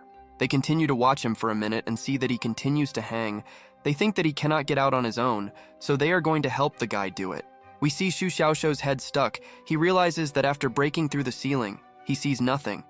But in fact, somehow he seems to see 2 worried people below. It turns out that he really sees them. They are carrying a ladder right now to help him, but the radius is only a few meters and then the image blurs. The blue-haired man realized that it was all because of perception. He wondered if this skill was too strong. The figures just appeared in his mind. No one could protect himself from this. Then the guy again looks at 2 people with the help of his ability. He sees how they continue to carry the ladder towards him, and before that, they decide to ask if he can go down from there on his own. Xu Xiaoxiu lets them understand that he doesn't need help, and he can go down from there himself. And after these words, he jumped down, but they didn't even have to carry the ladder, so they strained in vain. Xu Xiaoxiu successfully landed right in front of 2 people who had already approached him with a heavy ladder. They already realized that the guy was quite independent, so he managed it himself. After landing, the main character received 2 passivity points for cursing. Apparently, these people already realized that they had strained their strength in vain and carried this ladder. However, the blue-haired Gigachad was not at all embarrassed by the fact that they were cursing him. He simply sat down and was already thinking of investing 10 skill points in the perception skill to strengthen it. Next, the main character upgraded this skill to the innate 1st level. Sitting on the ground, he realizes that the range of perception has expanded to 10 meters, and the picture has become clearer. While Xu Xiaoxiu was improving his ability and studying it, he noticed the same judges who were watching him from another room. It's clear that they really like to do this. The yellow-eyed one tensed slightly, and already thinks that the main character has eyes in the back of his head. He scared him with his actions, and seems to already know that they are watching him. The dark-haired one forgives his friend to be quieter. It turns out that Xu Xiaoxiu clearly sees their conversation and actions. He already knew that they were always watching him, but he didn't know what they were talking about. This is tantamount to installing a CCTV camera directly in his head. You can see how the guy is very happy about this. He realizes that now he can find out about everything, even about what is not worth knowing. He finally finds out the secret recipe for the Krabby Patty. So this ability is just great. He understands that he still has 20,000 points left, so while he buys 9 keys, adds the remaining ones and gets 10, he needs to continue making spins, because he might drop another skill next. Xu Xiaoxiu opens the system interface and is about to start making the next spins, but before that, with a crazy face as usual, he is going to make use of all his existing luck. While the poor guy is spinning, he can't get a new ability. Meanwhile, 2 people are standing and watching him from another room to help at some point. The mustachioed judge sees that everything is getting very bad with the guy's condition, so he turns to his friend and starts the countdown, so that at the end of it he can run out and help the main character. After the countdown ends, the dark-haired one gives the command to his friend that it's time for them to act. Judging by the expression on the yellow-eyed one's face, one might think that he was not ready for this at all. Unfortunately, at the moment we cannot see what is happening in that room, but you can hear that the judges thought that the guy was running up to him badly, but he did not understand what they were doing, because everything was fine with him. Next, we again see the main character, who after all these unsuccessful twists and contact with dirty judges, decides to wash his hands, remembering all the horror that recently happened to him. He remembers how, after the twist, he fell to the ground from disappointment, and the black-haired man decided to give him artificial respiration. But he covered his mouth with his hand in time, otherwise he could have lost the first kiss. You can see how 2 stormy guys are already lying on the floor, tied up, they want to be released, and Xu Xiaoxiu gets points for cursing him and is already in a hurry to leave this room as soon as possible. After some time, the blue-haired man came to the tournament of driven clouds and sees a battle going on right now between 2 strong warriors. He watches this with interest and wonders who will win. A few minutes later, the battle came to an end, and the winner was already announced. It turned out to be a green-eyed girl named Mu Zixi.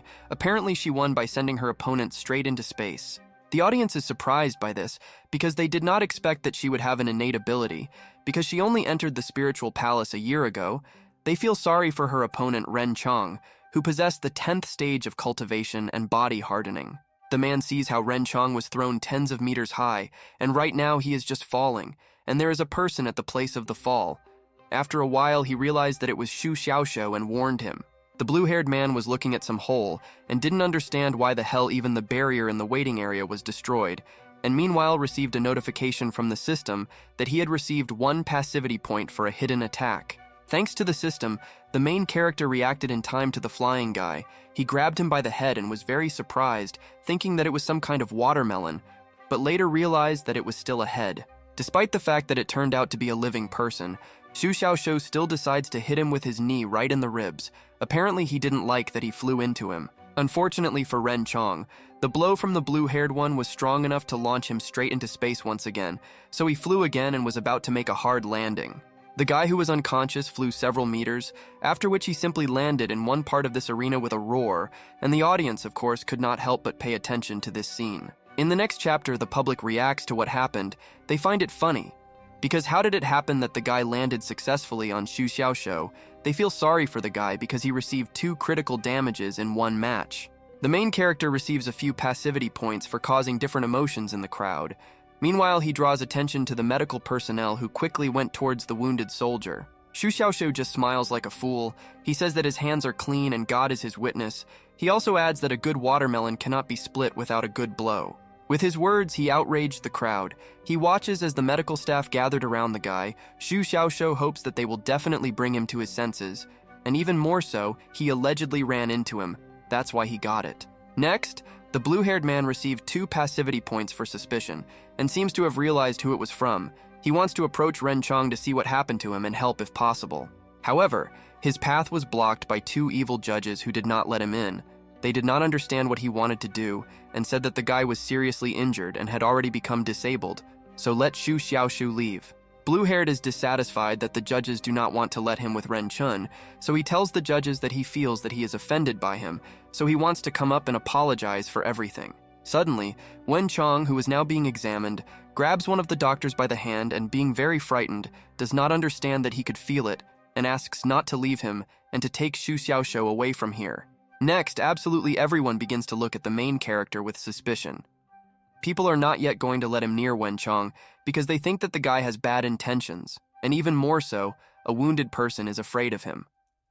The blue-haired one will raise his hands, saying that he is not up to anything bad. He is just concerned about whether he has really become disabled now and wants to examine him in person and nothing more. Gray-haired became even more scared.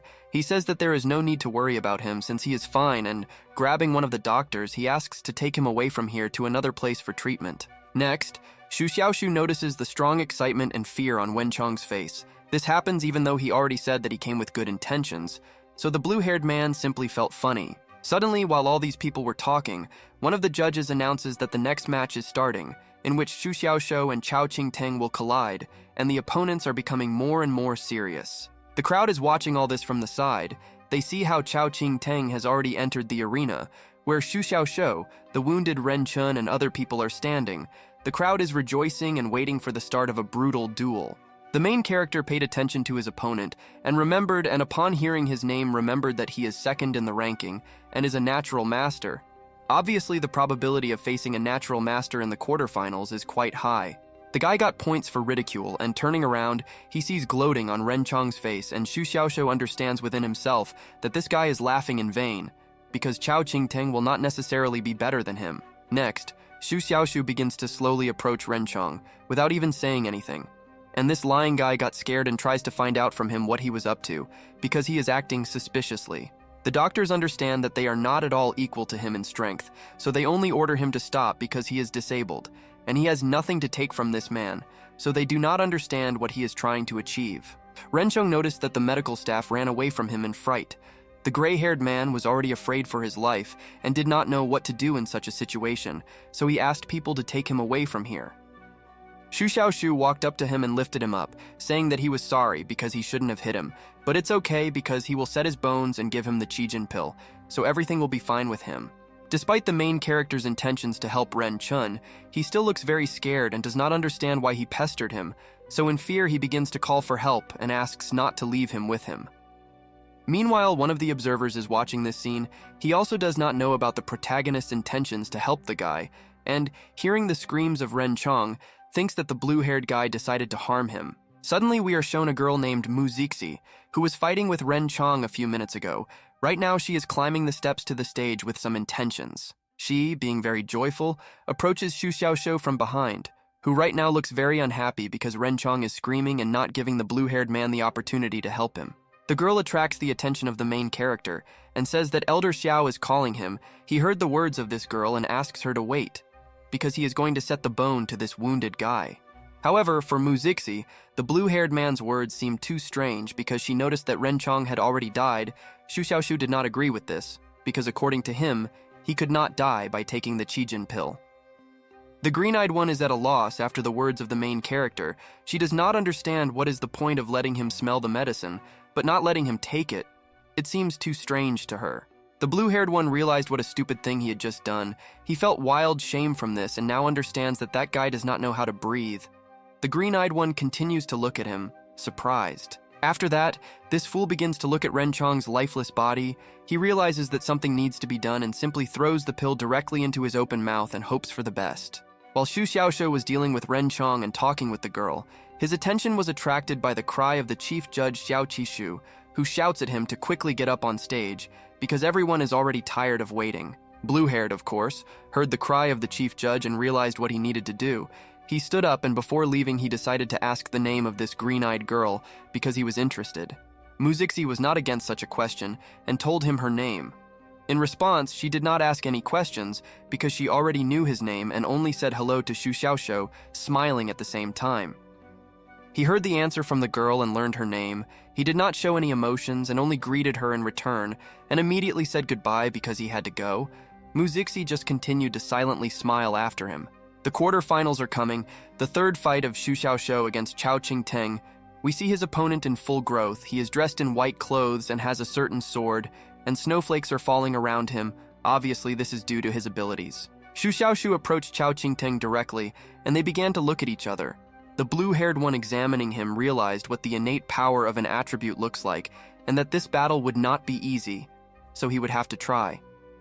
In the next chapter, Xu Xiaoshu, looking at her next opponent, realizes that her own strength can affect her nature, so that she can be unpredictable and dangerous. Next, the blue-haired man silently extends his hand and opens his palm. Seeing that it's snowing, he realizes that something is wrong here and seems to be trying to catch a couple of snowflakes in his hand. A few seconds later, the blue-haired man still continues to hold his hand outstretched. Xiao Qishu and Chao Qingteng look very displeased at this fool and do not understand what he is doing. Meanwhile, female fans from the stands are lovingly watching this picture. They see three men standing under the snow. They think it's just amazing and can't stop looking at it. Xu Xiaoshu stood for a while, after which he began to point his finger at his opponent and, turning to the judge, said that he was cheating because the competition had not yet begun, and he was already influencing the local situation. Chao Qingteng just silently looks at this disgruntled guy, who continues to say that he is cheating.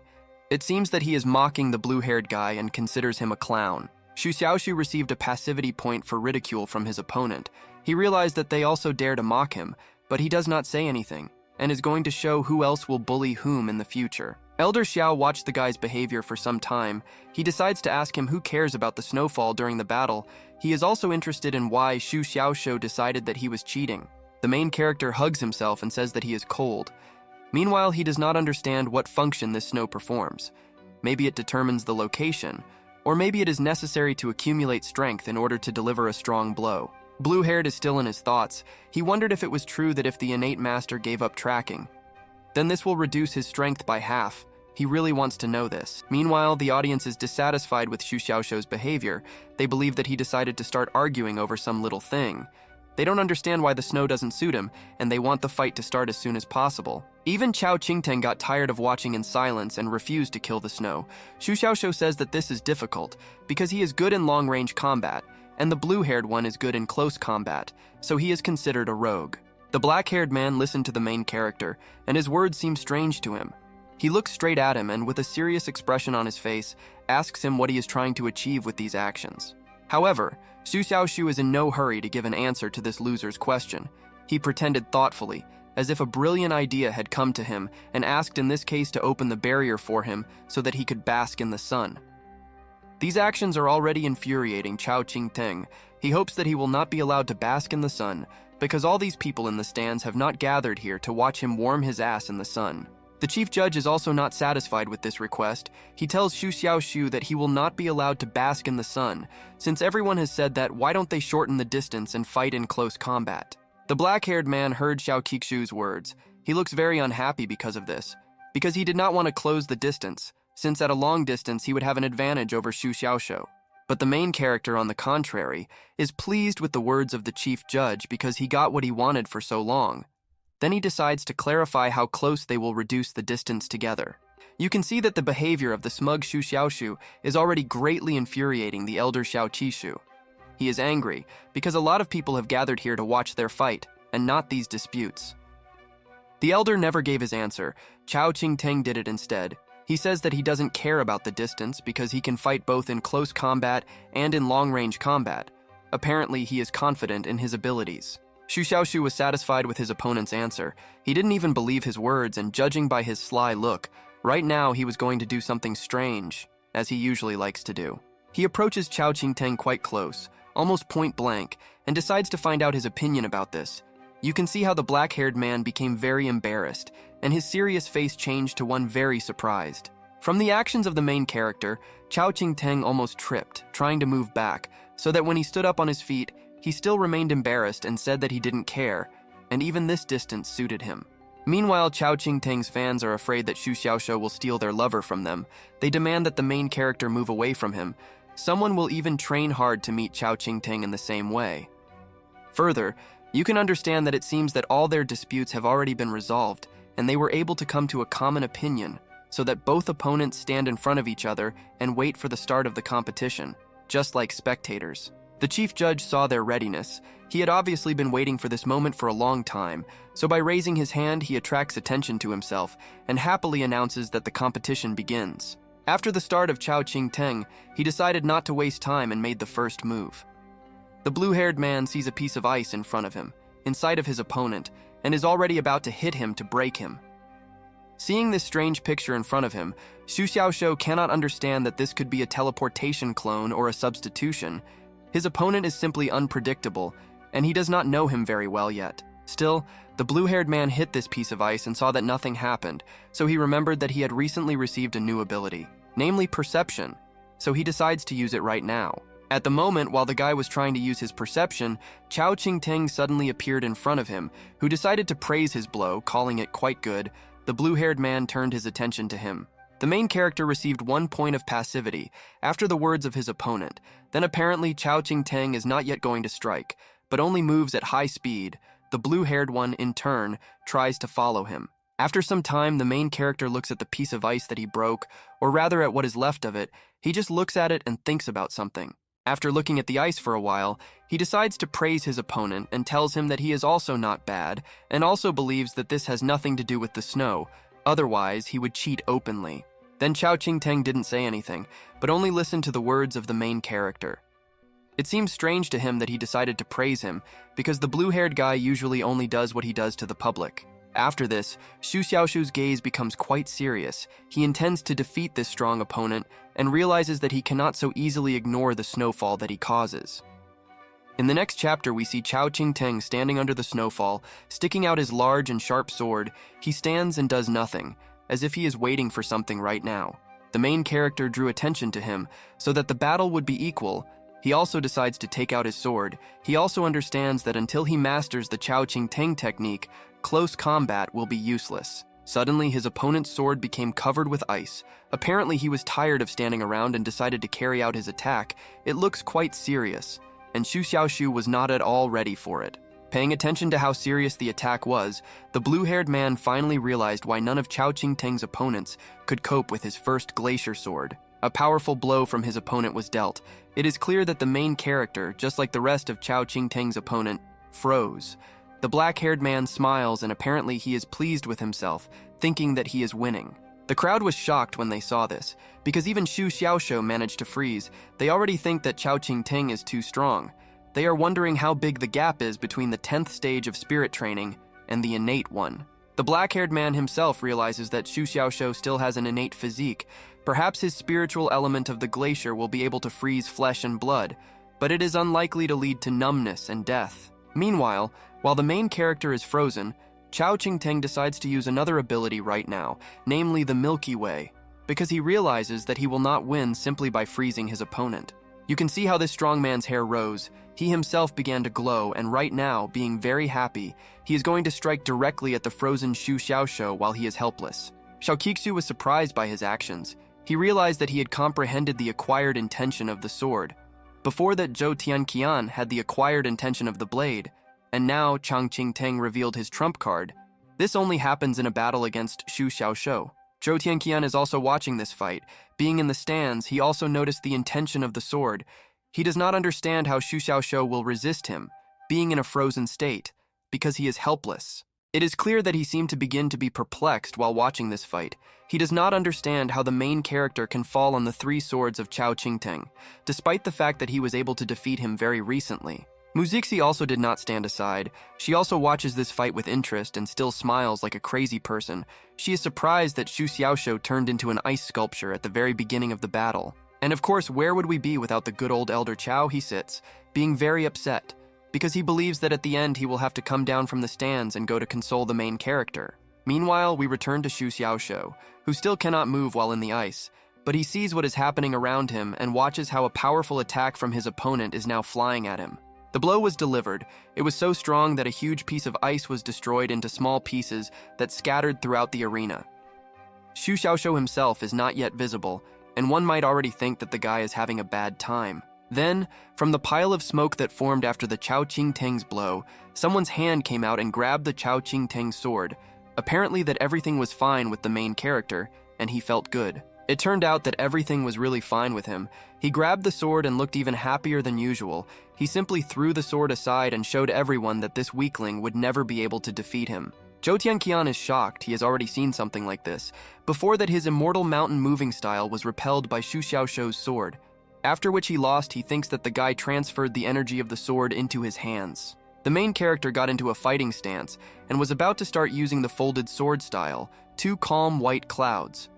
For now he stands and is not afraid of defeat, because he is sure that he will win and shows everyone that he will kick his skinny ass. Xu Xiaoshou developed this creative attack during yesterday's fight with Zhou Tianqian, only this time he used the edge of the light, and apparently this time it turned out even better. It can be seen how the main character was about to strike at the Chao Qingting, but he was able to dodge at the last moment at a fairly high speed, and a large shockwave went around. The audience is shocked by this scene. They think that this is real horror, because Xu Xiaoshou has a fierce sword in his hands and also a powerful body, so he has every chance of defeating this opponent. The determined blue-haired guy is not going to rush yet. He just wants to track down his shortcomings and then defeat him. It becomes clear that he is starting to use his big brain. Then, taking his sword, he uses the style of a network sword, a calm white cloud. You can see how he, gritting his teeth, begins to swing his sword in different directions at high speed. It is difficult to follow him. He continues to carry out his attack, putting pressure on Chao Qingting. It is clear that the guy in white clothes is very surprised by this and does not know what to do, but is only trying to dodge these attacks. However, this loser could not dodge for a long time. He received a small wound on his shoulder from the sword of Xu Xiaoshou and was very surprised. Obviously, this was his first wound in the tournament of Driven by Clouds. Next, Chao Qingting begins to smile very slyly. Apparently, this injury does not bother him at all. He always has a plan B for such difficult cases, and he is going to use it right now. The main character noticed the sly smile of his opponent.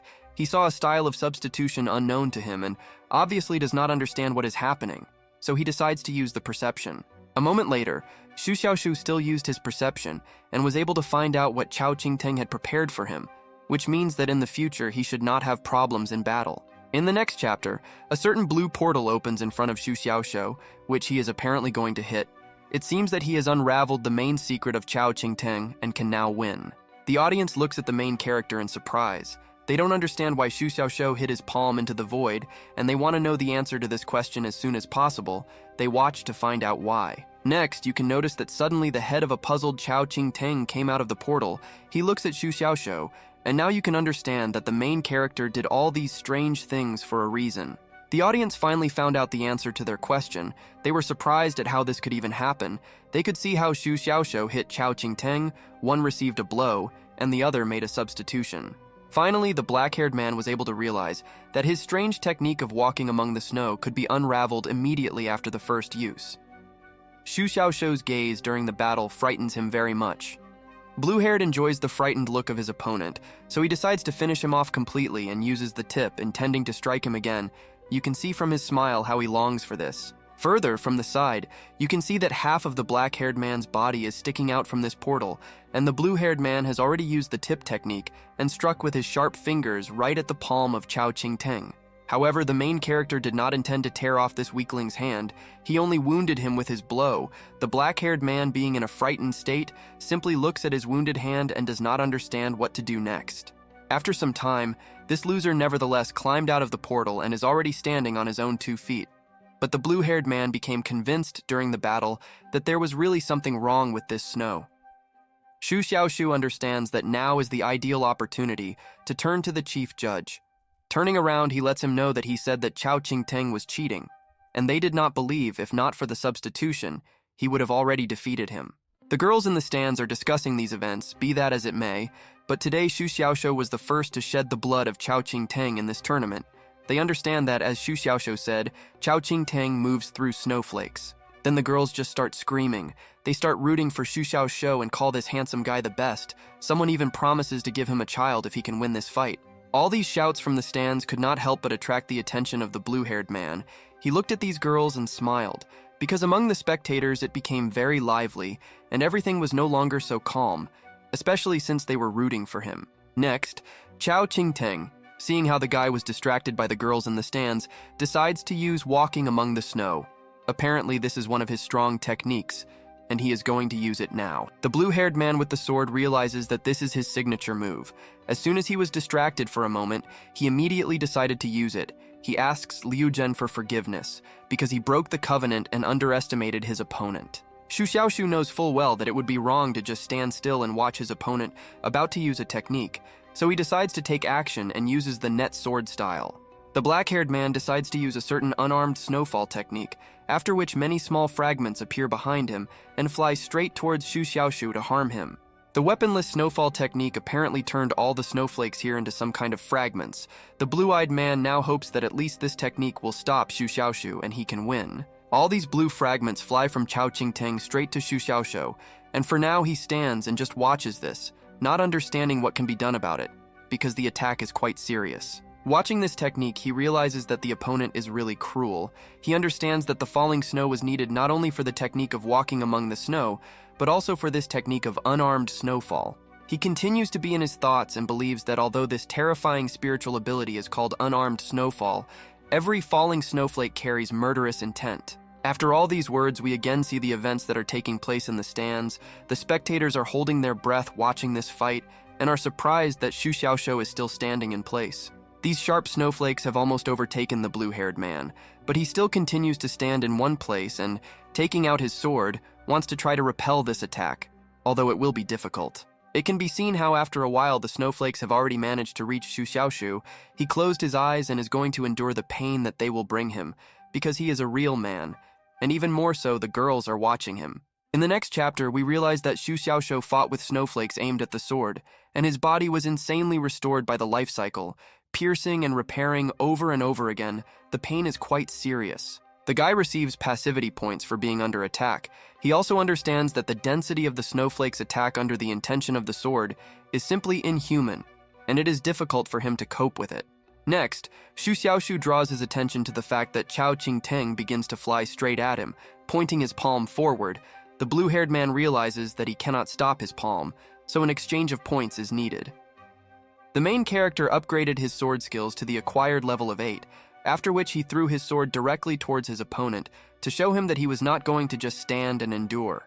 You can see how the sword begins to fly at great speed and with great force directly at the guy in white clothes. He looks very scared and no longer knows what to do, although he needs a plan as soon as possible. Further, you can understand that this loser could not come up with anything good, so he received a blow with a sword right near his shoulder, which created a huge hole there, through which you could even stick your hand. After receiving a blow, the guy with a hole in his chest uses the ice steely hand technique. His hand began to glow, he jumped, and this means that something unexpected is about to happen. Now it is the turn of the main character to be scared in this battle.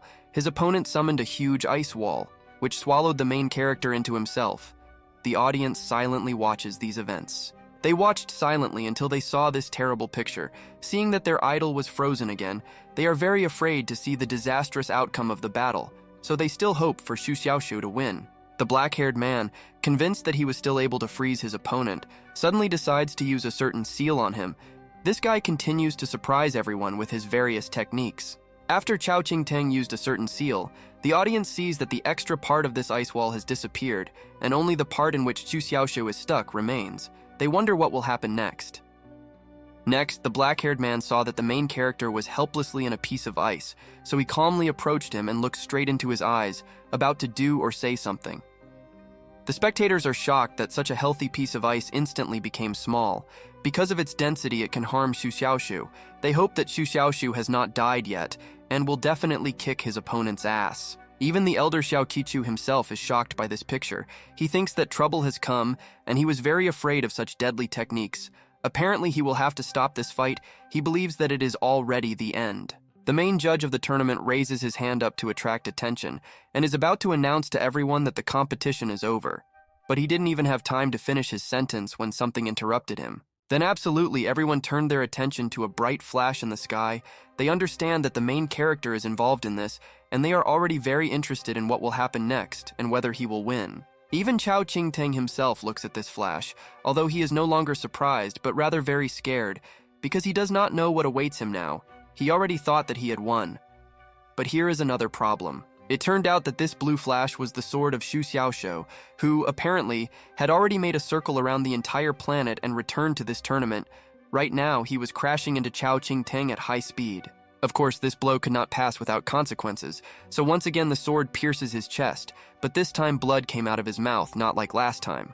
There were suddenly 3 swords. They all flew into the same point on his body and caused serious damage to him, also pinning him in the ice block in which Xu Xiaoshu was sealed. The chief judge, scratching his beard, was surprised after what he saw. He realized that this was a spiritualized sword. He also realized that the main character was on the threshold of the innate intention of the sword. Zhou Tianqian himself is shocked by this turn of events. He considers his sword very strong and realizes that it is more than 10 times stronger than it was yesterday, and this makes him very happy. Elder Chao himself was very happy for this boy. He understands that Xu Xiaoshu has progressed so much in just the few days that he has not seen him.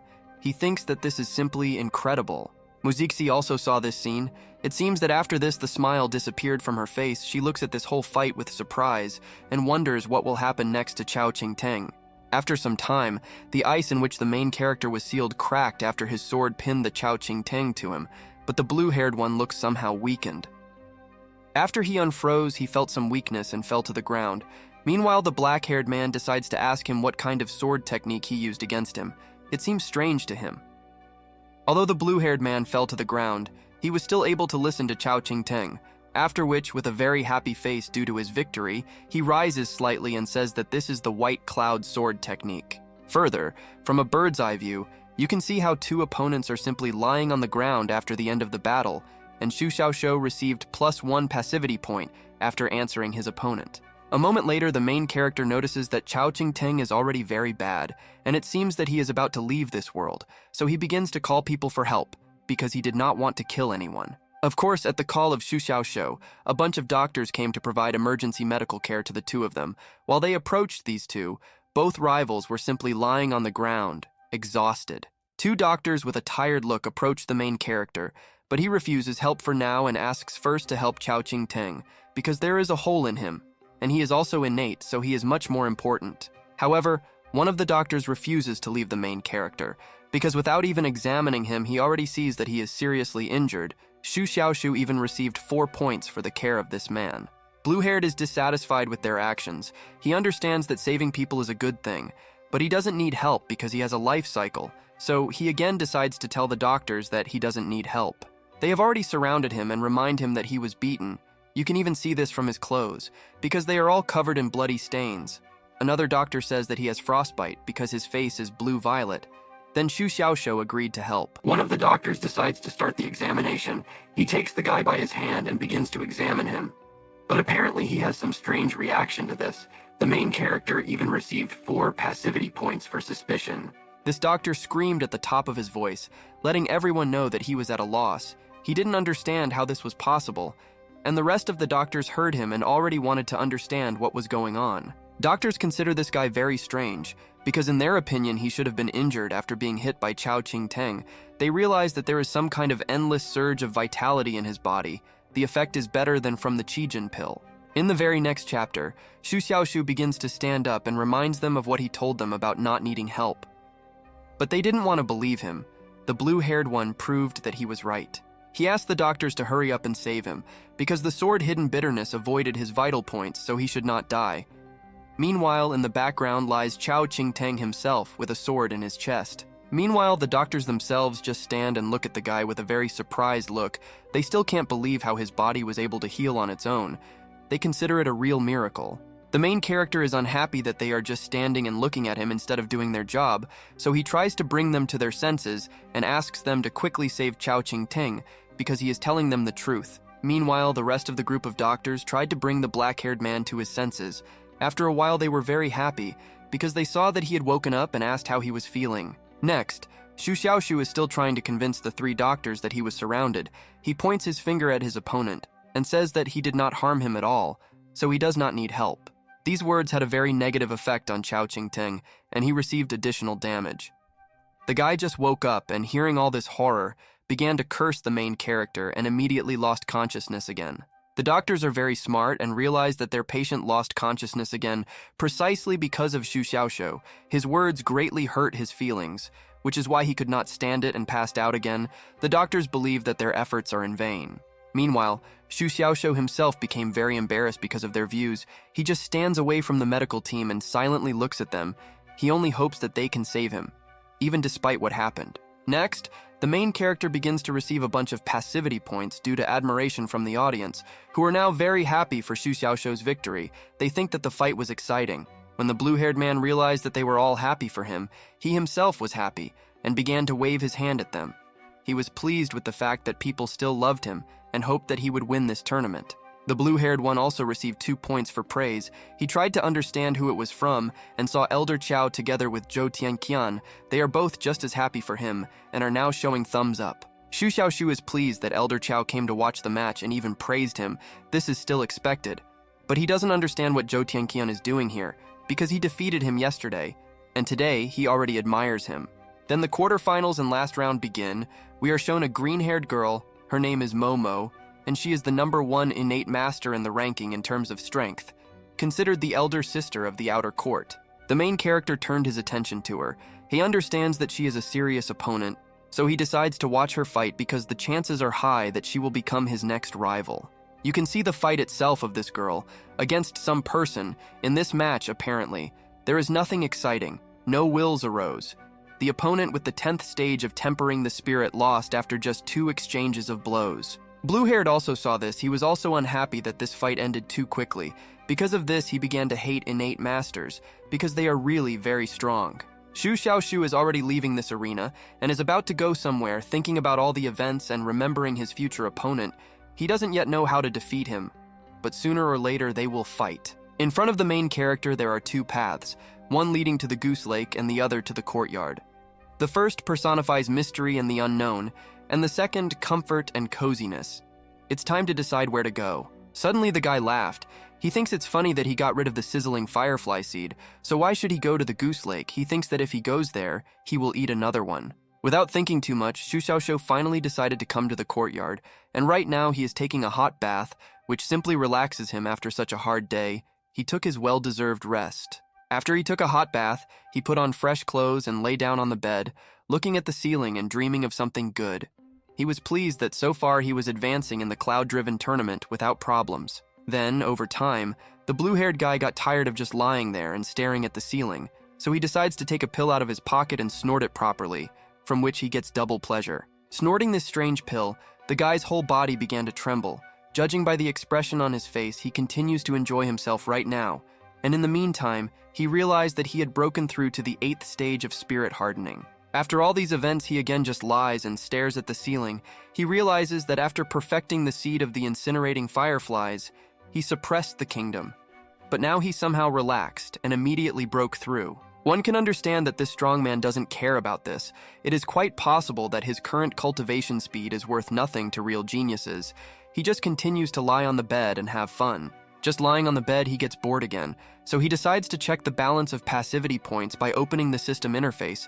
He sees that there are only 18,882 of them, and believes that this is very little. He understands that without the seed of the sizzling fireflies, he stopped receiving points every second, relying only on the spectators from the stands. For the fight, he received a maximum of 4,000 to 5,000 points. This is also thanks to the attacks of Chao Ching-teng. Night comes. We see the main character, who is now lying in his bed and is about to fall asleep.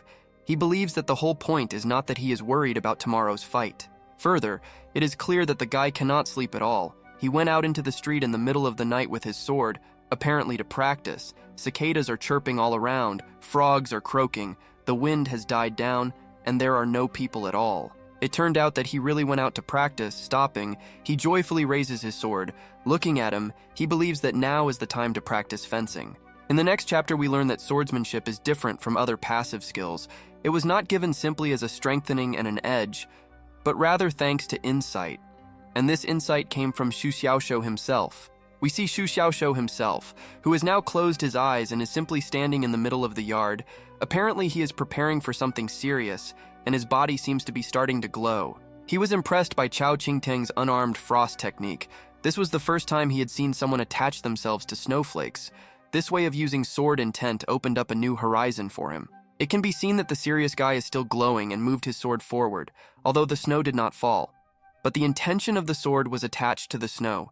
Is it possible to attach it to something else? And then suddenly stones begin to rise into the air near the main character. He noticed this and is trying to do something with them, but for now he just stands and thinks. Xu Xiaoshu stood there for a while, after which he gained strength and showed these stones who was boss. He simply swung his large and sharp sword, cutting these pathetic stones in half. A few seconds later, these stones, chopped by the guy into 2 parts, were already lying on the floor.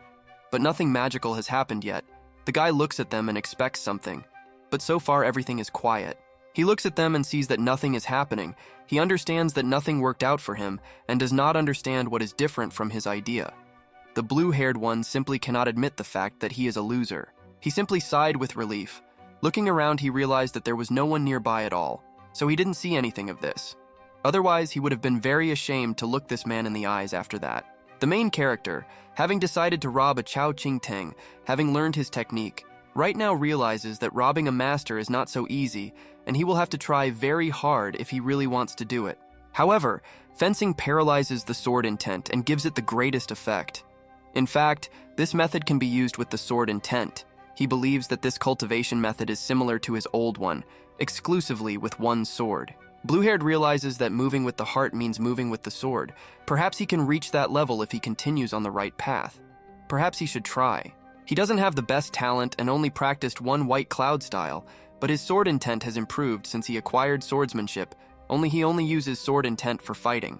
The blue-haired one looks somehow sad. He sighed heavily and understands that he needs to think about a strategy for the upcoming semi-final, because otherwise it will be difficult for him and he may lose. The guy realized that the existence of the innate body was revealed, and if the gap increases, he will lose half of his capabilities. The only thing that can affect the course of the battle is to use hidden bitterness to bypass the intention of the sword. He understands that he was able to perform several tricks, using the first white cloud style, sword net style, naked sword style, and changeable sword style. The big boy did an excellent job. In the battle with Chao Ching-teng, he was only able to show the style at the critical moment. It was rather a combination of the intention of the sword and the weapon. At that time, he felt as if the hidden bitterness had its own life. Next, he notices how his sword begins to glow, but already thinks that this is a spiritualized weapon. It is also a way to concentrate the 3 styles of the sword's intention. He managed to realize it thanks to intimacy with hidden bitterness. If he can control the hidden bitterness, he will be able to embody the legendary sword control technique, and maybe even fly on it. Flying is an innate privilege. He is at the 8th stage, and will be able to amaze the whole world with his talent if he learns. Blue-Hair doesn't waste any time. He decides to try it anyway, so he looks determinedly at his glowing sword and is going to practice right now. Suddenly, his sword seemed to vibrate. Shu Xiaoshu was very happy to see this, because he realized that this showed his closeness with this sword. He thought it was very beautiful. After which he decides to throw the glowing sword away from himself to check something. It's clear how much he really wants what he is now going to check to work, and all his work will not go in vain. Throwing his sword, he simply falls to the ground. Then Shu Xiaoshu shows this sword a gesture with his hand and tells him to get up. Apparently, he wants the sword to fly into his hands, just like Thor's hammer. However, unfortunately for the main character, the sword continues to lie on the ground.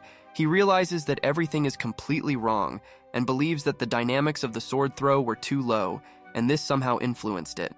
Further, after this failure, he decides to silently grab his sword by the hilt and throw it so far that for a second it seemed that right now it was heading into space. The guy wonders what will happen now.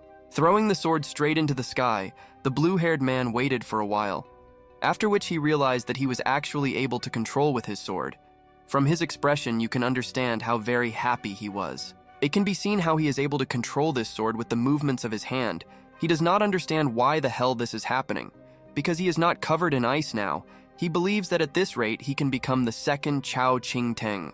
The blue-haired man, realizing that he could finally control the sword only with the movements of his hand, obviously believed too much in his own strength, and immediately decided to test the technique of walking on the sword and jumped on it. As he was about to jump on the sword, the blue-haired man expected to fly up.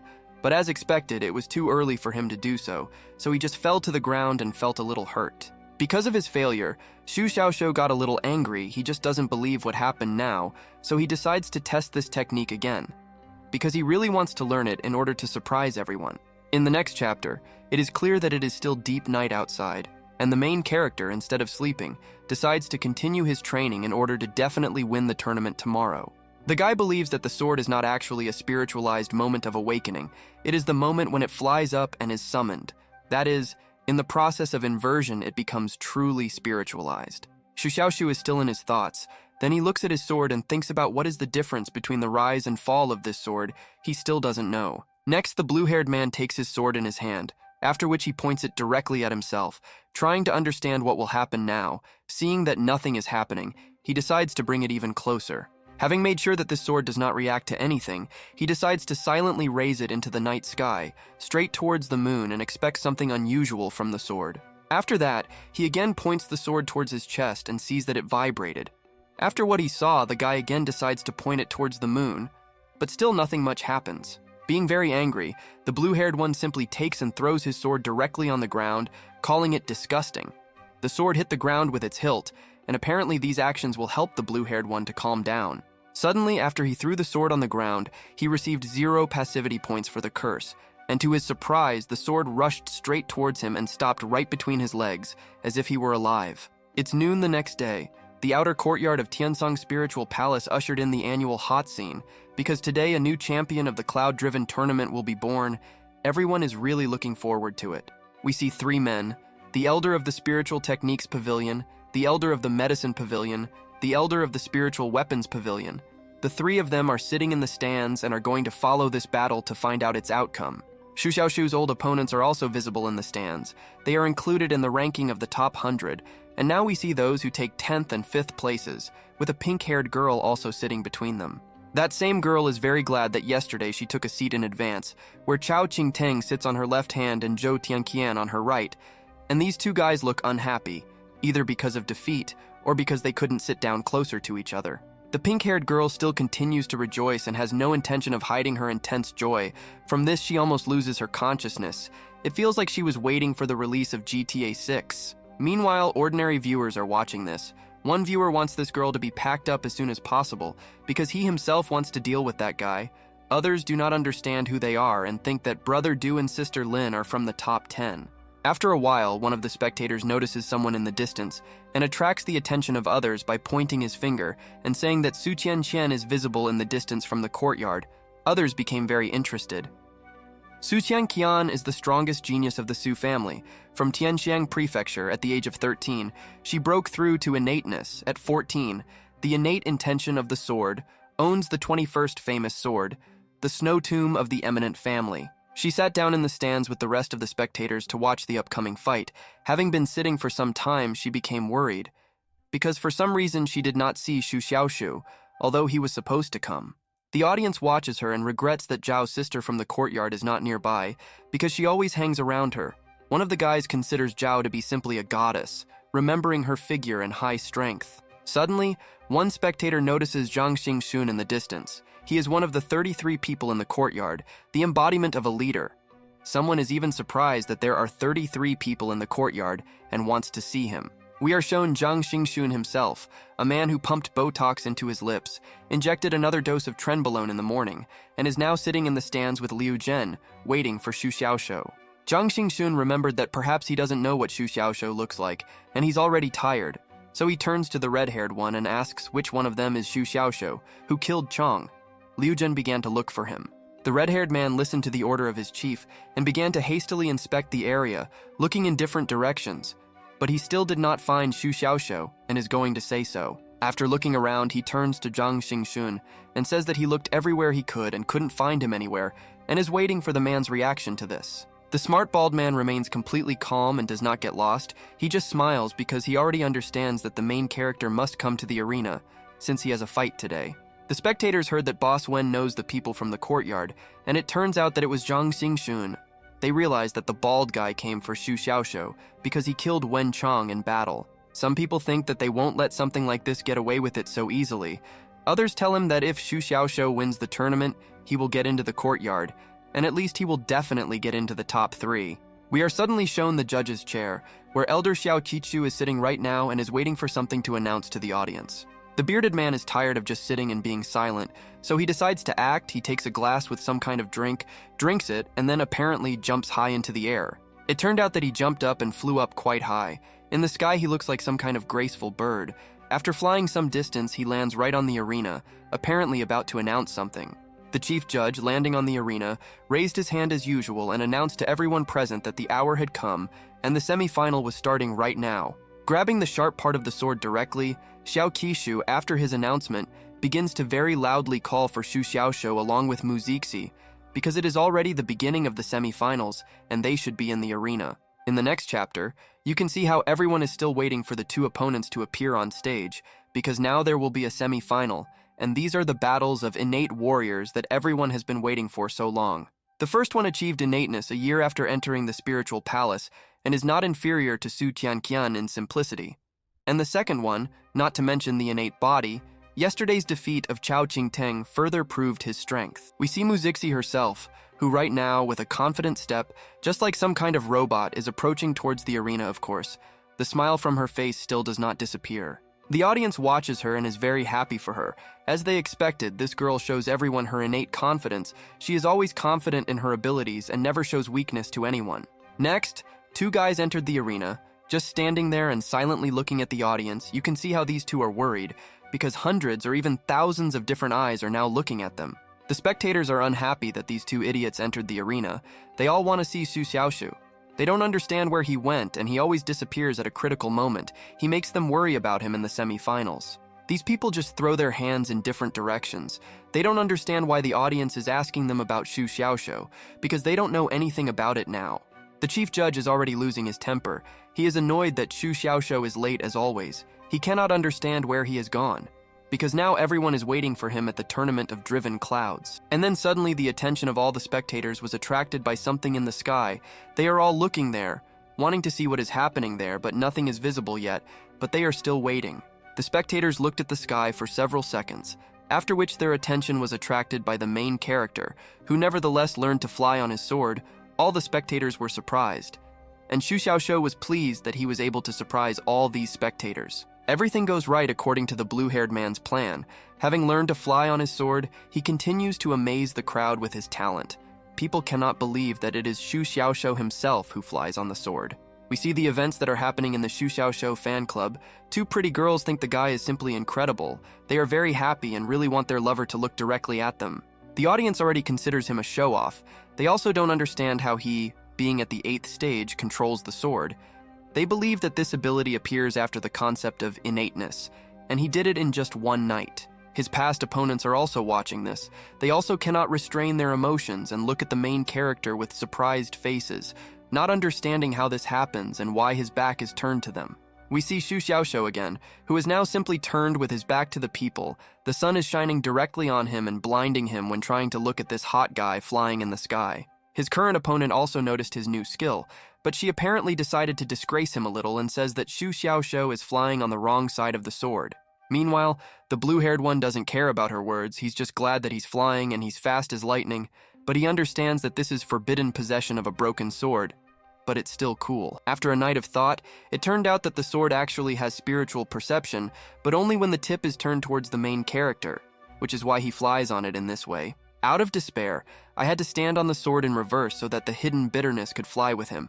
And so the flight from the yard to the peak of the emerging clouds took the guy a whole hour, and he looks cool on the sword. Xu Xiaoxiu looks a little dissatisfied, because after an hour-long flight, he realized that there are peculiar laws in this world, and for some reason he insulted his poor sword. Next, the blue-haired Sigma learns that during the entire journey, he was able to collect a little more than 4,000 passivity points. Of course, they were entered before. But now the information panel shows a large number of points. The chief judge is surprised by this guy. He understands that Xu Xiaoxiu has comprehended the spiritualization of the sword, and in one night has already learned to wield it. This is a talent. Only Su Qianqian had such qualities. Despite all this talent of the main character, now is not the time for this performance. He now has to fight in battle, so Xiao Qichu shouts at him to come down to the arena as soon as possible. After he yelled at him, he realized that Xu Xiaoxiu was really high up, but despite this, the blue-haired man realized that he was being called to the arena, so he said that he was going to come down now. The audience laughs because they thought he was cool because of the flight of the sword, but this turned out to be a sword control technique. Someone thinks that he deliberately stood on the sword in reverse, and because of this they laugh even harder. Despite all this laughter, among the crowd of evil people there was one who began to inspire the main character. For this he received 1 point and was very moved, realizing that there were still people who were encouraging him. The blue-haired guy decides how to quickly descend into the arena in order to look very cool. The main judge and the guy's opponent are waiting for him below, but he still doesn't know what awaits him now. Suddenly for Xu Xiaoxiu, he crashed into the barrier that surrounds this arena. After the blow, the sword was already in his hands, and the guy himself was silent, as if he knew what would happen now. Because of his actions, he received a large amount of ridicule from the audience. From this, his balance of passive points also increased. He looks unhappy because of the ridicule, and just remains silent. The green-eyed one shouts to the blue-haired one, who is stuck behind the barrier, that this is an order from the driven clouds. He will not be able to enter the arena without a token. It seems that she is also funny because of his actions. Apparently the blue-haired one has already taken out the token, but he looks very embarrassed and understands that he was careless, so next time this Giga Chad will need to control the sword more confidently.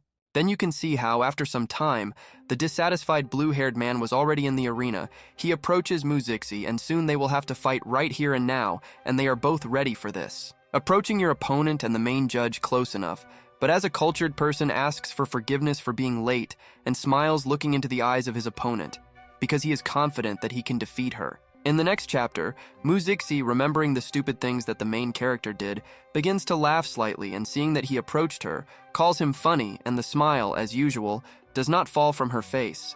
After the girl's words, Xu Xiaoxiu received 1 passivity point for praise, but he does not understand where the praise is. It seems to him that her words were more like mockery of him.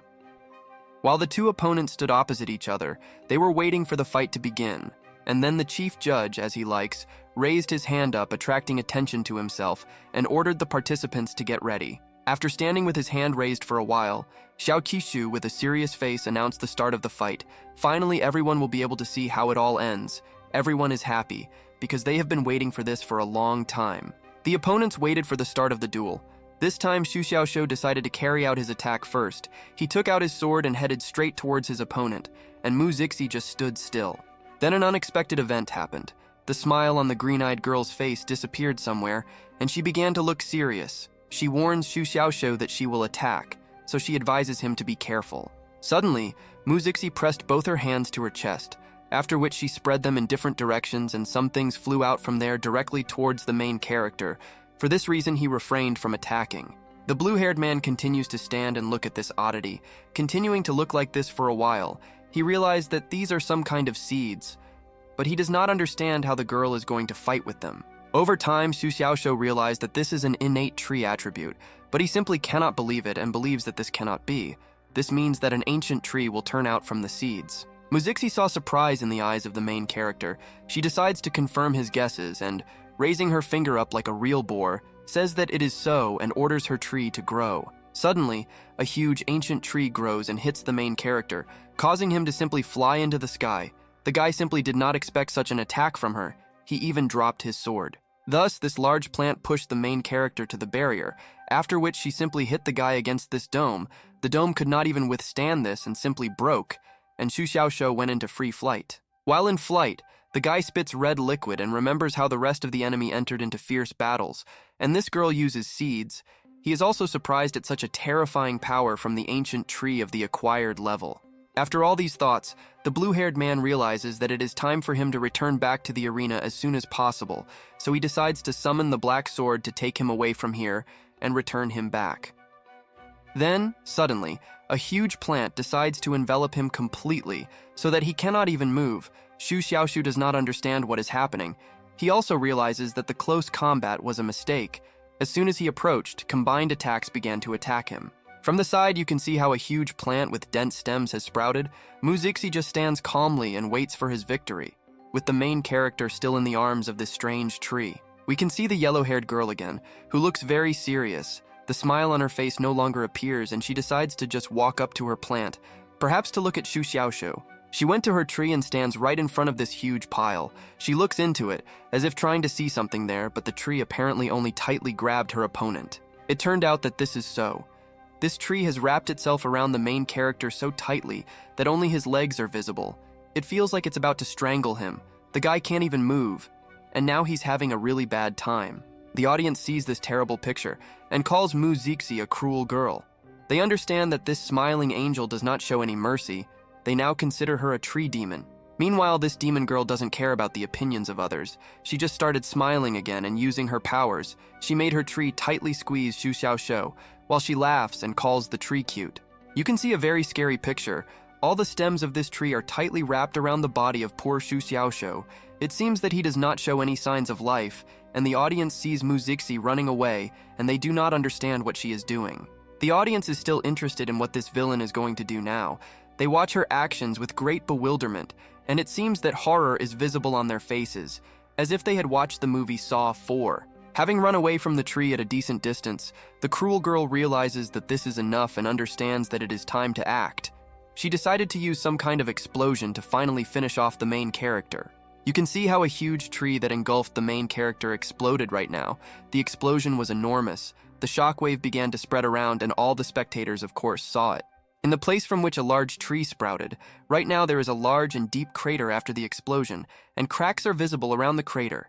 This arena apparently needs urgent repairs. We see the main judge Xiao Qixu. He is right now in shock from what he saw, and it is clear that he did not expect such actions from Muzixi. He is still silent and watches this picture. He is also at a loss. It is clear that he is very angry right now and does not understand what the hell just happened in the arena, because such actions are prohibited during a fight. The spectators sitting in the stands are also all in deep shock and bewilderment.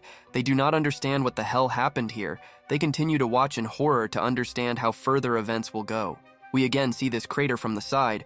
Everyone present looks at it and they are wondering what happened to Xu Xiaoshou because the explosion was quite serious. While everyone present was watching the arena, a new tree suddenly began to grow from it again. Apparently, Muzixi was preparing another surprise. The audience decides to add more comments. They understand that a person could not survive after something like this. They are surprised where such power comes from. Even if Xu Xiaoshou survived, will he be able to withstand the next attack? In the next chapter, we again see this same crater from which smoke is emanating. Muzixi stands next to it and just looks straight into it.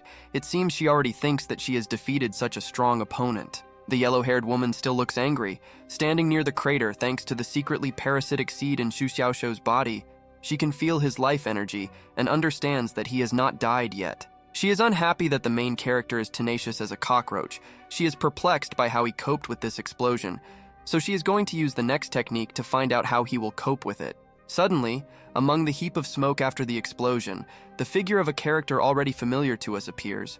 I think everyone already understands who exactly is going to come out of there. It turned out that this is Xu Xiaoshu, with whom at first glance everything is fine. He holds his sword in his hands and surprised everyone with the strength of his innateness. Right now, it is his turn to dominate, so he will start soon. He understands that before this, there was the ice sword of Chao Qingteng, and now the ancient tree of Mu Zixi. The power of the innate attributes is too strong. If he had such power, he might not have limited himself to melee combat. You can see how two opponents stand opposite each other at a great distance. The huge sword is still in the arena and continues to smoke, and the girl's tree is ready to act. The audience watches this while holding their breath, but when they see Xu Xiaoshu's actions, they consider him stupid, because while he waits, the tree can grow, and then it will be much more difficult for him. After some time, Mu Zixi got tired of standing around doing nothing, so she decides to use a technique called tree barrier, and her tree can be seen getting very close to her. He began his witchcraft. The green-eyed girl felt that she was ready to strike. She tells the guy about this and hopes that this blow will definitely finish him off forever.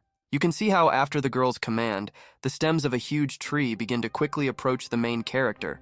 He urgently needs to do something, otherwise everything could end very badly. The spectators close their eyes. They notice that the ancient tree had about 100 shoots that were constantly growing. From such a blast wave, even with his innate body, Xu Xiaoshu would have broken his bones. Next, the spectators removed their hands from their eyes and again began to watch what was happening. They looked very surprised, because they saw how Xu Xiaoshu took out the scabbard, and it seems that now he will begin to win. You can see how he strikes at this nasty tree at high speed. Now it can't grab it with the same ease as before. You can also see the calmness of Xu Xiaoshu. After all this, it seems that the main character is a little tired. He stopped in place and someone decides to warn him about the impending danger. But this blue-haired guy has everything under control. Then suddenly the main character closes his eyes, and the inexplicable begins to happen. Things on the ground begin to shake. The sword also began to vibrate, and the shaking is visible even on Mu Zixi's head. We again see from the side a picture of how the main character and the green-eyed woman stand in front of each other, and between them there is a deep crater. It seems that everything around continues to shake, which means something is happening. The green-eyed woman began to understand something. She does not understand where this endless intention of the sword comes from. She thinks that it is either Xu Xiaoshu's sword or the seeds on the ground. She believes that it is herself, and she is Xu Xiaoshu's sword. The chief judge sees this picture. He thought that Xu Xiaoshu's reverse sword control technique was admirable, but he didn't even imagine that this was just the beginning. He was surprised that anyone was superior to himself in fencing.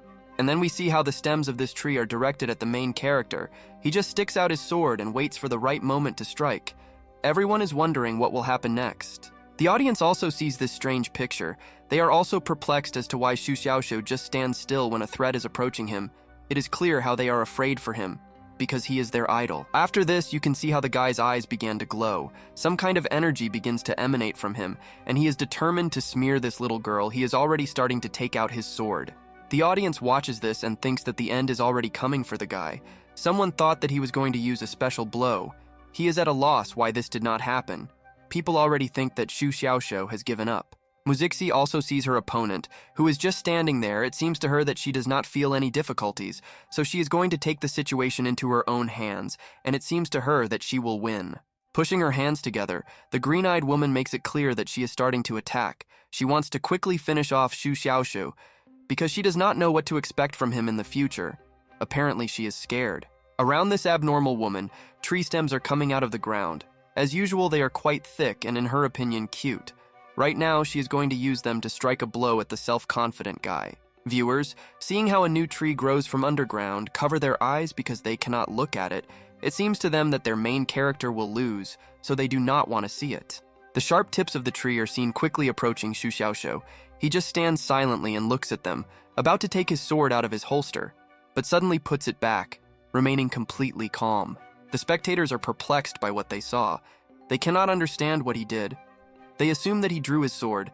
They did not even notice how he did it because it was fast enough. Unexpectedly, it seems that something is wrong with the tree now. Its sharp end stopped right in front of Xu Xiaoshu, about to pierce him.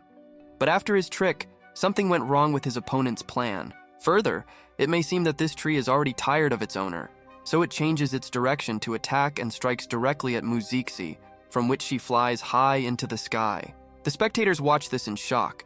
They do not understand what just happened, and seeing that she was thrown back, they think that she made a mistake in her aim when she tried to point her thick tree at the guy. Su Xianqian saw this picture and also looked very surprised. She realized that brother Xu Xiaoshou instantly took out his sword and immediately chopped many leaves of this plant. Apparently, he is very fast. You can see how he cut off the leaves right from the stem of this plant, and when they began to slowly fall to the ground, he still managed to chop them into 2 parts. It was so fast that no one had time to notice it. In the next chapter, you can see how he decided to repeat his move. He took his sword out of the holster for a moment and inserted it back. It is very interesting to see what he cut off this time.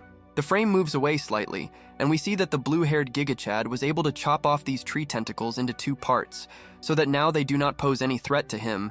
It is clear that Mu Zixi now has no chance against him. Suddenly, another explosion thundered, but one can understand that it was not as strong as the previous explosion in the same arena, so it certainly would not be able to cause any damage to the main character. The spectators are surprised by the skill of Xu Xiaoshou. As soon as he drew his sword, hundreds of ancient trees were cut down on the site.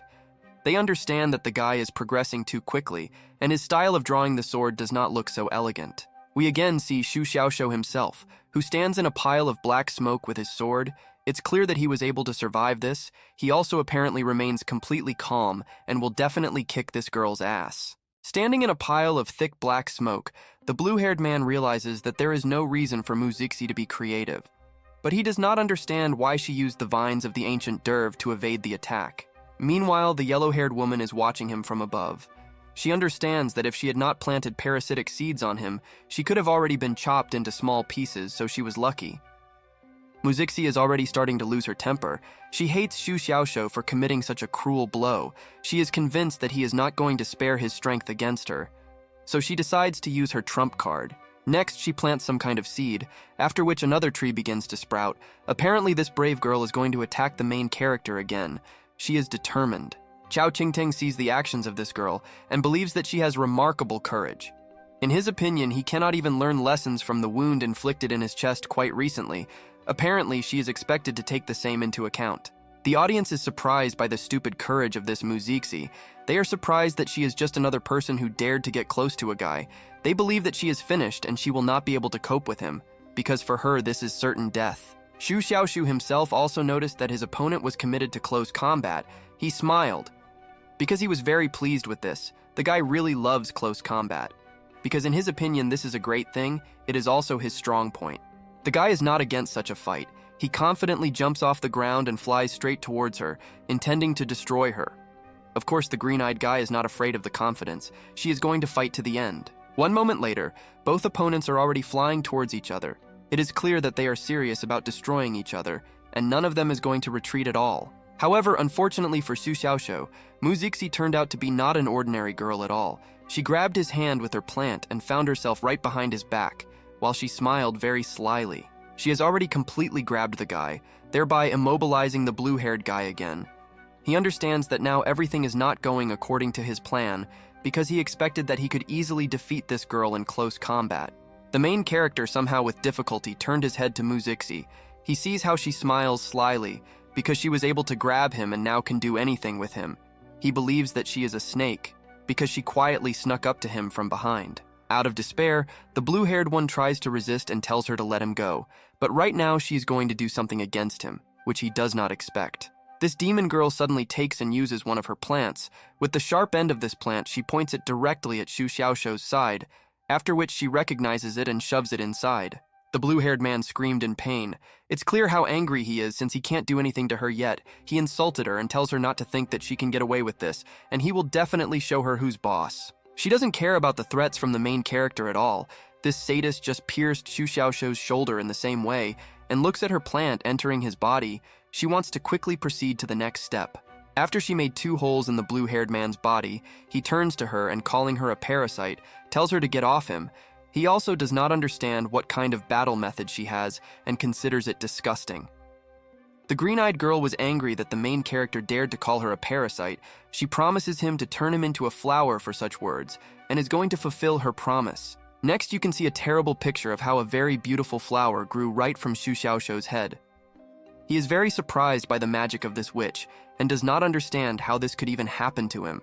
However, This technique on the part of the girl only caused laughter among the spectators. They saw a flower on the guy's head. They do not understand what is wrong with this battle and hope that it might become more serious. Even Su Tianqian herself began to laugh.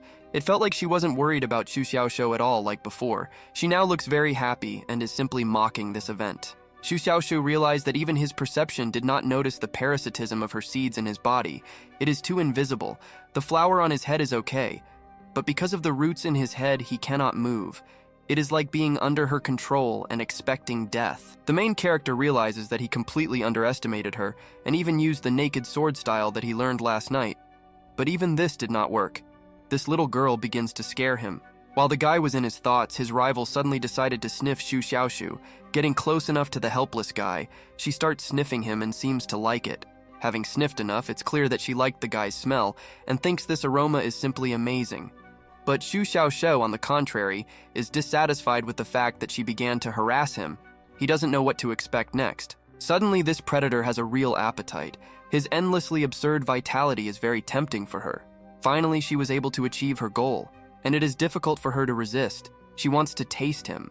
Blue-haired notices that the sick girl opened her mouth and began to show her sharp teeth. He is very dissatisfied with what he is going to do and shouts at her out of fear, telling her not to even think about doing it. It's clear that Mu Zixi doesn't care about Xu Xiaoshu's words. She just bit him on the neck, just like Count Dracula, and it feels like she's starting to suck his blood, and the main character can't do anything now. In the next chapter, you can understand that the spectators watching this fight are very shocked by what they saw.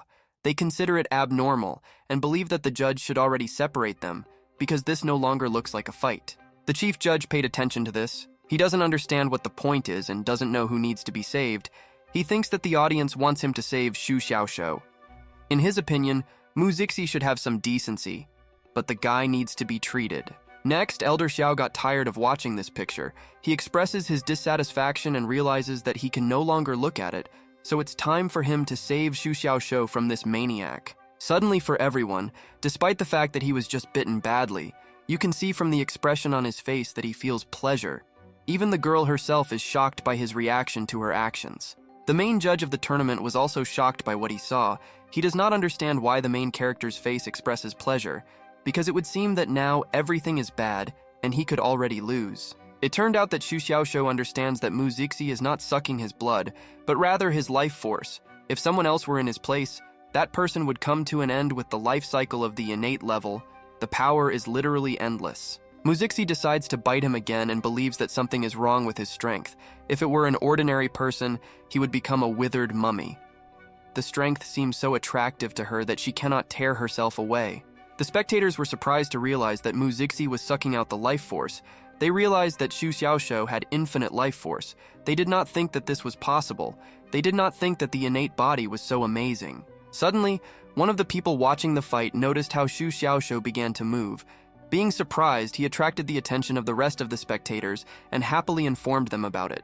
The yellow-haired one apparently doesn't care that the main character has endless vitality. She continues to suck. The blue-haired one remains calm and thinks about how to get rid of her without letting her know about it. He decided to use the edge. Blue-haired is tired of being bullied by his rival, so he has already decided to act. The flower from Xu Xiaoshu's head flies to the side after he nodded his head. The audience saw that the flower fell from his head and were very surprised. Realizing that it had fallen off after all, they advised Mu Zixi to cool down quickly, because the main character is already going to kick her ass. It seems that she still does not suspect that the guy is going to break free from her grip. She only let go of his neck for a couple of seconds and seems to be trying to catch her breath. Then she wants to grab onto him again.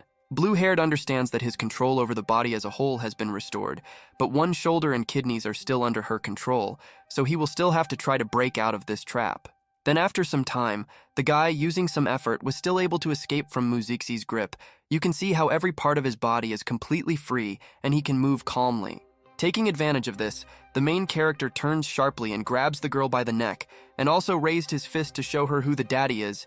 He has been waiting for this moment for a very long time, and finally now dominates. The girl is dissatisfied that he escaped from her grip and is now holding her back.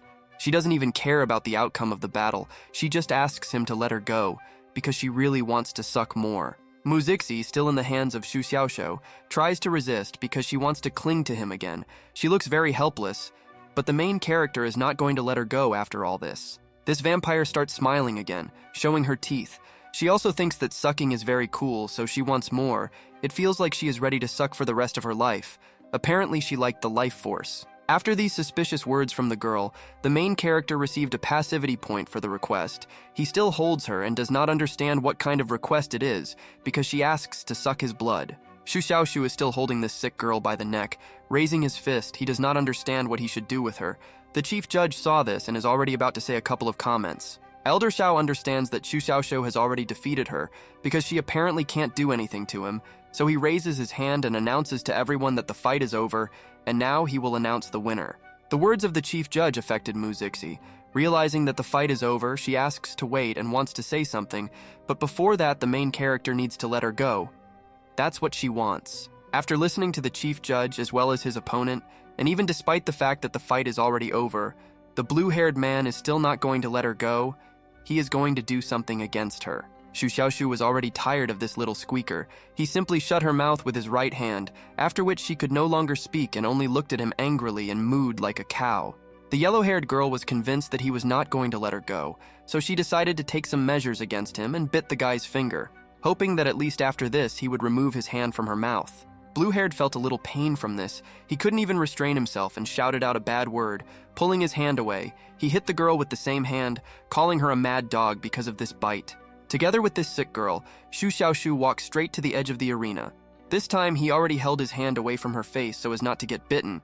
Apparently, he wants to throw her off the edge. Mu Zixi is still in the hands of the main character. She does not understand what he is going to do now and looks very angry, but after a while, she will find out the answer to her question. It turned out that Xu Xiaoshu really wanted to throw her off. After holding her over the cliff for a while, he simply let her go, and she fell to the very bottom, and, being very dissatisfied, just looked at him. Next, the guy decides to touch the place where she grabbed her teeth during the fight. Touching this place, her drool got on his hands. Seeing this, he considered it an abomination. While the guy stands at the very edge and looks at the yellow-haired girl, she in turn looks back at him and almost cries. Realizing the fact that she lost the fight, she curses him many times. For this, the main character receives points. Xiao Kixu, noticing that Mu Zixi was already outside the arena, was finally convinced that she had lost, so raising his hand, he again announced that the fight was over and that Xu Xiaoshu had won. In the next chapter, the audience thinks that there is something wrong with this victory, because in the first half he beat everyone normally, so they cannot understand where these changes come from. Apparently in this battle, Xu Xiaoshu could not surprise anyone. Some spectators believe that since it was a semi-final, the fight should have been exciting, because last year's semi-finals had fierce fights, and today they see something boring. Due to some suspicion on the part of the audience, the main character receives passivity points and after the fight is sent to the waiting area in order to also rest and gain strength for the next fight. The guy, sniffing something, remembers how strong Mu Zixi was. She is another person who was able to expand his fighting sense. Chao Qingteng and Mu Zixi opened his eyes to various methods of fighting using innateness. After some time of being in his thoughts as well as sniffing some kind of thing, Xu Xiaoshu decides to sit on a bench in the lotus position and close his eyes. He is now calm and no one is bothering him at all. Suddenly the guy's calm was disturbed by one man. He attracted his attention to himself, and the blue-haired one looked at him in great surprise. He was also wondering what this man wanted from him. It turned out that this is one of the judges. He hands the guy some kind of paper with a serious look and let him understand that it was Elder Qiao who asked him to give it to him. Apparently something important is written there. Blue-haired wondered what he could write to him that was so serious. Later he realized that Elder Qiao was watching the battles and would not be able to come to the waiting area himself. Perhaps the letter was sent on behalf of the elders. Next, the main character with great interest opened this piece of paper and saw not many words there, only the sealing technique was written there. I wonder what this could mean. After Xu Xiaoshu read the contents of this paper, it suddenly began to burn and burn to the ground, as if some secret was hidden there, and someone did not want the blue-haired man to find out about it. The guy wondered what the sealing technique means. He thinks that it is connected with Momo, whom he will meet in the finals. And by the way, no one in the outer court knows anything about her spiritual abilities. Every opponent was eliminated in a couple of blows. Events return to the arena again, where right now there is a fight between Momo and some of her next opponents. As usual, she dealt with this guy in just a couple of blows. The spectators were again convinced of her strength because she pushed her opponent off the court with only her left hand. Even in the semi-finals, no one forced her to use her right hand, which holds a copper furnace. She never used both hands. We see Momo herself, who, after another easy victory, does not even show any emotions. She just looks at how her opponent flies off this platform, and she continues to hold the copper stove in her hand. Zhang Xingxun evaluates Momo and calls her very strong. Even if she is at the initial stage of the Yuan Ting stage, most likely he would not be able to defeat her. He believes that this fight will drag on. Liu Jin listened to the words of his friend. He understood it in his own way, and believes that she must be defeated quickly, which means the battle cannot be delayed for a long time. Having asked this, he is waiting for an answer from the goons. He turned out to be right. The man with the earrings also says that each of her attacks is accompanied by a special effect that reduces the enemy's abilities, and it is not clear that this is a known ability. The red-haired one already thinks that the strength is an innate attribute. After that, the two of them sat silently in the stands for a while. Then Liu Jin decides to turn to Brother Xiong to find out his professional opinion about the upcoming final of the tournament. The bald man thought about this, and he remembered that Xu Xiaoxiu made it to the finals. He slyly tells the red-haired man that Xu Xiaoxiu's innate body does not have a chance against this woman. After some time, the time has come for the final battle for the title of champion of the Tournament of Driven Clouds. All the spectators are very happy about this grandiose event, because they have been waiting for it for a very long time. You can see how the main character flies into the arena on his sword. The crowd of spectators reacts to him in completely different ways, from which he receives passivity points. Despite the fact that they mostly laugh at him, he remains calm. While in flight, he decided to pay attention to how the audience reacted to him. They of course react differently, but he believes that many admire him. He is glad that the number of his passivity points is growing rapidly. Meanwhile, Xu Xiaoxiu had already managed to fly all the way to the arena. He sees his next opponent below and is already going down to him. He did not repeat past mistakes, so he immediately took out a token to go through the barrier. Having passed through the barrier with the help of a token, and also having flown closer to the ground, the blue-haired man jumps off the sword and is about to stand in front of his opponents. It is clear that the guy is ready for this fight. The green-haired girl saw that he landed in front of her. She was waiting for this because she wanted to tell him something. She says that she watched Xu Xiaoxiu in the group round and understands that he likes to humor. The guy received 1 passivity point for the praise, after which he began to look at the copper stove in Momo's right hand. He enjoys the look of it and says out loud that it is beautiful and smiles at the same time. Apparently, the green-haired girl thought that this compliment was addressed specifically to her, so she became embarrassed and told the main character that this was the first time someone had said something like that to her face. She was glad of his words. After that, the blue-haired man himself became slightly embarrassed. She began to wave her hands and told him that she had misunderstood him a little because he was talking about her copper stove, which was right in her hands. The woman listened to Xu Xiaoxiu's words, and her smile on her face gave way to some kind of dissatisfaction.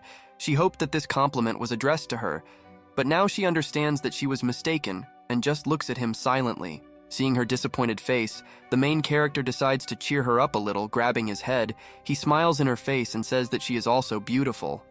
But the copper stove is much more beautiful. After these words, the blue-haired man received 1 passivity point for cursing. He is at a loss because of this. Because at first she praised him, and now she decided to start cursing. He considers women strange. Still, after this entire awkward conversation, Xu Xiaoxiu with a happy look asks the woman's permission. Because he really wants to look at this copper stove, he hopes that she will agree. The green-haired girl believes that if it were anyone else, she would have objected, but since this is Xu Xiaoxiu himself, then she will give it to him. In any case, he tried to compliment her, so let him look around as much as he likes. Fortunately for Xu Xiaoxiu, she still decided to give him this stove. With great curiosity, he is going to take it into his own hands to study it properly, just as he wanted. She silently handed over this copper stove into the hands of the protagonist and looks carefully at this thing, hoping that nothing will happen to it. While it is not in her hands, it is clear that she is worried about it. Having already handed over the copper furnace into the hands of Xu Xiaoxiu, she suddenly became angry and turned to him. One gets the feeling that he, having taken the furnace in his hands, decided to take advantage of the moment and tried to break it. In the next chapter, we see that everything is fine with this copper stove. Xu Xiaoxiu just grabbed it sharply and asks for forgiveness for this. She just attracts him very much. There is nothing wrong with that. Everything became clear to the green-haired one. She looks at Xu Xiaoxiu with a thoughtful look and believes that he looks sincere, so he must have done it unintentionally, yet strong curiosity began to play in him. Some of the spectators see how they extended their hands to each other and even touched so that the spectators now want to see the fight. Another spectator does not understand why there is such a rush, because they can start a little later. The blue-haired man is still looking at the stove. He understands that his sensations are reliable. The guy, having entered the site, activated his perception and vaguely felt the frightening energy in the barrier. Apparently it was all from the copper stove. Having seen enough, Xu Xiaoxiu returns this item to Momo. He understands that energy cannot be felt until you touch the stove. The guy understands that this woman's right hand contains 10 times more energy than in the whole body. He does not understand what kind of monster she is. He knows that Momo uses only her left hand in battle, and as an opponent, she is clearly higher in level than Chao Qingtang and Mu Zixi and others like them. As he passed the copper furnace back into the woman's hands, he saw that her right hand looked strange. He remembered the sealing technique, and he also couldn't believe that she had bandaged eyes on her hand. Having already finally handed over the copper furnace to Momo's hand, Xu Xiaoxiu moved a long distance away from her and stood right there, looking at his opponent and waiting for the fight to begin, his actions raising questions. After what she saw, a sly smile formed on the green-haired girl's face. As she knows the main character is a melee fighter, so she lets him know that she also prefers melee combat. Blue-haired listened to his opponent, and when he heard about the close combat, he seemed to be very worried. He already thinks that this is some kind of joke on her part, and apparently he is afraid that she may be stronger. Next, the main character decides to tell what in his opinion the woman does not know. He takes out his sword and puts it forward to seem more convincing, after which he says that he is actually a swordsman. Momo listened to the blue-haired man, but she is unhappy after what she heard. She just remains silent and looks at him. It is even possible that she is unhappy that Xu Xiaoxiu will use his sword. While holding his sword, the protagonist decides to praise the woman and tells her that she is a strong, innate level practitioner. So why don't he use the sword and strike her first? The audience caught a strong cry from the words of the main character. They simply found it funny. They did not understand what kind of conversation the two opponents were having and believed that Xu Xiaoxiu should actually be ashamed. The green-haired girl listened to Xu Xiaoxiu's conditions without thinking twice. She still decided to agree, because she thought that she would defeat him anyway. The guy was happy about her agreement and expressed his gratitude. After some time, the chief referee of the tournament, raising his hand up, attracts the attention of those present to himself and announces that the fight is beginning. Everyone has been waiting for this for a very long time. Xu Xiaoxiu reacted instantly. He immediately uses the net sword style and attacks first, as Momo promised him. And now he is going to repel his strong attack and show what he is capable of. Further, it can be seen that at very high speed and with a serious attitude, the green-haired girl begins to move her hands. Apparently in this way she will be able to repel the attack from Xu Xiaoxiu. The guy is surprised by her speed and believes that she also has a shining tip. Momo used the ability of the spirit-telling hand. Few people are able to train this ability to such a level. It can be seen that Momo still kept her promise. Xu Xiaoxiu carried out his attack first, although it did not have any effect on her, so she now begins to smile slyly and says that it is her turn. The woman decides not to waste time. After her words, she instantly jumps into the sky and already begins to fly straight at the main character. Just like a rocket, the blue-haired guy thinks what can be done in such a situation. He knows about her abilities and does not want to fight with her and her sealing technique at all. He also realizes that he cannot allow her to touch his body, so he created some kind of protection from his sword. One can understand that the protection from his sword is still working.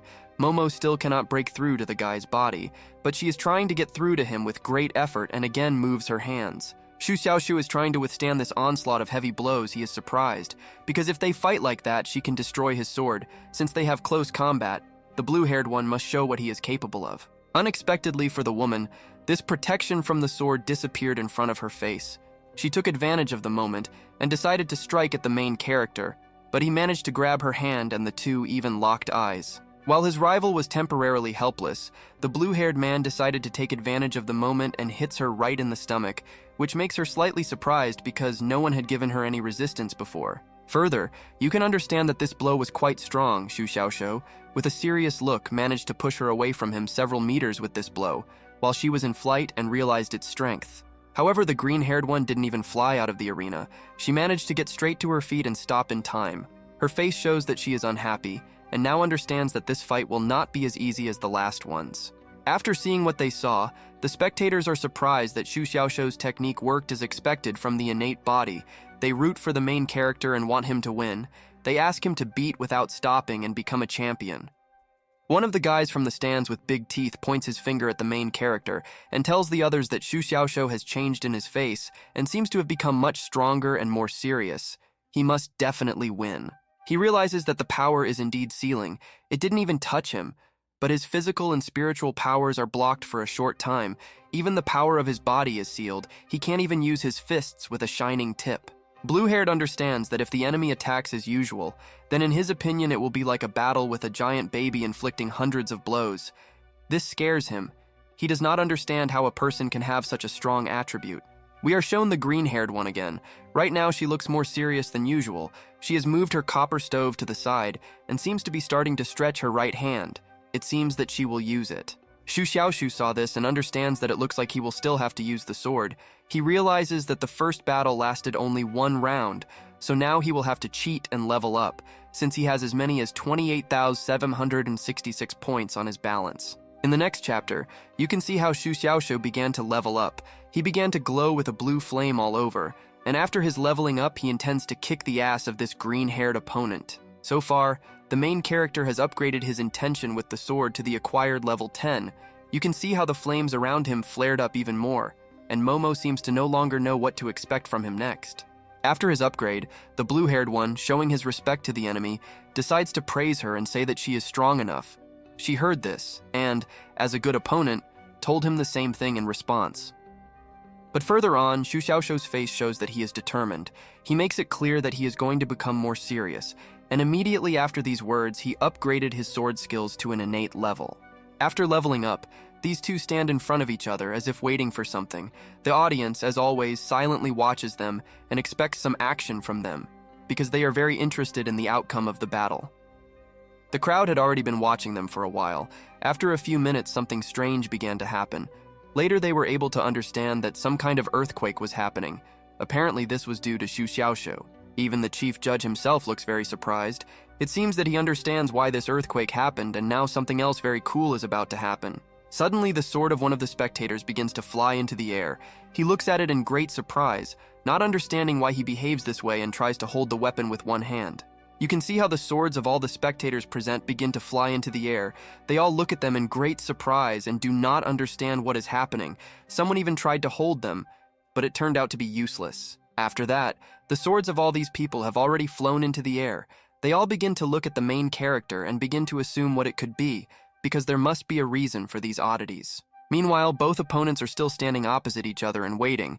The blue-haired one apparently prepared a trick for his opponent, and she seems to just stand and wait for this trick to be performed. After a while, one gets the feeling that these swords came together, and together broke through the barrier that covered this arena from above. A certain surge of energy is visible above the heads of the two opponents. You can already understand that these swords have completed their task, so they begin to scatter in different directions, but it is not yet clear why exactly. Perhaps they need to do something else. It turned out that the swords were returned back to their owners. These people to whom the swords returned are still surprised by what they saw. They still cannot understand what is happening now. Meanwhile, Xiao Qixu understood what was happening now. He realized that the guy had an innate sword intention. For this reason, strange things were happening. Even the elder himself could not believe it. Next, the main character simply stands and looks straight at his opponent. Holding his sword in his hands, his look is very cold and serious. He is confident that he can win this battle. But now we see Momo, who looks slightly confused, and her face seems slightly beaten. Xu Xiaoxiu is the only one who was able to give her some kind of rebuff, so she is now worried. One gets the feeling that Xu Xiaoxiu himself also does not believe that he has upgraded himself to the innate level of the sword's intention. He moved the sword forward and simply looks at it, considering himself the coolest. In the meantime, interested spectators continue to watch what is happening. We also learn that with the acquired intention of the sword flies up 1 lie. And with the innate intention of the sword flies up 10 lie. The crowd can't believe what's happening. Because Xu Xiaoxiu has the innate intention of the sword, this impresses them very much. Because this happens very rarely. Once every 100 years, the last time this happened was with Su Qianqian. After some time, Xu Xiaoxiu began to receive a huge number of passivity points, as he greatly admires the audience with his actions. Now he is standing in front of the woman and is about to start the battle. He didn't expect that the sword's innate intent could break through the barrier. Just because of this breakthrough, he was able to collect about 10,000 points. In exchange for 1,000 points, he received 10,000 and also knowledge of kendo. While Xu Xiaoxiu was rejoicing in his thoughts that he had received a large number of passivity points, the green-haired girl decided to bring him to his senses and called him over and asked if he was ready to continue the fight. After her words, the blue-haired man realized something and was surprised. He realized that she had been waiting all this time for him to come to his senses after pumping. He considers this a disgrace for him, but at the same time he is glad that he is a kind person. He stayed in his thoughts again for a while, after which he realized that he should have given her his answer already, so he tells her that he can continue, so it's time for them to start fighting. The main character again carries out his attack first. Putting his sword forward, he uses 4 calm white clouds, the style of a naked sword, while the green-haired one just stands and waits for something. And she in turn only calmly repelled this attack with both her hands. She still looks very calm and is now waiting for further actions from the main character. He saw how easily she was able to repel his serious attack. It's clear how he got a little worried and considers her sealing technique a real cheat, because it seems to be impenetrable. However, the blue-haired one is not going to despair after this. He decides to use the style of a naked sword and a serious look. He wants to carry out his attack again to see what happens. Xu Xiaoxiu carried out the same attack. 2 white shockwaves headed towards his opponent, and she in turn, just like last time, calmly fights them off with her hands. The spectators became worried. They believe that Momo's hands are tied and do not understand how she will face the second blow in this way. They also consider Xu Xiaoxiu crazy, thinking that he will attack like this. Despite the fact that Momo easily repels his attacks, he decides to strike again just in case, because it seems to him that over time she will get tired and he will be able to break through her strong defense. While trying to get his sword, unfortunately for him, the blue-haired one discovered that his spiritual power had been depleted. He now needs to come up with a new plan and carry out new attacks. Otherwise, Momo can take advantage of the moment. The next chapter shows how after Xu Xiaoxiu sent 2 shockwaves at the woman, he decided to fly straight at her so that he could engage in close combat and kick her ass. But while still in flight, the main character notices that something is not going according to his plan. The woman again stopped his attack and seems to be trying with difficulty to hold her back in order to do something urgently. It seems that she is losing. However, further, this sick woman begins to suck in all the energy that Xu Xiaoxiu sent to her. Having already completely sucked everything in, she looks at Xu Xiaoxiu with her fierce gaze and smoke comes out of her mouth. While he was still there, he noticed this strange picture and is now watching her fierce gaze. It is clear how the blue-haired man was very surprised and considered it disgusting. He now considers her a real monster. He got scared and decides to make a tactical retreat. He doesn't understand how it happened, because she doesn't even have an innate body, but she was still able to absorb his innate sword intent. While the main character was running away from her, she did not run after him. You can see how tired she looks after this absorption, and it seems that this attack was still beneficial. Now the green-haired girl is just looking at the guy. Blue-haired turned his attention to the condition of this woman. He thinks that perhaps sealing this technique took a lot of strength from her, and he can try to use this in the future. After the main character ran away from her a certain distance, he saw how tired she looked, so he plucked up courage and decided to attack again. The audience looked at this and were going to comment. They understand that Xu Xiaoxiu has a wide variety of psychological attacks. He either approaches and attacks, then moves away and watches. Someone thinks that in his place he would have been scared a long time ago and left the site. Meanwhile, Xu Xiaoxiu is getting closer and closer to his opponent. Momo sees this but has not yet done anything, and apparently is waiting for the right moment to give his answer. The guy approaching her realized that it was too late. He also remembered how the last time he was faced with a similar situation, he fell into the trap of unarmed ice from Chao Qingteng.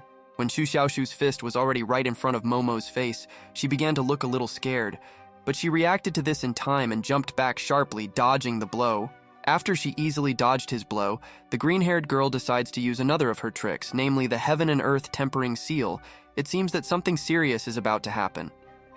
Blue-haired turned his attention to her behavior. He realizes that she is not going to miss her opportunity, and is already waiting for the next trick on her part, preparing to repel the blow. Suddenly, a black portal appears next to the main character, from which comes a black metal chain that was able to grab his hand. The guy can only look at it, being very surprised. Thus, it turned out that there were 4 portals in total. 1 chain came out of each of them, which grabbed him by parts of his body and fixed him in a motionless state. The blue-haired man no longer knew what to do. Being in limbo, Xu Xiaoxiu is upset. He does not understand what kind of devilish technique Momo has. He also does not understand where she has such a strong spiritual ability, and he became scared. Elder Xiao reacts to this picture. He himself looks surprised. because even he has never encountered such a spiritual ability before. It is definitely not from their pavilion. Apparently, I was lucky in getting it. The audience also decides to add a few words about this. The yellow-haired man believes that this spiritual ability is at least at the level of a great master.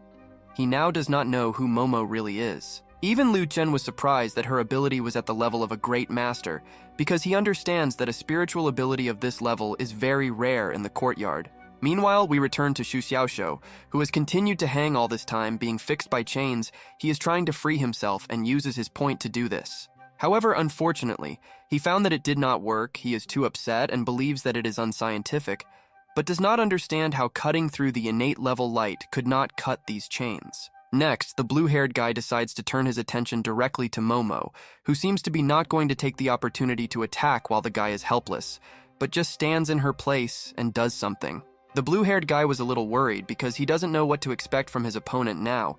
He was also tense because he had the urge to go to the toilet at that very moment, so he needed help. It turned out that the green-haired woman did not intend to beat him at all. She now decided to use another of her abilities. It seems that she is summoning some kind of melting, and now we will see what happens. Suddenly, lava begins to flow from the portals from which the chains protruded.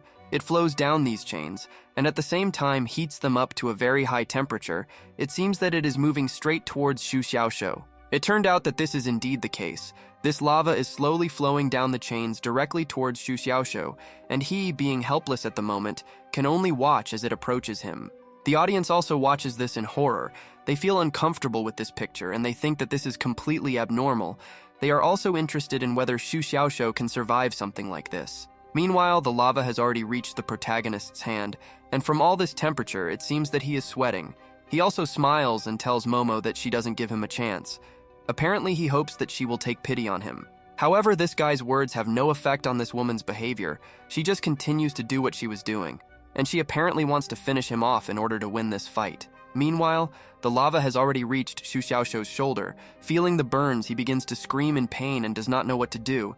It seems that he is now going to turn into a fried grilled chicken. In the next chapter, you can see how Xu Xiaoshou suddenly calmed down. He felt some unusual feeling, and it seems to him that this is déjà vu.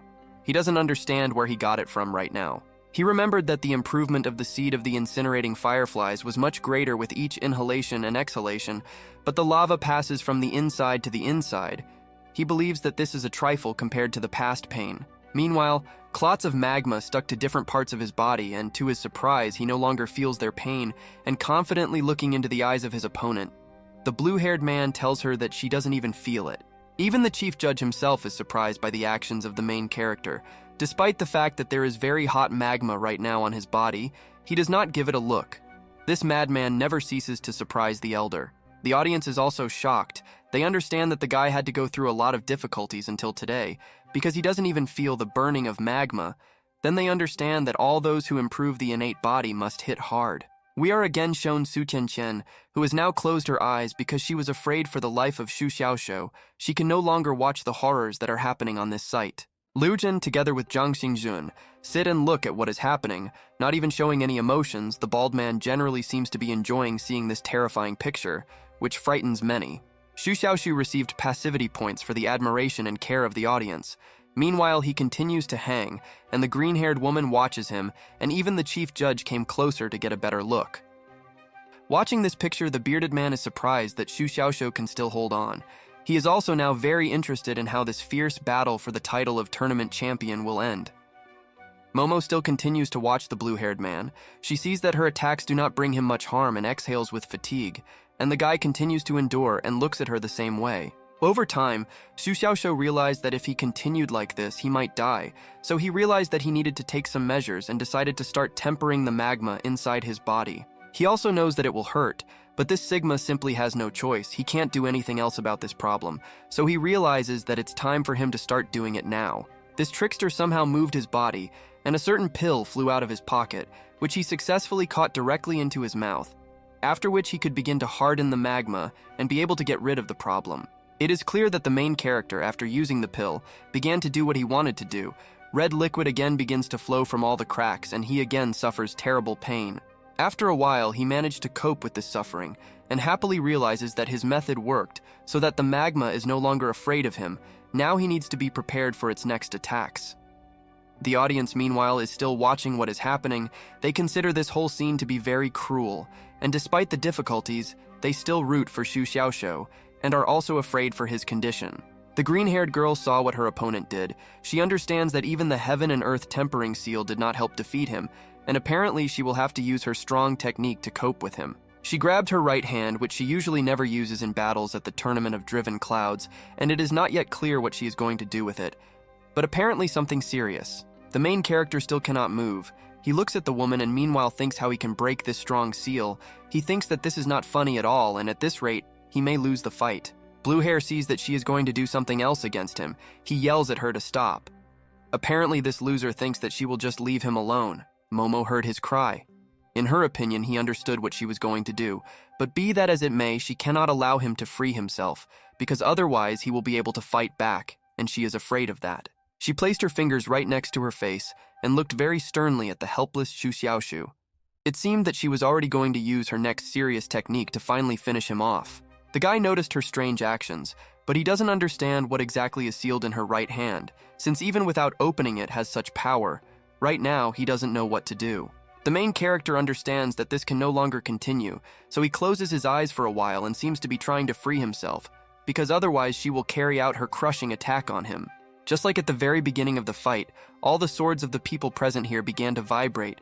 People look at Xu Xiaoxiu and do not understand what he wants to do, but they really want to see the result. The chief judge himself also turned his attention to the actions of this guy. He realizes that this is the all-sword of the omnipresent. He, as usual, is surprised at this turn of events on the part of the guy and watches with interest. The blue-haired man is still fixed with his eyes closed. Apparently his actions are bringing results, and he himself has already realized that he has learned the special key of the sword. This will greatly help him in the duel. Suddenly several swords begin to circle above his head. It is clear that he has already opened his eyes and understands that the absorbed sword power has not yet been purified. We further learn that the ability of perception has an astringent force that suppresses the aura of this sword, making it unable to rise to meet the wind and waves. But there is another nuance. The main character remembers the reverse sword style and decides to use it. He is going to make some kind of gap, and his sword flying in the air is headed in some unknown direction.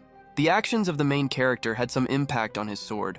Right in flight, it seemed to start vibrating, and the audience did not understand what the guy was doing. They also noticed that something was wrong with his body. It turned out that there was really something wrong with this woman's body. She had a large and bulging belly, and it was as if she was now pregnant and looked very unhappy. Realizing it.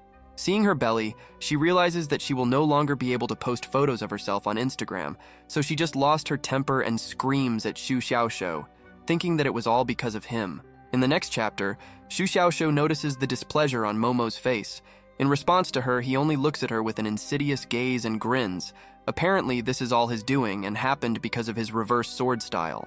Then, after a while, apparently the sword got tired of all these flying around the arena, so it fell to the ground with a roar. This item completed its task and greatly helped the main character at that moment. It seems that something incomprehensible is happening in this woman's stomach. She feels different feelings because of this and screams because of this, but it is not yet clear what exactly she feels. Further, it is clear that the girl was embarrassed and looked at the floor and even blushed all over. She thinks that it is good that Xu Xiaoxiu could not be distracted for some time. The blue-haired one sees that his tricks are working on this woman, so he decides to repeat his attack with the reverse sword style. The green-haired one heard this and is already expecting to feel something. The main character also pronounces the word break, intending to use this too. From his words, the sword begins to move right on the ground, and apparently this should make the woman feel bad. This green-haired girl looks very dissatisfied. She looks at her stomach again and seems to feel something incomprehensible again, after which she looks again at Xu Xiaoxiu, hoping that he will stop. The audience looks at what is happening in surprise. They do not understand how Xu Xiaoxiu does this. She already understands that something too cruel is happening and considers it too much, apparently wanting him to stop it. The smart blue-haired guy finally realized that this was apparently the only attack so far that had any effect on his opponent, so he decided to start repeating this attack without stopping. From his words, the sword still begins to move, and the green-haired girl continues to feel something in her stomach. But judging by the expression on her face, this feeling is not pain at all, but something else. She was already blushing greatly from his actions, saying that she was not very pleased with this, so she turns to Xu Xiaoxiu and wants to say something. Apparently, she wants her to stop this as soon as possible. However, the blue-haired Giga Chad doesn't care about this woman's words. He just continues to repeat this attack over and over again, still hoping for the best, because it still has some effect on her. Because the main character repeats this attack without stopping, the sword moves on the ground without stopping. These movements happen very quickly. And of course, this woman can't even say anything anymore. She's still red-faced and doesn't yet know what to do, and just tolerates this strange feeling inside herself. Already her whole body was covered in red from embarrassment, or from the fact that she had lost her temper. She looked at Xu Xiaoshu with an aggressive face and was finally going to take some measures. But even Momo's aggressive face doesn't scare the main character one bit. He just smiles in her eyes and repeats this attack more and more often, hoping that thanks to this she will surrender and he will win.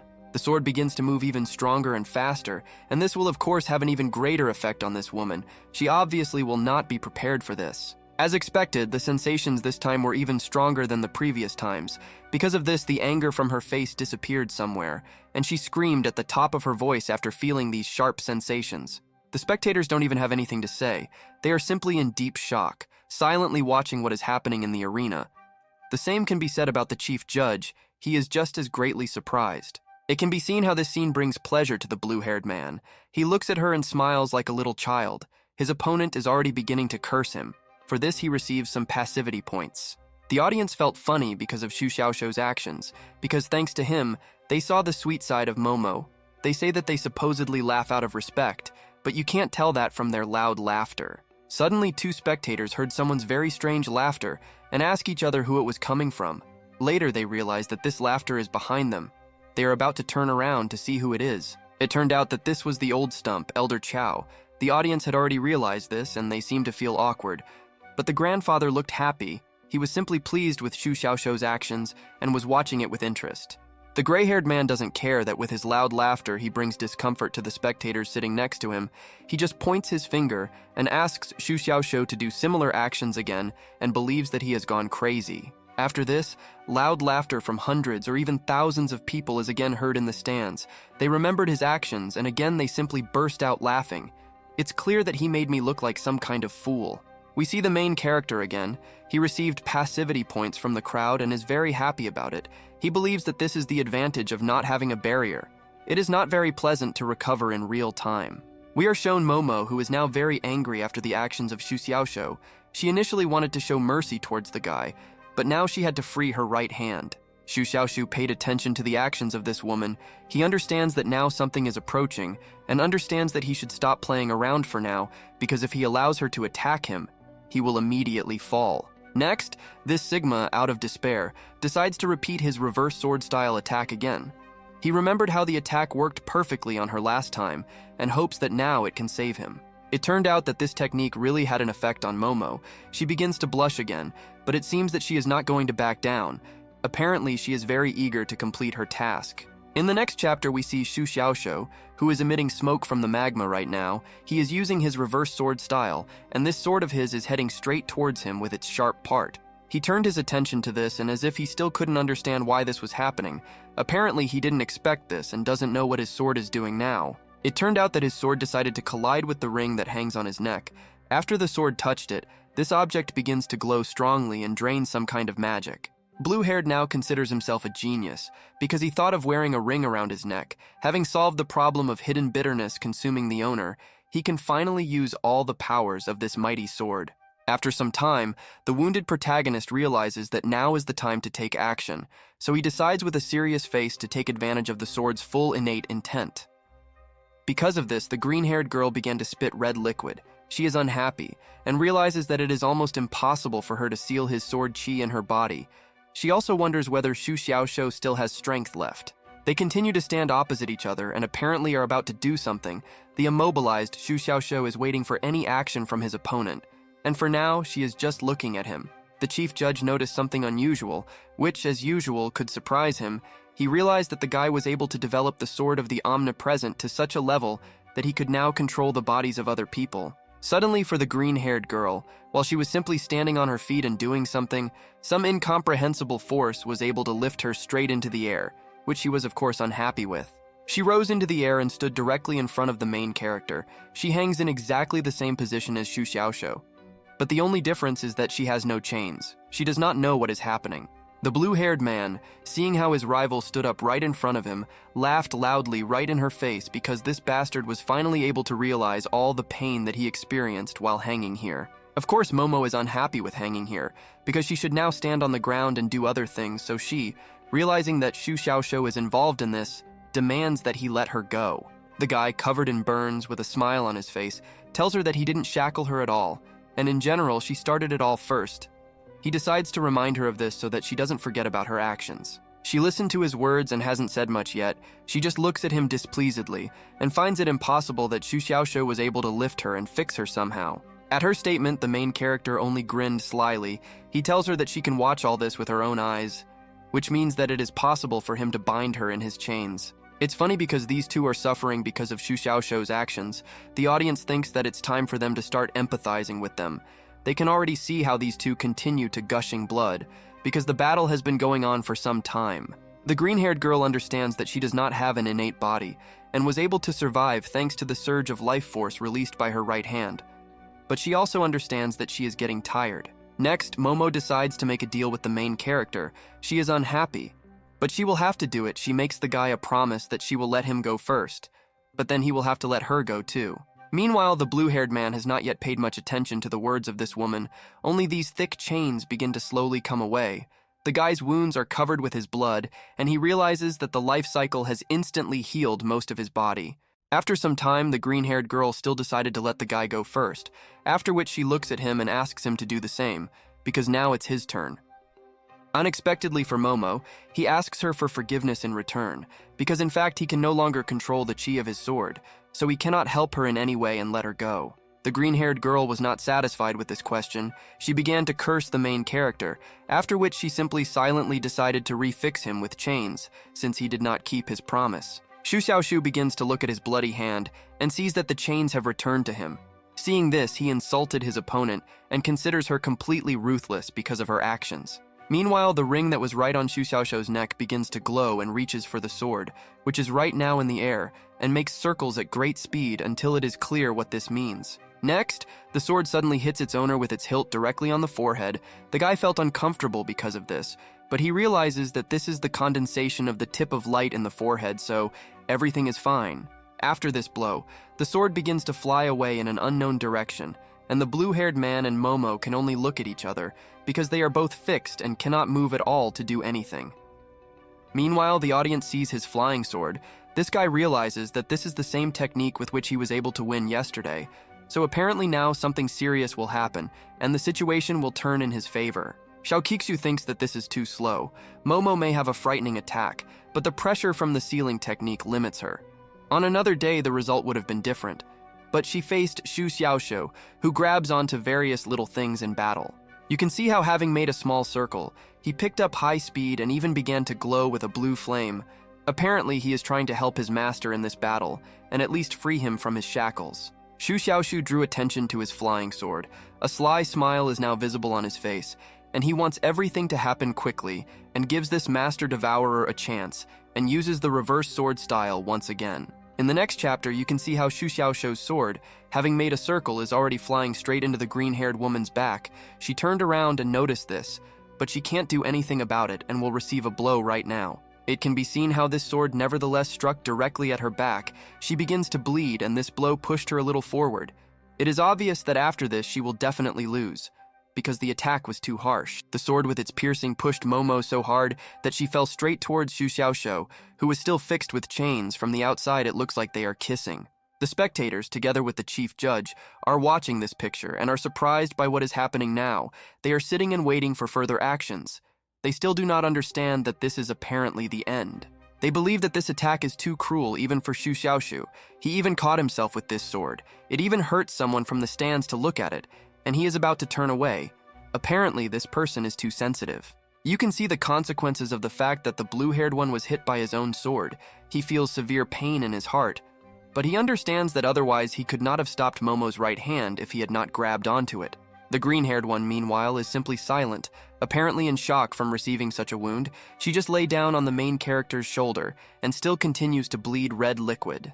Then suddenly the chains that held Xu Xiaoshu begin to break, apparently due to the fact that this girl was mortally wounded, after which the two begin to rapidly fall from heaven to earth. Both opponents have already fallen to the ground.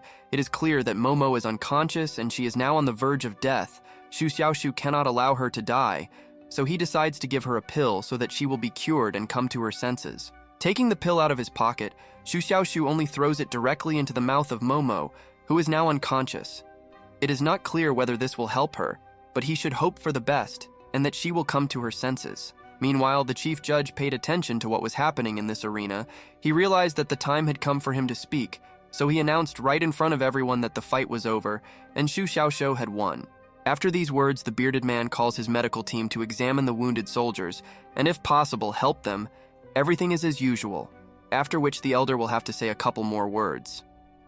The black-haired medic takes the wounded Momo in his arms to treat her in another place. Remembering a moment from the past, the medic asks if the guy needs treatment. Xu Xiaoshu, as expected, said that it would be okay. He took 5 fried pieces of his skin in his hand, and with a pleased look wants to hand them over to the medical staff. Since they came, he wants them to take them as a souvenir. Apparently, he decided to play a trick on them. They ignored the proposal of the main character and only began to curse him for these strange things. The black-haired one really considers him a monster and regrets that the magma did not burn this fool to death. Further on, you can see that the site is almost completely empty. Only Xu Xiaoshu and Xiao Qiqu remain on it. Apparently, the elder will now have to make some kind of speech about the guy's victory. Taking the paper in his hands, he reads what is written on it and says that he wants to congratulate Xu Xiaoshu for winning this year's cloud-driven tournament. His actions truly exceeded all expectations. Xu Xiaoshu hears the good words that the bearded man says about him. He is apparently pleased to hear this, and it goes without saying that it was he who received the championship, and not anyone else. The blue-haired man is very pleased with himself. Elder Xiao also says that even in the qualifying round, he noticed his actions. He noticed him at the breakthrough competition, where he achieved great success and moved on to the next round. The guy surprised him all the time. Blue-haired thinks that this middle-aged man decided to somehow start flattering him, but Blue-haired is still proud of himself and understands that all his work was not in vain and he won. The chief judge also says that there was no doubt that Xu Xiaoshu would win. Everyone faces various kinds of difficulties in their life, and whether a person can surpass himself depends only on the efforts he puts in. Xu Xiaoshu felt funny at his words. He thinks that this Xiao Qiqu is going too far. The blue-haired guy doesn't understand what kind of effort we are talking about. Apparently everything was easy for him, but in the future he will make more efforts to get more passivity points. The elder is already finishing his speech and hopes that at the next tournament there will be people who will be able to impress him, and now he is going to move on to the awards. 4 small platforms are visible on which the participants who entered the top 4 of this year's tournament must stand. Right now we will have to see all these participants. Xu Xiaoshu sees 3 disgraces in his opinion, but later corrected himself, calling them his old comrades. Now standing in front of him are Chao Qingtang, Mu Zixi, and Momo herself, with whom he fought a few minutes ago. Standing on one of the platforms, the main character begins to awkwardly wave his hand to the other participants. Chao Qingtang decided to congratulate him on his victory, but deep in his soul he curses this guy because he took the victory away from him. Next comes Mu Zixi, who in response to the guy waves her hand at him and didn't even say anything, but just snorted at him. The guy received 1 passivity point for contempt on the part of this girl. In the very last place comes Momo, who doesn't make a sound at all and doesn't even look at the guy. She just walks further forward, and the main character even received 1 passivity point for ignoring her. He is at a loss because of her actions. Because she was simply pierced with a sword, she could have at least glanced in his direction. He now considers her a petty person and a real offender. All 4 participants have already stood on their platforms. Only the winner, Xu Xiaoshu, looks happy, and the rest are gloomy. A judge approaches each of the participants, holding a box with a prize. It turned out that Xu Xiaoshu received another ring for his victory. It turns out to be his second, and the guy looks very happy to see such an award. You can tell by the smile on his face. The chief judge says that everyone in the top 10 gets a chance to enter the spiritual treasure pavilion to choose a spiritual ability, and the top 3 will be rewarded with an innate pill. If it is not needed, it can be exchanged for another elixir of the same value. After hearing what they heard, the spectators fell into a real shock. They were very surprised that some of the participants would be able to enter the pavilion of spiritual treasures. Apparently, this is a very good place that absolutely everyone wants to go to.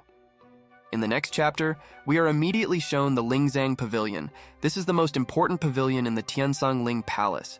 It contains many spiritual skills, including acquired, innate, and even workshop ones. We see a certain pill that is very rare and expensive. It increases the likelihood of a congenital breakthrough by as much as 30%. This is what every warrior dreams of. This makes the pill very valuable. We see Xu Xiaoshou with 2 girls. They are the top 3 this year, but the special one is Xu Xiaoshou, because he is the guy who won this championship and can use this thing. The chief judge looks pleased at the 3 better participants this year.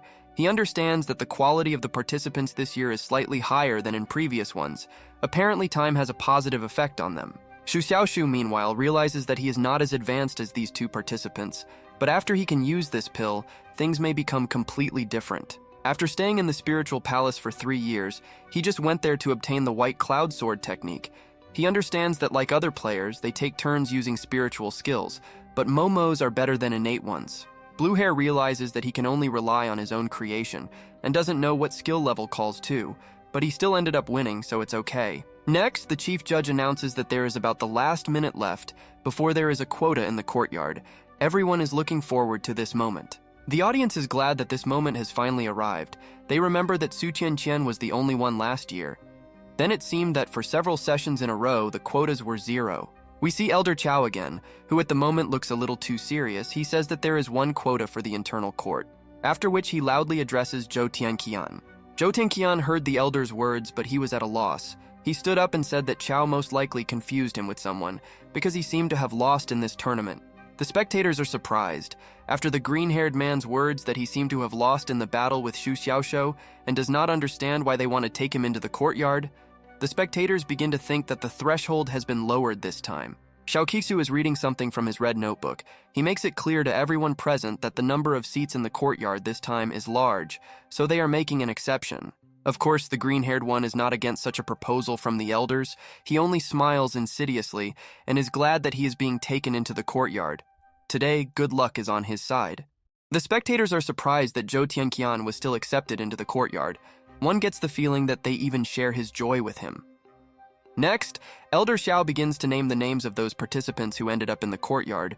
Mu Zixi and Momo were also included in this list. Right now, we will see their reaction to this. You can see how the displeasure on their face, which was due to defeat, was replaced by joy. These 2 are smiling right now, because they know that they were still able to get into the courtyard. The audience finds this moment amazing and is still surprised. It seems to them that all those whose names are mentioned are innately cultural and have the right to get into the courtyard. They also thought that only innates could enter the courtyard. If this was the case, then Xu Xiaoshou should have an innate physical body. It is also worth understanding that his development level is at the 8th stage. The main character receives passivity points for different reactions from the audience, and despite the fact that he has already completed the championship and took 1st place, he is still a little nervous. Then we suddenly hear from the chief judge that there are only 4 places written in this notebook, which apparently means that there is no place for Xu Xiaoshou at all, and this is actually very upsetting. Because of this, Xu Xiaoshou receives a large number of passivity points. For suspicion of something on the part of the audience, he is also very surprised that there is no place for him at all. Even his opponents fell into great bewilderment. They cannot, as for Xu Xiaoshou himself, there is no place here, because he went through such a difficult path to get to this point, and now they are telling him that there is no place. The spectators are also dissatisfied with the words of the chief judge, because Xu Xiaoshou won the championship, although he is very funny, but they think that they should not joke at such a critical moment, especially since Zhou Tianqian is behind him, but they still let him in. And even Zhou Tianqian himself is dissatisfied with the judge's statement. He says that if such a verdict, then he does not need this quota in the courtyard. He believes that Xu Xiaoshu deserved this place, unlike him. We see the face of Elder Xiao. He himself looks somehow disappointed. One gets the feeling that he is ashamed of what he said, and as if it does not depend on him. Meanwhile, we again see the top 4 of this tournament, who are still standing on their platforms. The main judge begins to slowly approach the main character to tell him something. Approaching the guy, Xiao Qichu sees that Xu Xiaoshou is still pretending to be calm. He does not understand why bitterness is not visible on his face and thinks that he is hiding it. The bearded man understands that he is just an 18-year-old boy. We see Xiao Qichu's face. It is clear that he is very upset by what is happening, and he feels very sorry for the guy. Out of his grief, he only exhaled and closed his eyes, thinking about something. However, further, the main character surprised the main judge by shrinking his face and covering his nose. He asks not to sigh at him, because the bearded man's breath stinks and he feels bad about it. After the guy's reaction, the elder even became a little embarrassed. He just silently looks at Xu Xiaoshou and begins to consider the guy toxic. for his openness and the truth that he said. Apparently, he didn't like this. Next, the chief judge grabs the blue-haired guy by the shoulder. He expresses his respect for this guy and tells him that he can also stay and reveal his innate talent as soon as possible. Blue-haired remembered that if he did not enter the courtyard within 3 years, he could be thrown out directly from the spiritual palace. In other words, he thought that someone had already fought for him. Suddenly, Su Xiaoxiu receives 1 passivity point. For encouragement, he sees Elder Chow in the crowd of spectators, who is simply proud of this kid, and he made a good impression on him. Next, the main character thanks Elder Xiao for everything. Happy Xiao Qishu says that he doesn't need thanks, he just would like the guy to make him less angry, and that will be enough for him. After some time, the chief judge of the cloud-driven tournament will raise his hand and announce to everyone that this year's competition is over, so that all participants can finally rest. Su Xiaoxiu receives a large number of passivity points for the enthusiasm of the crowd, and he also sees Elder Chow himself coming down to him from the stands while asking if the guy missed him. The blue-haired man tells his gray-haired friend about some great disappointment. The gray-haired man just smiles and scratches his beard, saying that in life there are ups and downs, so you need to be prepared for anything. Next, Elder Chow, like a real friend, decides to hand over 2 vessels to the guy. He smiles happily and asks the guy to take them and let those old people who adhere to the rules know that they are wrong. In the next chapter, we see Su Xiaoxiu, who is right now stretching his body and yawning. This guy deserves a rest after everything he has been through. After all, he is the champion of the tournament of Driven by Clouds. He walks calmly and silently in one of the buildings and is thinking about something. Suddenly, he hears some strange sounds from behind the door. Apparently, he will have to go and check what is there. Blue-haired opens the door and sees a guy he already knows. He is just looking at him for now, but he will be very interested in finding out what he needs from him at this moment, because now he is resting. This guest looks slightly confused. He turns to the main character and tells him that Elder Xiao himself is waiting for him, so Su Xiaoxiu will have to hurry to get to him, because Xiao Qishu does not like to wait. We can see the familiar Lingzang Pavilion again. It is located in the inner courtyard. The overall aura of the inner courtyard is better than the outer courtyard. It is so much higher that when you come here you feel refreshed. We again see how Su Xiaoxiu gathered with the rest of the participants. Elder Xiao is going to tell them about the rules of this place, namely that each person can choose an innate skill and register it. Noise and fighting are also prohibited.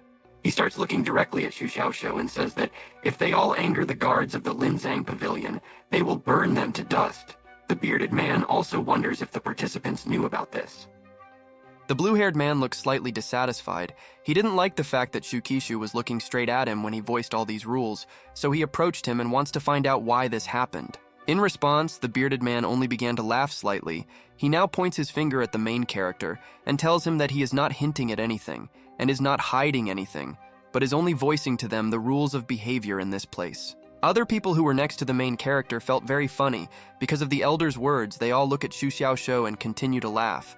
It is clear that the old stump was able to give off heat. Blue-haired received a few passivity points for the fact that this campaign is laughing. It is clear that he was slightly embarrassed because of their behavior, and in response does not say anything, but is only silent. I think the replenishment of the balance of points suits him. After some time, Su Xiaoxiu and the rest of the guys silently begin to walk towards the pavilion. Each of them can't wait to choose their innate ability to become stronger in the future. Blue-haired thinks that it would be good if Zhou Tianqian were on the team, but only the top 10 have a chance to enter the Lingzang Pavilion. Unfortunately, he will apparently not be allowed inside. Next, the main character remembered that he was once able to defeat him in the tournament of Driven Clouds, so he comes up to him and hugs him in a friendly manner from behind. The blue-haired one wonders why he is here and wants to hear an answer from the guy. Su Xiaoxiu begins to whisper directly into the green-haired man's ear and asks him what secrets he can tell him in confidence. Looking at Su Xiaoxiu's appearance, it seems that Zhou Tianqian should tell this. It is clear that the green-haired one was slightly confused. He excitedly answers the question from the main character and says that his secret is the opportunity presented by the entrance to the courtyard. Apparently, the blue-haired one did not expect to hear this. Blue-haired heard the answer from Zhou Tianqian. One gets the feeling that this does not suit him, but he decides to leave him alone and move on in silence without bothering anyone. After some time, the campaign has already reached some steps, and the main character still walks silently, while continuing to hug the green-haired one. Most likely they are already very close to the pavilion. Then the guy who looked like a hedgehog drew attention to the fact that they had already arrived.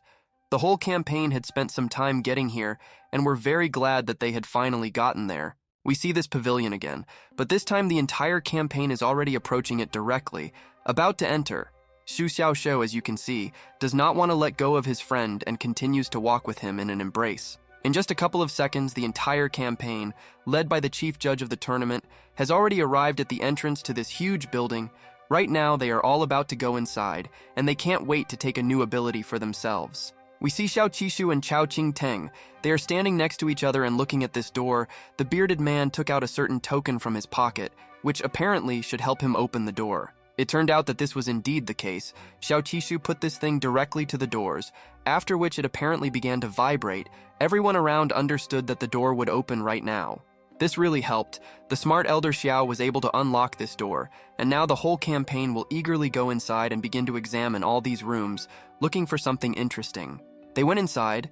The Elder says that there is 1 level of acquired skills, 2 levels of innate spiritual skills, and you cannot rise to the 3rd. He asks people to watch the time and not choose for too long. We see Xu Xiaoshou with the other 2 participants.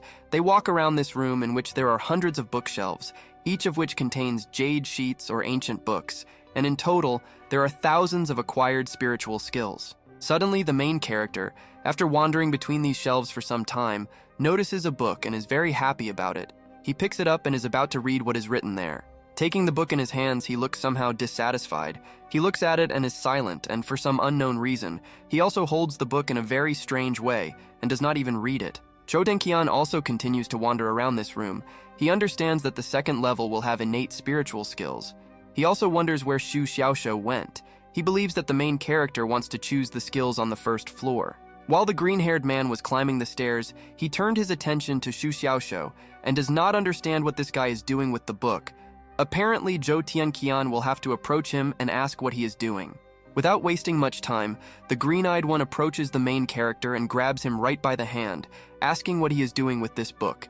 And the blue-haired one with a calm voice says that he is just looking for spiritual skills. It is clear that Zhou Tianqian is very worried. He heard the answer from Xu Xiaoshou, but cannot believe that he is really looking for spiritual skills, because in his opinion he destroys books, and for this the guard can finish him off. Suddenly, Xu Xiaoshou hugs his friend and asks him to be quiet, because he doesn't know anything. This ancient book is protected by the system. It cannot be broken in any way. He also tells him that with such screams, he can find his own death. Blue-haired says that this is called gold mining. Right now, he is going to teach him this. He asks to listen carefully and says that truly higher spiritual skills will not be presented to the public. Then he releases the green-haired man and says that these seemingly ordinary books usually contain such things as golden pages, ancient images, fragments of scrolls, and a fortnight battle pass. The green-haired man continues to look straight at his friend and believes that although this guy is unreliable, he has defeated everyone who most people consider unreliable. He wonders if this is the secret of Xu Xiaoshou's championship. Then Zhou Tianqian takes one of the books and seems to start shaking it in front of him. No fear is visible in his face anymore, and it seems that he is very serious. The events of the next chapter also begin in this library. We again see the green-haired man, who still continues to shake the book in his hands, and his face no longer seems so serious. After some time, he stopped, and holding the book in his hands, he remembered the words of his grandfather, namely how he spoke about the difficulties on the path to success. He looks at the books and touches them, and it dawns on him that it turns out that only by thinking can you find the shortest path to success. His grandfather apparently always told him to think more, and he will take his advice. Zhou Tianqian still approaches the main character with the same book, and the blue-haired one, noticing him, turns around and says not to look through the bookshelves all the time. He advises him to do something else. The happy green-haired man listened to his friend, being very joyful. He realizes that Xu Xiaoshou really has the mindset of a champion, and this makes him very happy. He thinks that one day he will become the same as him. Next, the green-haired guy again decides to start shaking his book up and down. The blue-haired guy decides to move away from this guy and believes that luck really loves fools. It's hard for him to believe that the guy stumbled upon a rare skill. We are shown some white circles lined up evenly on the ground in an almost empty room. Perhaps they are not simple, but are needed to perform some task. We see Muzixi, who apparently is standing on one of these circles. It seems that these things are really needed for something, and right now she decided to use one of them. In the same room, there are other participants who are sitting in white circles and doing muning. The yellow-haired girl suddenly noticed that someone was missing here, and she was not happy with it. She decided to count the participants again, and finally convinced her that there was really someone missing here. Apparently, she would have to solve this problem on her own, because things wouldn't work that way. Muzixi silently begins to go down the stairs to the first floor. There is still silence nearby and no one is visible. But she is going to find the missing people and take them upstairs to the rest of the participants. After walking along these corridors for a while, the yellow-haired girl came straight into Zhou Tianqian, who took 2 books in his hands and right now is waving them as if trying to fly up. Seeing this strange scene, she approaches the green-haired man and, in bewilderment and with a stern voice, asks the guy what he is doing here. His actions really seem strange to her. Seeing Muzixi, the green-haired man was very frightened and stopped, because he thought that it was the keeper of the sacred scriptures who had come for him, with the intention of turning him into ashes. But it turned out that it was only her. The green-eyed girl heard his words and asks if he wants to have fun before the guard arrives, so to speak, have fun before his death, because the guard is not going to tolerate such actions at all. After the words of the yellow-haired woman, Zhou Tianqian fell into bewilderment. He does not understand where he is playing here, because he is looking for magical skills. Right now, he is waiting for an explanation from this girl, because he does not understand anything. She heard him and just lost her temper. She calls him shameless and says how you can look for spiritual skills in this way. He doesn't understand how it can be done differently, because Xu Xiaoshu also looks for them in exactly this way. After her words, Zhou Tianqian points her finger at the place where the main character is now. Muzixi, hearing the name Xu Xiaoshu, immediately realized that it was his doing and looked at him. She sees him standing calmly, leaning on one of the bookshelves. He looks very calm, and she gets the feeling that he has nothing to do with it. He also looks very handsome. The yellow-haired woman really liked his beauty. She looks very embarrassed, and one gets the feeling that she has already forgotten about all his bad actions and is ready to close her eyes to it. Then she realizes that things won't work out this way, and her face in love changes to a more serious one. And now it seems that she is indifferent to Xu Xiaoshu, but it is clear that this is actually not the case. Muzixi suddenly began to smile. She tells the green-haired one that she is convinced of how to find spiritual skills and tells him to continue. It's clear how happy he is with this. Meanwhile, the blue-haired man looks at the green book with the ability of 10 fingers of the sword. In fact, many fragments have been found, but they all have special attributes, and at first glance you can tell that they are unsuccessful. He realizes that only these 10 finger swords, whose level is unknown, do not require spiritual power. To the point that they can cut off the Milky Way with 1 finger, he thinks this is very cool. Further, you can understand that Muzixi was convinced that Xu Xiaoshu most likely was not even joking. She was not going to argue with him. So, taking 1 book in each hand, she began to shake them in different directions. However, after playing with these books for a while, the girl became convinced that nothing was happening, and she only looked like an abnormal person. So she put the books back and was very angry that she had been fooled. She screamed at Zhou Tianqian out of anger, even though it was Xu Xiaoshu who suggested it. The green-haired man, turning to her, asks her to stop screaming, because to become a champion, you need to be calm and dedicated.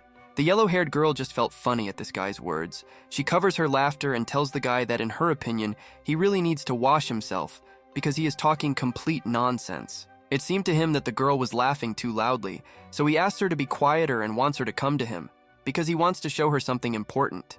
It's clear that Muzixi is interested. Although the yellow-haired woman is interested in Zhou Tianqian's proposal, she still decides to check with him whether there is any benefit from this, and whether the item he now wants to show is even useful. Still, after some time, the girl approached the guy, and he in turn began to show her a certain drawing assembled from different parts. The girl looked at it and realized that it was an ancient painting. She looks at it in bewilderment, continuing to look at it. At first glance, it seems that it suits Zhou Tianqian very well, but it doesn't suit her at all. The yellow-haired woman begins to think that this is some kind of insight, after which she only looks in surprise at Zhou Tianqian, and he in turn, at first glance, looks somehow dissatisfied and holds the piece of paper in his hands. Muzixi is already starting to move away from her friend, and on the way she thinks she understands that the words spoken by Xu Xiaoshu turned out to be true. She was convinced that the real treasures were kept on the first floor. Suddenly she thought about something completely different. She remembered how it dawned on Zhou Tianqian, because if Xu Xiaoshu was not here, then who was talking to her now? She wants to know the answer to this question. The girl decides to turn around and sees an unexpected picture behind her. Judging by the expression on her face, this frightened her and caused alarm. But it is not yet known what or who is standing behind her. In the next chapter, it turned out that Elder San himself was standing behind Muzixi. With a creepy expression on his face, he looks straight at the yellow-haired woman and smiles like some kind of maniac. At the moment, he is also silent. Next, we see the expression on Mu Zixi's face. She was very scared when she saw this scary old man right in the dark corner of the room. We can say that she is now in real horror and can't even say anything. After she had seen enough of her grandfather's face, she immediately fainted. Right with 2 books in her hands, the elder, of course, noticed this and understands that he will have to examine her. However, for now, he only looks at her. He sees a little girl who does not learn from good masters, which is why she stands still and does not move forward. And if she continues to do this, it will be worse for her. Next, the gray-haired man decides to check one of the books that Mu Zixi was holding in her hands. Before fainting, the gray-haired man picked up this book and begins to look at it, after which he was suddenly surprised by something. After this, he decides to immediately examine the body of the yellow-haired woman, who is still lying unconscious. He does not understand what happened, but taking her hand, he feels enormous vitality. Continuing to examine this girl, Elder San noticed that she had a strange physique. He was very surprised and thought that she could improve her properties by absorbing someone's life force. Grandfather thought about it. He felt offended, because if this girl had appeared in front of him earlier, then perhaps he would have chosen her. But apparently he chose Xu Xiaoshou. It seems the girl seemed strong to him. Meanwhile, the green-haired one approached them and began to show apparently the same piece of paper to the elder rank. The grandfather does not understand how this evil could be revealed, and the yellow-haired one continues to lie and rest. The gray-haired man decides to get too close to Zhou Tianqian, and smiling slyly, asks him if he is now quite enlightened. The guy is unhappy that the elder came so close to him. The green-haired man starts yelling at him. He talks about what Xu Xiaoshou said was the real sword technique. As long as he continues to understand this, his innate sword intention will be within reach. Elder Zan probably didn't like the fact that some guy was yelling right at him, so he moved even closer to him and just smiled. Looking into his eyes, this scared Zhou Tianqian a lot. Next, you can see how the guy's eyes seem to turn into emptiness. He was also very frightened, and one gets the feeling that his soul left his body. Just like Mu Zixi's, this story is repeating itself. You can see that this guy also lost his consciousness and fell like a stone on the ground, and Elder San just continues to stand and look at him. It feels like dark forces are hiding within him. The serious Elder San does not show any emotions. He just calmly pushes Zhou Tianqian somewhere with his strong leg. Apparently, he wanted to take revenge on him for the guy shouting at him. It is clear that the elder pushed him right up to Mu Zixi's body. About to move away from the two of them, he looks at them and realizes that having dealt with them, he only has one more person left to find. We return to our beloved main character. Right now he is standing and contentedly continues to shake these books.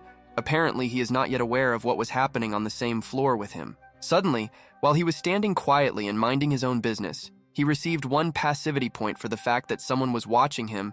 He stopped shaking the books and began to look around, trying to figure out who was doing this. Blue-haired understands that in his perception he did not see anyone around him. He believes that there is something unclean here. He also does not understand what happened to the fluctuations in the spiritual power of Zhou Tianqian and Mu Zixi because they are absent. Walking through this library, Xu Xiaoshou finds the bodies of his friends. He sees that they are lying and not moving. He is overcome by fear. He believes that he has finished them off and assumes that the guard of the pavilion did it. Taking the blue book in his hands, he looks at it and doesn't know how many years no one has cleaned it. There is so much dust on it that he wants to shake the book, but then there will be too much dust around. Apparently, the main character was not satisfied with the huge amount of dust on the surface of this book, so he decides to put it in its place and right now go do other, more interesting things. He begins to stretch out and is pleased with himself, because after doing so much work on the first floor without asking for anything in return, it is time to go to the second floor to find the magical skills he needs. Suddenly, a very familiar figure appears behind the guy, who tells him that he will definitely see progress. The guy continues to smile, and even though he heard this voice, it still seems to him that these are hallucinations from his fatigue. It turned out that this is Elder San. He came out of the darkness. It is clear that he lost his temper. Because Xu Xiaoshou mistook him for a hallucination, the old man thinks that the guy is pretending, so he asks him to turn around and make sure that everything is real. Blue-haired finally became convinced that it was not his imagination, and there was a real person standing behind him. He realized that it was an elder, and assumed that he could have finished off those two guys. The main character steps back from the old man in fear and immediately begins to make excuses. He says that he did not damage the ancient books or jade plates, and also did not move the boxes randomly. Elder San, in response to the guy, just begins to smile and stroke his beard. He asks Xu Xiaoshou not to worry, because he is not going to touch him, and those two people only stood in his way. Next, The gray-haired man extends his hand to the main character and asks him to let him see what magical skill the guy decided to choose for himself, because he is very interested in finding out. Xu Xiaoshu is still just looking at him. Yu Soyashu understands that it would be better for him to fulfill the request of this crazy grandfather, because otherwise one can expect absolutely anything from him. So he reached into his pocket and is already taking out a blue notebook. You can see how he handed this book to the elder. He examines it and realizes that it is the 10 fingers of the sword. The guy chooses it despite the fact that it is already in a state of disrepair, and it would be great if he could develop it to a high level. Next, the old man decides to show his toy, and it's some kind of brown stick. He wants to know the blue-haired guy's opinion about this thing. The blue-haired guy doesn't understand what the old man wants from him. He just wants to get his book back. A moment later, the San gives this roll to the blue-haired man and says that he is giving this beautiful thing that he made especially for him. Xu Xiaoshu, being very surprised, looks at it. The curious guy looked at this thing, and horror immediately appeared on his face. He could not believe at all that this had nothing to do with those bad photographs that he had interacted with before. In the next chapter, we can see how Xu Xiaoshu turns to the elder with a serious attitude and says that he has a high opinion of him. Because his qualifications are really low, he mastered the Baiyun sword technique in only 3 years. Elder San hurries to reassure the guy. He says that it doesn't matter and he doesn't need any qualifications to learn this technique. Xu Xiaoshu has a strong body, and that's already enough. The main character is not at all satisfied with the old man's words. He believes that the whole problem is that he does not want to strain too much. He already has a passive system, which is very strong, so he does not need to suffer. Suddenly, the gray-haired elder takes the young guy by the hand and examines it. He believes that he is good enough and his progress is already halfway. He believes that the guy should not give up, and he will definitely become stronger. The satisfied old man hands Xu Xiaoshu the red pill and tells him to register this spiritual skill and then practice it. If he succeeds in the practice, he will find it here again. From the appearance of Xu Xiaoshu, one can understand that he is already tired of this. He does not want to see this strange old man at all. And the blue-haired man also realizes that he cannot always be submissive and will have to resist in the future. After some time, the main character managed to pluck up courage and said directly to the old man's face that he was under no circumstances going to eat this pill, remembering his experience that he had with the last one. However, the old man did not say anything in response to the guy's statements. He just began to smile slyly, after which he simply took and threw the red pill from his hands, straight towards the guy. You can see how the accurate Elder San scored a 3-point shot directly into the guy's mouth. Xu Xiaoshu noticed this very late, and the pill ended up in his mouth, so he swallowed it. Blue-haired, after swallowing this strange pill, is clearly very upset. He begins to look straight at the floor and think about how this old man was able to fool him once again. Gray-haired is very pleased with himself after such a well-aimed throw, so he smilingly tells the main character that if he doesn't want to eat it, he'll leave it for later, which is why he gave him a completely different pill. You can see how the main character is already having difficulty holding back his tears. After such an answer from the Elder San, he realized that the elder misunderstood him because he did not want to eat a single pill at all. The sadness on Xu Xiaoshu's face suddenly gives way to intense anger. He again felt burning inside himself because of this pill and understands that he will have to somehow get rid of it. And now he receives 1 passivity point every second. The gray-haired old man, meanwhile, looks at the main character with a serious face and believes that he can cope with this. Because if he overcomes this, the road ahead will be smooth. This grandfather must be believed. The guy got 1 point for his enthusiasm. Now he is looking at some flasks that Elder San left here, while the blue-haired guy remembers how the old man told him to find him here after his success in cultivation. For some time now, Xu Xiaoshu continues to watch these bottles. He does not understand what is contained there, whether it is an elixir of red gold. He still cannot understand what they have prepared for him. He doesn't understand why he tried his best to win the championship and won, but can't enter the courtyard. After he finally entered the Linzang Pavilion again to select skills, he was forcibly arranged. We are shown the events that are taking place in the courtyard. Right now, we see a kettle that has been standing on high heat for several minutes, so now it has begun to boil. You can see how the noise of this kettle attracted the attention of a person who was in the same room. He takes it off the stove and begins to pour boiling water into 2 glasses that are on a tray. Next, you can see how a green-haired girl carries a freshly brewed drink to the table of a serious man named Zhang Xingxun. He has been sitting here for some time and is waiting for his tasty and fresh drink.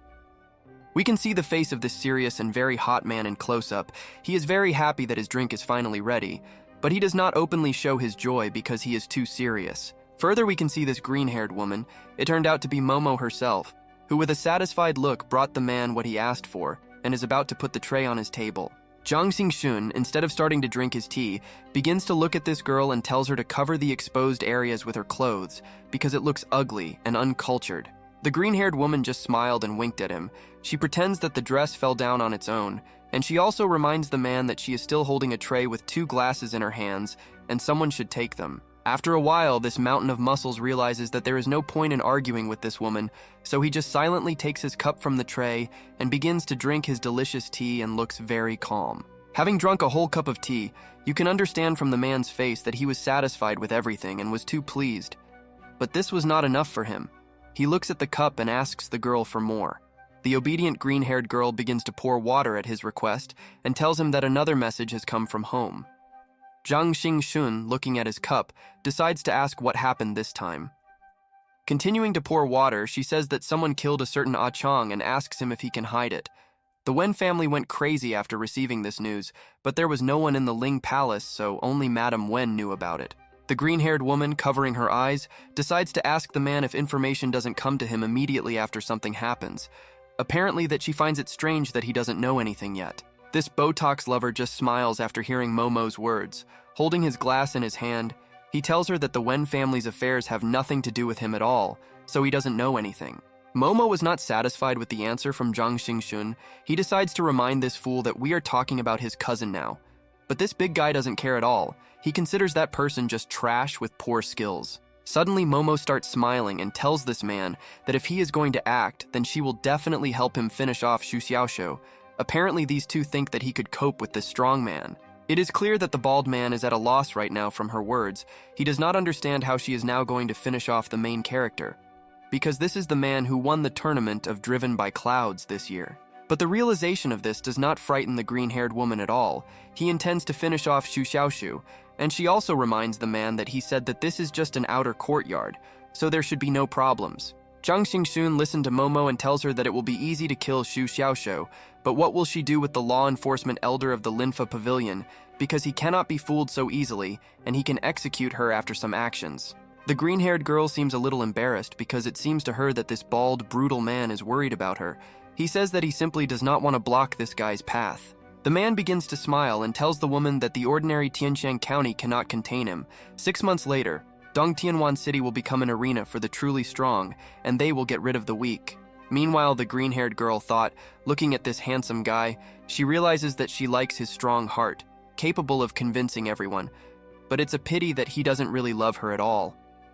Baldy, with a serious look, tells Momo that she sent people to keep an eye on Xu Xiaoxiu, but at the same time, she must ensure that these people do not perform any unnecessary random movements. Momo wants to show herself to this man from the good side. She listened to him carefully and makes it clear that she will listen to his order. Then she decides to offer him more tea, which of course he cannot refuse. This giant gets to his feet and tells the woman that he has had enough of these drinks, so he wants to get up and go somewhere. She wondered where he was going now, but he never told her about it. Suddenly, the green-haired girl became very angry. She thinks that her lover is right now deciding to go back to this Zhao Yinyan. Apparently, Momo is very jealous of him for her, and does not want him to leave. The bald Giga Chad was very infuriated by the words of this woman. He very menacingly stood right in front of her, and said that if she repeated such words, he would give her a real bad time. After this, the woman decides to sit on a chair and, already sitting on it, looks at Jang Xing-shun and still looks dissatisfied. It seems that she wants to tell him something, but still can't decide. Then suddenly she decided to stand up and continued screaming at the man. She tells him that he can't even enter her territory so many times, so what's the point of going to her so often? The giant decides to put her back in her seat and says that some things are beyond her control. If she has talent and she enters the courtyard, then let her train hard. He also reminded her that she is a servant. Jang Xing-shun, after this heated argument, thought that he was able to explain everything to the girl, after which he silently begins to leave this room, and the green-haired girl only continues to sit and look after him. She suddenly begins to cry, because it turns out that in the eyes of this person there is only a title. This is an obstacle that he can never overcome, even though she has become one of the 33 people in the courtyard. Further, apparently out of grief, this woman broke a certain flask right on the ground in this room. It seems that breaking various objects calms her down and greatly helps her cope with emotions. After some time, she calmed down and met in front of her some purple-haired guy with a sword. She considers this a real blessing. and apparently they have known him for a very long time. The good guy saw pieces of broken dishes right on the ground, so he decides to show his good manners and begins to collect them from the floor. Meanwhile, he asks the woman what she is doing now. A serious woman asks this guy to stop collecting the fragments, because this is not necessary, since it was a flask with liquid that belonged to Zhang Xingxun and she broke it. She seriously turns to this guy and says that he can help her buy exactly the same item. She is interested in the guy's reaction to these words from her. Violet-haired heard her proposal and agreed to it. He understood everything. But just in case, he decides to clarify whether she only needs a bottle of liquid or maybe something else. Of course, the woman decided to take advantage of this moment. She turns to this guy and tells him that she also needs help with killing someone else, in addition to the previous people. The purple-haired man's face changed to a more serious one, because he heard the woman's request and he was already wondering who he would have to kill. It seems that this is a killer with a lot of experience. The woman decided to stand with her back to him in order to start looking cool, and decides to name the name of his next target, namely Xu Xiaoshou. He heard her and apparently understands what he needs to do next. Then the events are transferred to a completely different place. We see the entrance to one of the rooms of the building. Behind this door, we hear various terrible sounds, including someone sneezing. It becomes clear that there is someone behind it. It turned out that this is Xu Xiaoshou who is lying on the bed. Apparently the guy is sad, because in his opinion no one thinks about him at all. The only beautiful woman he saw is Zhao Yinyan. He believes that she is thinking about him. Lying on the bed, he still thinks that judging by Xiao Qishu's behavior, he may have a higher status than Elder San, but he is already the elder of the law enforcement pavilion. After some time, the main character is tired of just lying on the bed with nothing to do. He gets to his feet, wants to forget about that nasty old man, because remembering him, he constantly begins to get angry. Next, Xu Xiaoshu takes the object that Elder San had previously given him and brings it closer to his face, after which the object called exploding and burning in the sky begins to burn, and something is already happening. The main character sits in the lotus position. We learn that fire is an extremely special spiritual skill that has no grades. The cultivation method is rough and simple. As long as it can withstand the power of fire, it can refine the spiritual essence of coal light. The guy begins to receive passivity points, and meanwhile the pill inside him begins to flare up. We learn that it takes 2 to 3 hours to complete this thing, after which more passivity points will be received. The happy protagonist stood up on his feet and thoughtfully began to look straight at the floor. He realizes that he really needs to practice, because he can master the innate attribute of fire in advance. In the next chapter, we see Xu Xiaoshou sitting near the bottles and realizing that every passive skill that breaks through to the innate level will undergo a qualitative change. He wonders whether his breathing technique will break through to the innate level. The guy is wondering what kind of qualitative change the breathing technique will have when he pumps it up to the innate level, but at the same time, he becomes afraid that it may not have any change at all. We see the interface of the Chinese ChatGPT. In it, you can see that the guy out of 6 passive skills, 5 are already at an innate level, and only the breathing technique has not yet been pumped up to that level. Still, no matter what, the blue-haired one is very determined. He is not going to just look at how all his skills except one are at an innate level, so he is going to upgrade his breathing technique. After a moment, he pumped up the breathing technique to the innate level. He feels that he has become a spiritual gathering array, and his spiritual energy is attracted. All the pores open and every point of the thea absorbs the spiritual mist. You can see how the main character begins to breathe, checking the pumped ability, and at this moment he realizes that the amount of spiritual energy absorbed at this moment is equivalent to the dream of the previous night. Parts of this guy's body begin to burn intensely. He feels it, and he is not going to give up so easily. Like a real man, he must endure. He will definitely be able to do it. Later, he realizes that nothing terrible is happening, and he can continue to practice on his own. The pleasure is several times stronger, but after several approaches, his immunity is strong. He takes another pill out of his pocket and realizes that he needs to start acting now, because the sooner he does his business, the better off he will be in the future, so he starts snorting this pill. It turned out that Xu Xiaoshou snorted this pill so powerfully that it simply took it and disappeared, right in his hands. From the movement of his hand, one might think that he is now at a loss. The blue-haired man really looks at his hand in complete bewilderment. He did not understand how this thing could disappear. Apparently, this is due to the innate level of ability of the breathing technique. After some time, from the look on the guy's face, you might think that he was now receiving incredible pleasure, but suddenly it became difficult for him to stay on his feet, and he began to fall face down on the floor. Even from other rooms, you can hear him having fun in his room. He really likes his condition, And apparently this is all the effect of the pill that he absorbed into himself with just one breath. The main character, to make sure that everything is fine now, decides to open the interface of his system again and sees a list of his current abilities. He understands that they are all at an innate level, and this suits him. Having seen enough of the levels of your abilities and making sure that now everything is fine, it's time to proceed to the next step. Namely, try to get rid of the fire pill inside the body. He can use a pumped breathing technique to release air, when he no longer just exhales through his nose but shares it with his body. The pain is significantly reduced. The red gold elixir is no longer necessary. The happy protagonist realizes that the effectiveness of his ability has been more than doubled. The innate level breathing technique actually has more advantages than disadvantages. Rejoicing, the main character begins to slowly get rid of this burning pill inside himself. You can see how it becomes smaller and smaller, and ultimately, fortunately, it completely disappears from him. After this process, the guy's passive points increase to 64122. He understands that this is a success, because the Jinzhao fire seed has indeed disappeared. But the progress of cultivating Lanzhao Lingyuan is only 80–90% complete. The blue-haired man wondered if the old man himself could have thought about all this, and also looking at one of the bottles, he sees a pill in it, which is a Tinder Jinzhao pill. The curious Xu Xiaoshu, as soon as he saw this pill, did not even think about anything, nor about the consequences, nor about anything else. He simply decided to immediately throw it into his mouth without wasting any time. After all this, he again becomes in the lotus position, and it is clear that he is quite serious. He continues to endure the pain that the pill brings him, and the number of passive points is rapidly growing. Time passes, but the blue-haired one still doesn't stop. He sits in the same position and continues to endure the pain in order to get even more passivity points. It would be good if he turned red into normal white. We learn that Jinzhao Lingyuan is white. His strength is extremely high. He is motionless like a mountain and moves like thunder. After this difficult process, the blue-haired man realizes that this is a success because he was able to farm a huge amount of passivity points, so his efforts were not in vain, and he is proud of himself. Next, the blue-haired man decides to hit his fist directly on the floor. It is clear that he is very serious, and after the blow, some smoke formed on the floor, and some strange patterns are also visible on the floor. In the next chapter, you can understand that after Xu Xiaoshu hit, a large hole was formed in the ground, which begins to smoke.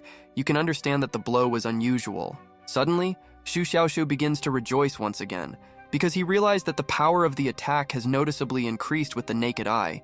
If you add strength and edge to this, the effect will be amazing. Then the blue-haired man decides to squeeze the Jizazno Tianyang with a satisfied look, and something like fire begins to form in his hand, which means that something is about to happen. Looking at the ogano in his hand, he understands that this thing is capricious because if this thing fails, it will immediately explode. It must be controlled and constantly monitored. You can see how the smart main character is trying to cope with the fire in his hands, as if to begin with he made it smaller and one gets the feeling that he knows how to use it. After some time, this drive completely disappeared from his hands, turning into small particles. We learn that this is a blazing heavenly flame that is colorless and transparent, and sometimes white sparks can burn everything. Continuing to play with fire, just like a child with matches, Xu Xiaoshu realizes that the spirit crystal is hard as stone and has a high energy density, which is a good testing tool. You can see how the spirit crystal begins to fly straight into the hands of the blue-haired man. He will catch it right now, and he can't wait to test his new abilities on this object. This genius was able to make the spirit crystal completely disappear right in his hands. For him, this is very scary. The transparent flame and high temperature are very frightening because it is difficult to defend against it.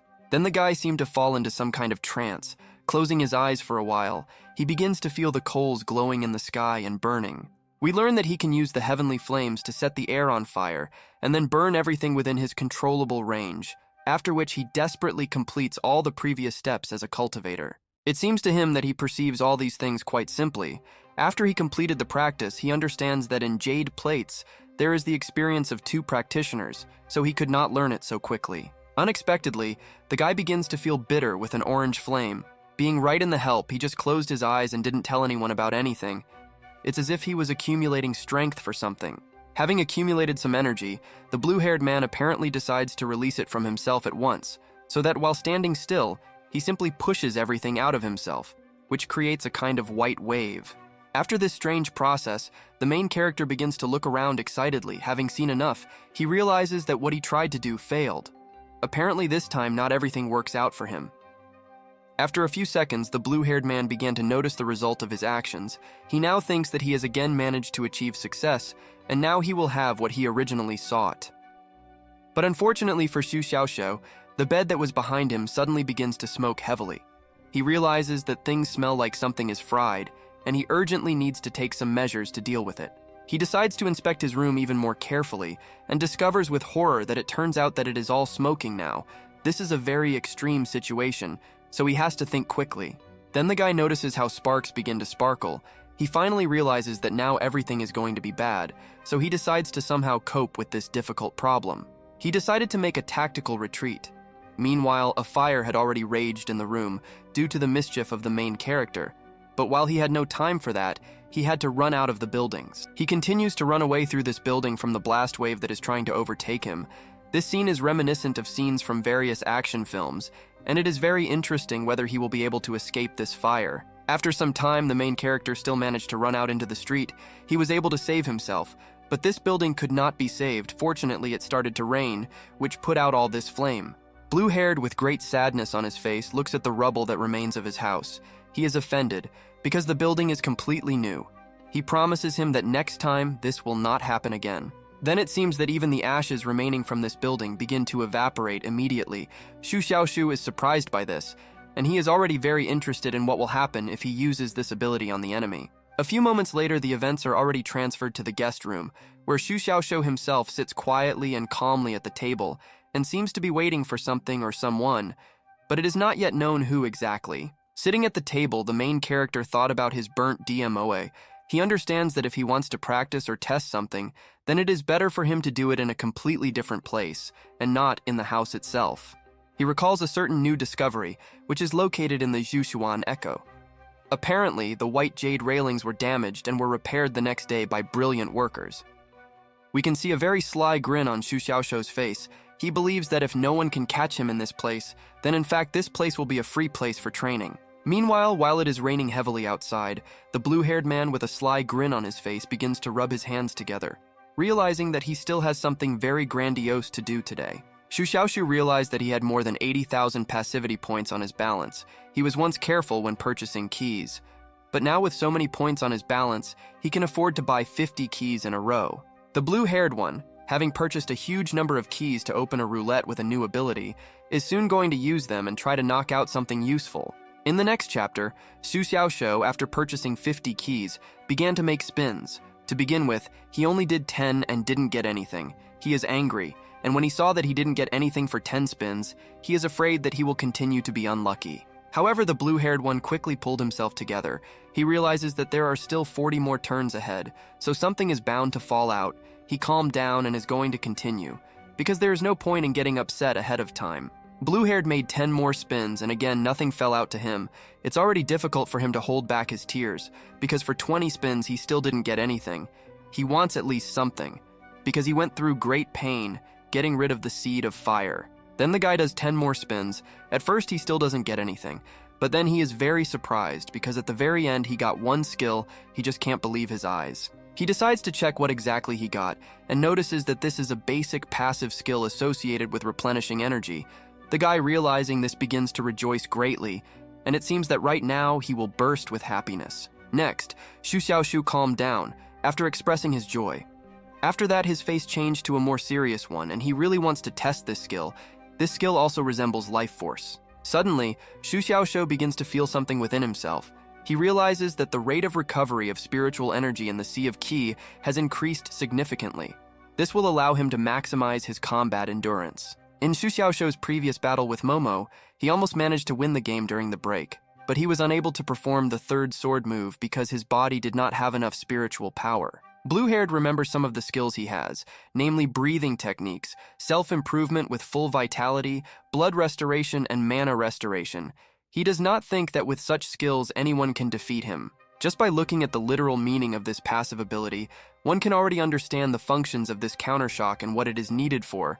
That is, the name alone speaks for itself. During battles, the guy is more afraid of the enemy's damage rather than armor, but with good armor, the damage is not terrible, so Xu Xiaoxiu will be like a tank.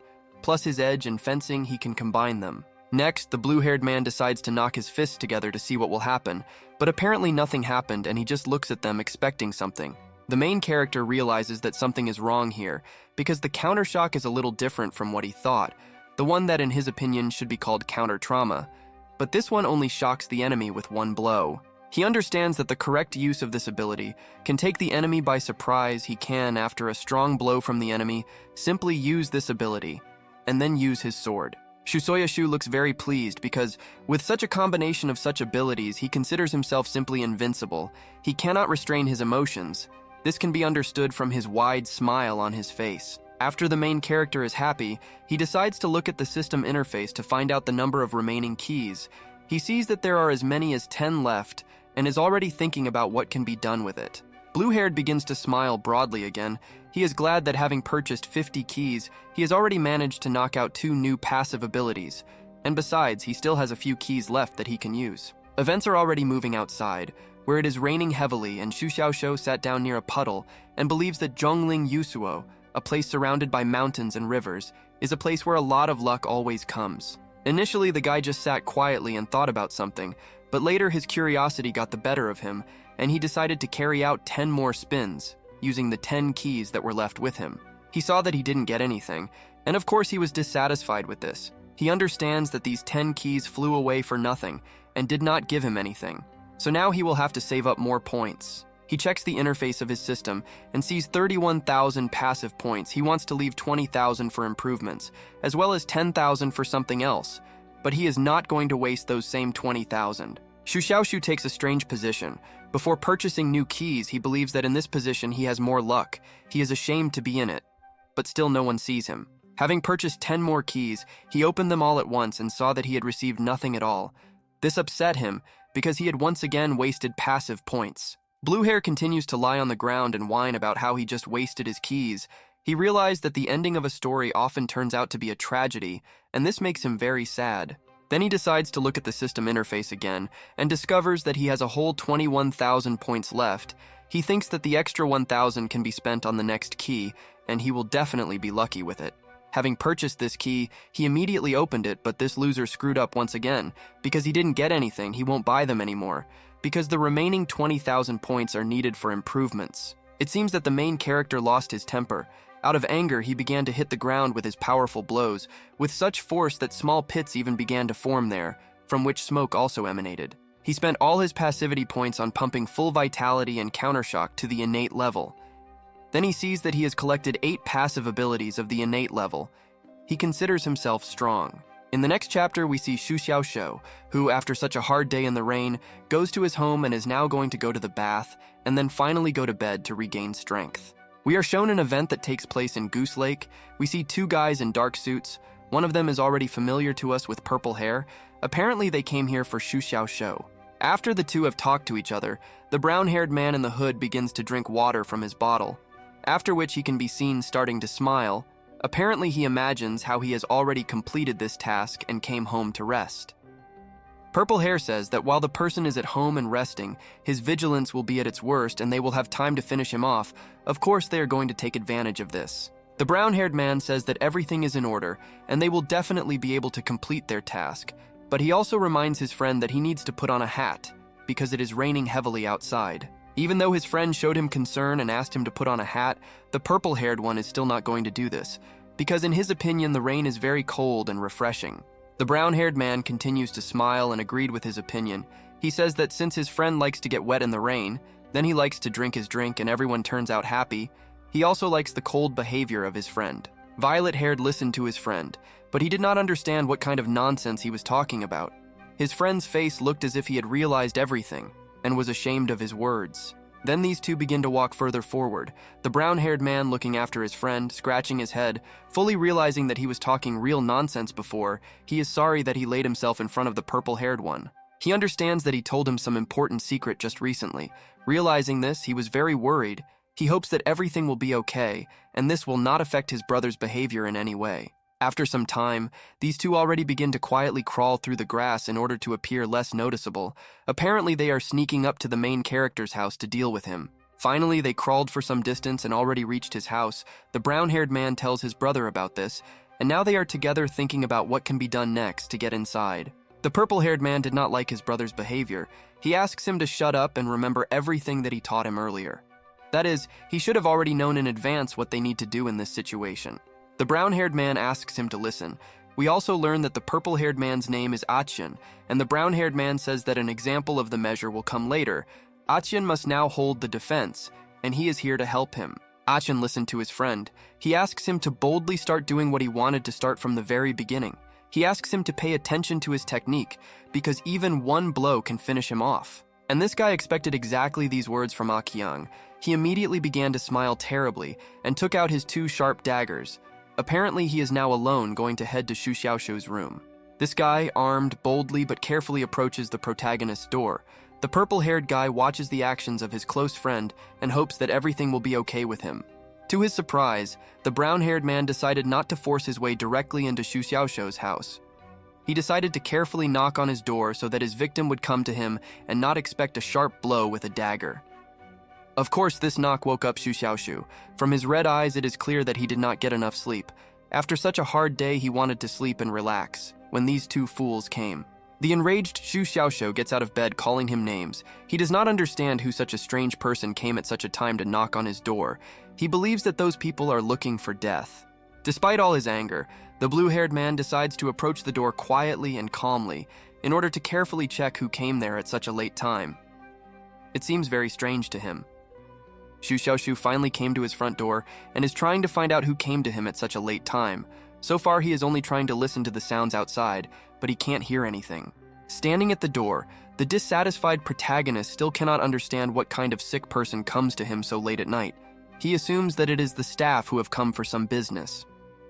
Thus, the blue-haired man stood quietly at his door for a while, but he still did not understand who was standing there on the other side, so he decided to use his perception to understand it.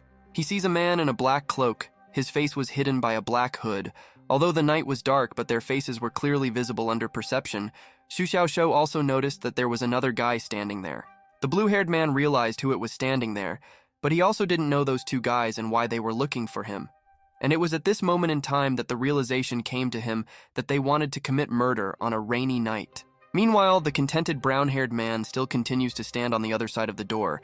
He does not hear any sounds from inside the house, because the main character behaves quietly, so he thinks that he is not at home.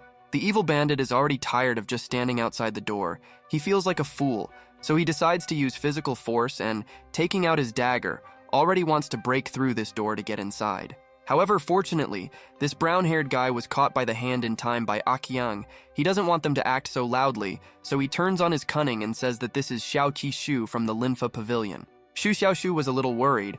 He realized that the voice they were parodying was too similar to Elder Xiao's.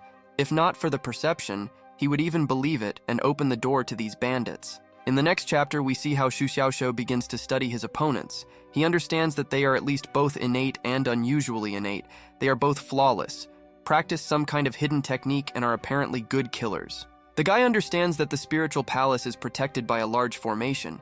They must be very strong for it to explode, and they pass through. He assumes that these powerful warriors came from the inner courtyard.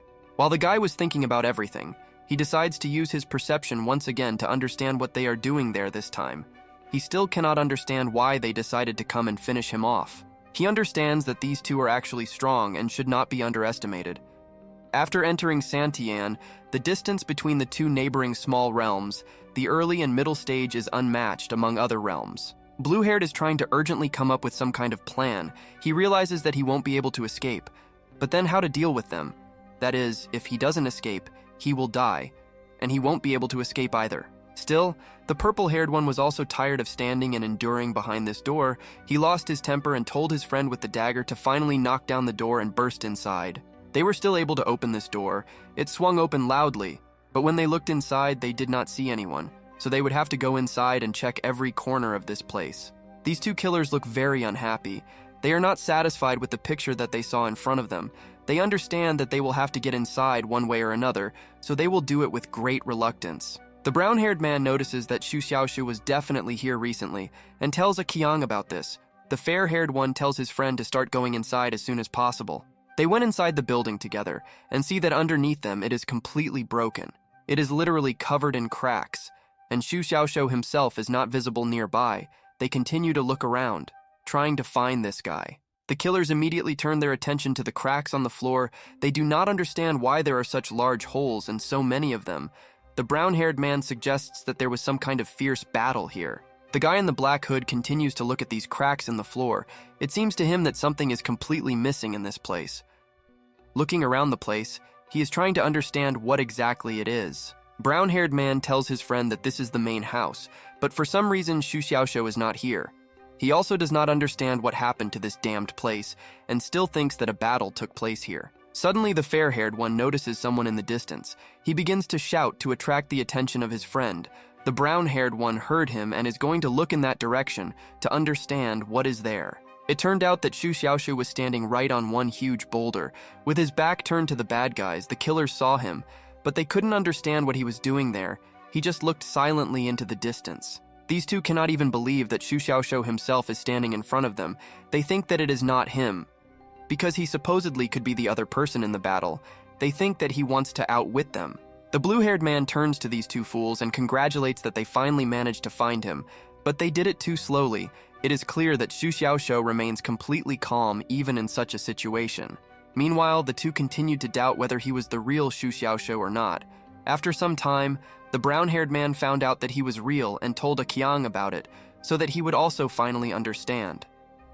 However, the fair-haired man doesn't care about his friend's words. He still doesn't believe that this is Xu Xiaoxiu. He says that the 8 spheres of cultivation of the protagonist have become his 9th kingdom.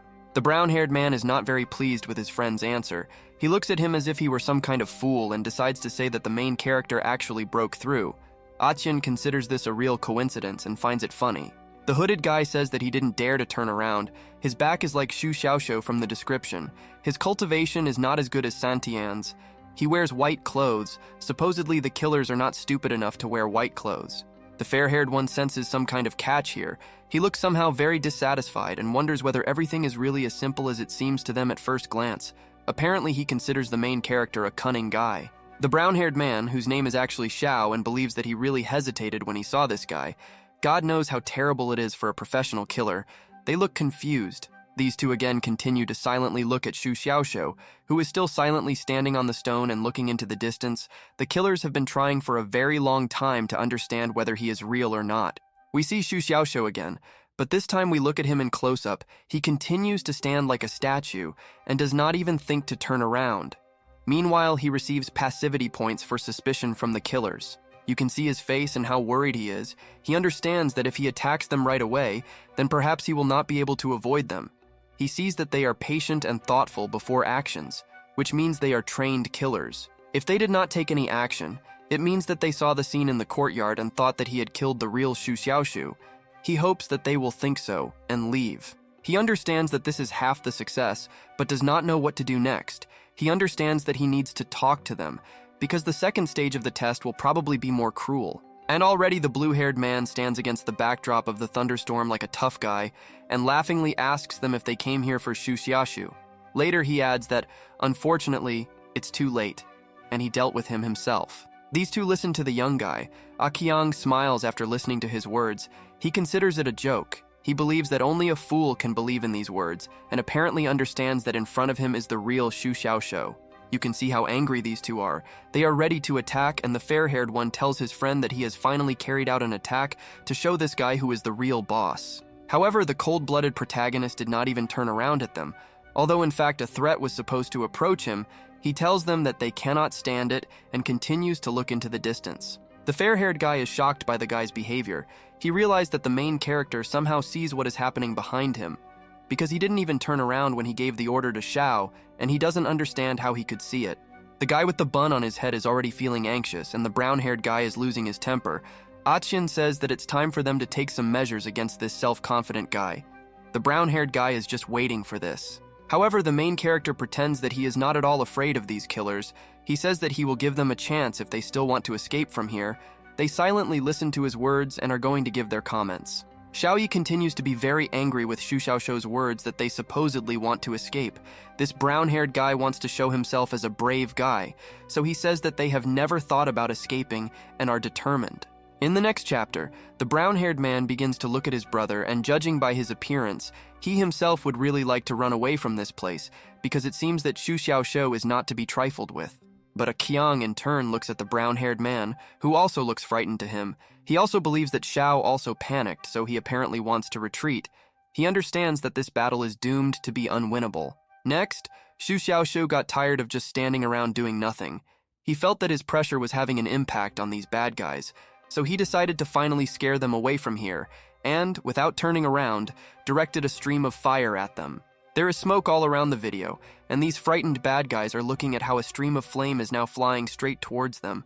They are still standing as if frozen and do not know what to do next. The fair-haired one, seeing this ability, was much more frightened than before. He was convinced that jokes with this blue-haired one were really bad, which meant that everything could end badly for them. The brown-haired man noticed spiritual energy in the main character, so he thought that he was not a real Xu Xiaoshou. Qiang understands that the person standing in front of him, and not even at the 10th stage and possessing the fire attribute, is hiding innateness. Still, after standing here for some time, the fair-haired one was completely afraid for his life, so he says that he is Xiao to his friend and that it is time for them to retreat, and this means that they will temporarily leave the guy alone. Xu Xiaoshou already feels how these killers are running away from this place in fear. He is very happy that his plan worked, but he does not show it yet, because he is waiting for them to finally leave. You can see bursts of fire landing around these two losers, and they are helplessly trying to escape from this place unharmed, although it is very difficult for them. But they are trying. The satisfied protagonist begins to smile. He believes that if these two guys had stopped attacking as soon as they ran away, they would have revealed themselves. And so he understands that some measures need to be taken. These two attacks from Xu Xiaoshou were both a bluff and a burning from the sky, which only pooped the environment and increased the pressure, making them think that he was a master who could influence the world with his anger. Suddenly the guy tensed up a little and thought he doubted that they could be forced to leave this place in this way, so with the help of his perception, he decides to check what is going on with them. Having triggered his perception, he is horrified to discover that these killers ran only a short distance, after which they simply stopped, when Xu Xiaoshou realized this, but thought that they had learned that he had a vulnerability. He gains passivity points for their suspicion, but the blue-haired man begins to think that there is definitely something wrong with the information panel that is filling the screen again. Next, Xu Xiaoshou begins to look somehow frightened. Apparently it seems to him that they realized that he was bluffing, and now they will come here to kick his ass, which is why he became scared. Qiang smiles slyly, because this guy fell into a trap. The fair-haired one is already completely sure that this man on the huge stone is Xu Xiaoshou. It seems that this blonde guy has some kind of plan. For starters, he is just his friend Xiao and not to be left behind. Apparently, they now want to take the main character by surprise. Xu Xiaoshou apparently already understands what they are preparing against him right now, so he reminds them that they are now on his territory, which means that he has an advantage here. Suddenly, a kind of magic cube forms around all these guys. Xu Xiaoshou, as always, remains completely calm, but these villains apparently began to panic because they don't know what's happening. Already after these actions on the part of the protagonist, Qiang already strongly doubted that this guy was Xu Xiaoshou, because if it were him, then he would not have been able to lock them up in this way. After that, the brown-haired guy was already confused. He still looks like the same serious guy, but he doesn't know what to do now. So he turns this question to his fair-haired friend. But it turns out that the fair-haired one himself is also completely confused now. He was sure that this was the real Xu Xiaoshou. But when he saw how they were closed, he realized that he was mistaken, so he simply asks his comrade to shut up. Qiang is already starting to really panic. This professional killer has turned into a little boy who is about to cry. He begins to scream at the top of his voice that it's all over for them. Next, the main character scares them by saying that he will now turn around and look at them. The only thing the Aqian is sure of is that for the killer to see this man's face means death. The fair-haired man did not dare to turn around at Xu Xiaoshou. She excitedly continued to stand with her back to him, and Xiao plucked up courage and turned around, but discovered that the guy was no longer there. Turning around, the brown-haired man sees the main character standing silently. He sees injuries on him, marks from Mi and Xinian on his body. This means he has an innate sword intention and an innate body, so he is not a real Xu Xiaoshou. The frightened brown-haired man turns sharply to the fair-haired man, and being frightened, tells him that this guy fought with Xu Xiaoshou, and the real one is already dead, and this one is not real. Suddenly, a strong thunderstorm thundered in the sky again. It thundered right behind the main character. He took advantage of this and began to look at his enemies with a very serious look, instilling fear in them. Xiao saw the expression on the protagonist's face. He got even more scared and began pointing at him with his index finger, attracting the attention of his friend so that he could also see for sure. They just couldn't believe whether he was real. Qiang slowly turns to Xu Xiaoxiu, but no fear is visible in his eyes anymore. Apparently, he just decided to hide it and show himself from a more serious and dangerous side. Meanwhile, the blue-haired man continues to silently stand in one place against the backdrop of a thunderstorm and look straight into the souls of these villains. He does not stop instilling fear in these pathetic weaklings. She just looks at his face and for the 100th time thinks about whether he is the real Xu Xiaoxiu, because his behavior seems very strange to him. They cannot understand who he is. But in the end, a miracle happened. The main character finally spoke to them and decided to answer their main question, over which they had been racking their brains for a long time, and says that he is the real Xu Xiaoxiu. These two killers heard the answer from the main character. They fell into real shock and are also in bewilderment, because in their opinion, Xu Xiaoxiu was not so strong. But despite this, they still believed his words. In the next chapter, the two realize that even if it is Xu Xiaoxiu, they will not be able to fight him, because he looks too strong for them. Qiang already wants to escape from this place as soon as possible. Blue-haired tells them that if they are tired of the game, then let them run wherever they want, even though he wants to let them go. The game must be complete, even though they initially wanted to finish him off. These two are already starting to leave through the gap that has formed in this box. Xu Xiaoxiu extended his hand after them, and attracting their attention, tells them that the coals glow in the sky and are burning. He thinks that this unknown level spiritual skill is the only one he can use at the moment. The others are too strong, and this guy apparently doesn't want to harm these guys. Suddenly, the brown-haired man begins to smoke like some kind of coal. He is terrified and understands that this fire can actually corrode even the protective element of the spirit, and this scares him a little. He does not understand what is happening.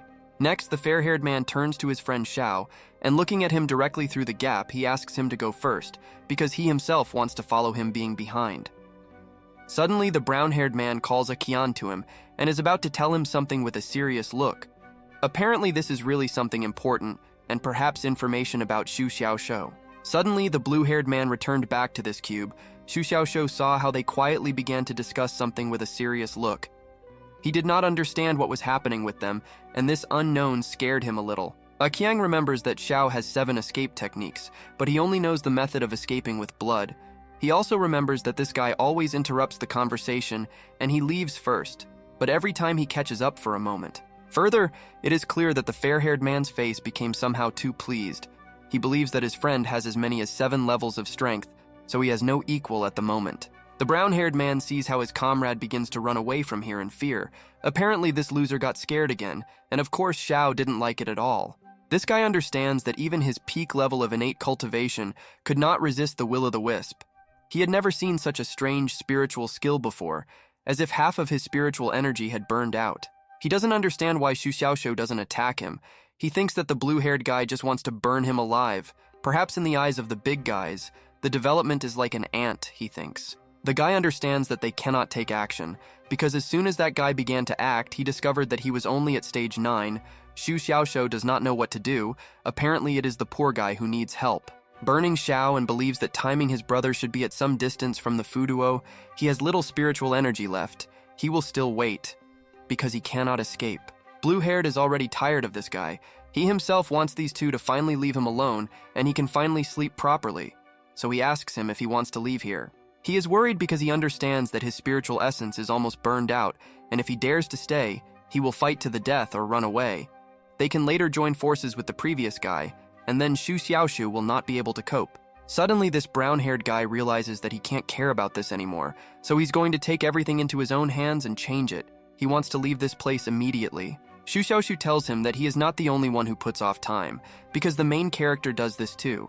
He asks his opinion about whether his friend can escape, because absolutely anything can happen. The brown-haired man simply cannot believe the words of Xu Xiaoxiu.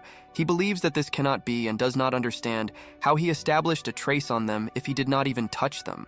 Xu Xiaoxiu believes that this guy has a rich imagination. The guy is happy, because while Xiao is here, he loses his spiritual energy, and in the end there will be too little of it left and he will weaken. While this time is still going on, the blue-haired guy decides to start a dialogue with this fool. He asks him if he knows the reason why he caught fire now. The blue-haired guy thinks that the guy thinks he caught fire spontaneously. The scared guy realizes that Xu Xiaoxiu didn't even touch him and set him on fire somehow. He thinks he's scary. Instead of sitting back and waiting, he needs to take the initiative. Then the blue-haired guy decides to give this guy a tour so that he doesn't get bored while he sits here and loses his spiritual energy. Xu Xiaoxiu is happy to provide this. But suddenly, while Xu Xiaoxiu was standing and talking about his excursion, he noticed something that really shocked and frightened him. But it is still unknown what he saw there. It turned out that it was some kind of laser or object that someone sent in his direction to harm him. He easily repelled the attack with the help of countershock and the tip. After this handsome guy repelled the attack with only 2 fingers, he realized that he could not have done it at all. It would have been enough for him to simply step aside from this attack. While the main character stood and thought about this, he managed to surprise Xiao Yi. He points to him as a guy and is very shocked that Xu Xiaoxiu has an innate body. Apparently, he did not expect this from him. The guy is finally convinced that this is really Xu Xiaoxiu. He is shocked, because out of the 33 people in the courtyard, no one has an innate physical body, but the main character has it. The embarrassed main character tells Xiao that he completely misunderstood him, because this is not an innate body. It is called a 10-section finger sword. This is also very cool. Even despite this, the brown-haired man continues to fall into shock. He considers the guy too strong, even despite his stage. He even scared his brother Akiao Xu Xiaoxiu, which is why he ran away from here. The main character gets 1 passivity point for being under suspicion from this guy. He sighs heavily and realizes that he can no longer hide it, and it's time to tell something. The smug and confident protagonist asks Xiao for forgiveness for lying to him, because in fact he is Xu Xiaoxiu, and he himself is also a good person. Suddenly, this glowing guy's emotions change from fear to more confident. He begins to slowly approach the main character to finish what he was just about to do. However, the blue-haired one is not even afraid of him, because now he has no spiritual energy and he will not be able to defeat him. Now, Xu Xiaoxiu advises him to leave and promises to pretend that he was never here and will go to sleep. Although it was unexpected, the realization that he had little spiritual energy left did not frighten this brown-haired man one bit. He only raises his dagger and makes it clear to the guy that he will finish him off. In the next chapter, you can see how Xu Xiaoxiu was able to jump far away from this bad guy, and he looks unhappy because he missed and didn't hit. The blue-haired man begins to provoke his enemy. He looks straight into his eyes and tells him to start approaching. It's clear that he decided to mock the helpless fool who has no energy. He runs away from a tired enemy, because he understands that his spiritual energy has all dried up, and he has nothing to use for battle. He wants to burn absolutely every drop of his enemy's spiritual energy. The brown-haired man looks very angry. Despite the fact that he has already lost too much spiritual energy, this does not stop him in any way. He continues to run after the main character to the end, even if it makes it worse. The calm blue-haired one continues to take advantage of the rage of this fool in the hood. He tells him to run if he dares to do this. This angers him even more, and he still continues to run. After a little time, this fool is exhausted and cannot continue to run. He realizes that he can no longer endure this, and Xu Xiaoxiu still continues to provoke him to run. Blue-haired understands that if the enemy continues to run after him, then his spiritual energy will completely dry up. So who knows what he is looking for here? He will have to leave this place as soon as possible. Next, this brave brown-haired man takes 1 dagger in both hands. He now looks like death itself. It is clear that he is too serious and in no case is going to leave here. He challenges Xu Xiaoxiu to another fight, but the main character in turn begins to run away in an unknown direction, which makes the guy in the black hood very perplexed. Xiao is still at a loss, but the guy's actions still make him very angry. He doesn't like the fact that he's trying to run away from here, because no matter how hard the brown-haired guy tries, he can't catch up with him. After running some distance, the happy protagonist stops and turns to the villain. When he sees him, he begins to believe that he no longer has spiritual energy. Even the brown-haired man himself finally realized that his spiritual energy was already completely at 0, and he was now helpless. He apparently only just realized that the guy had been playing for a while all this time in order to weaken him. However, this fool is in no way going to give up. He stands up on his feet and picks up his daggers. He makes it clear to Xu Xiaoxiu that he cannot be broken so easily, so he hopes in vain. Then these two simply stand opposite each other. Xu Xiaoxiu is waiting for the next actions from his opponent. He does not expect anything tough from him, because this weakling is already completely exhausted. Suddenly, a very cunning smile appears on Xiao's face. It looks as if he had a brilliant plan. He thinks that he can now cope with Xu Xiaoxiu without any problems. After this smile, the brown-haired man takes out a pill from his pocket that was supposed to cure him and restore his energy.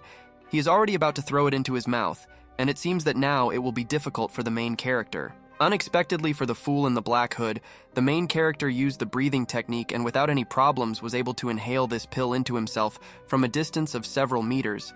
It is clear that Xiao is at a loss. The brown-haired man, meanwhile, looks at his hand in great bewilderment and simply cannot believe what just happened.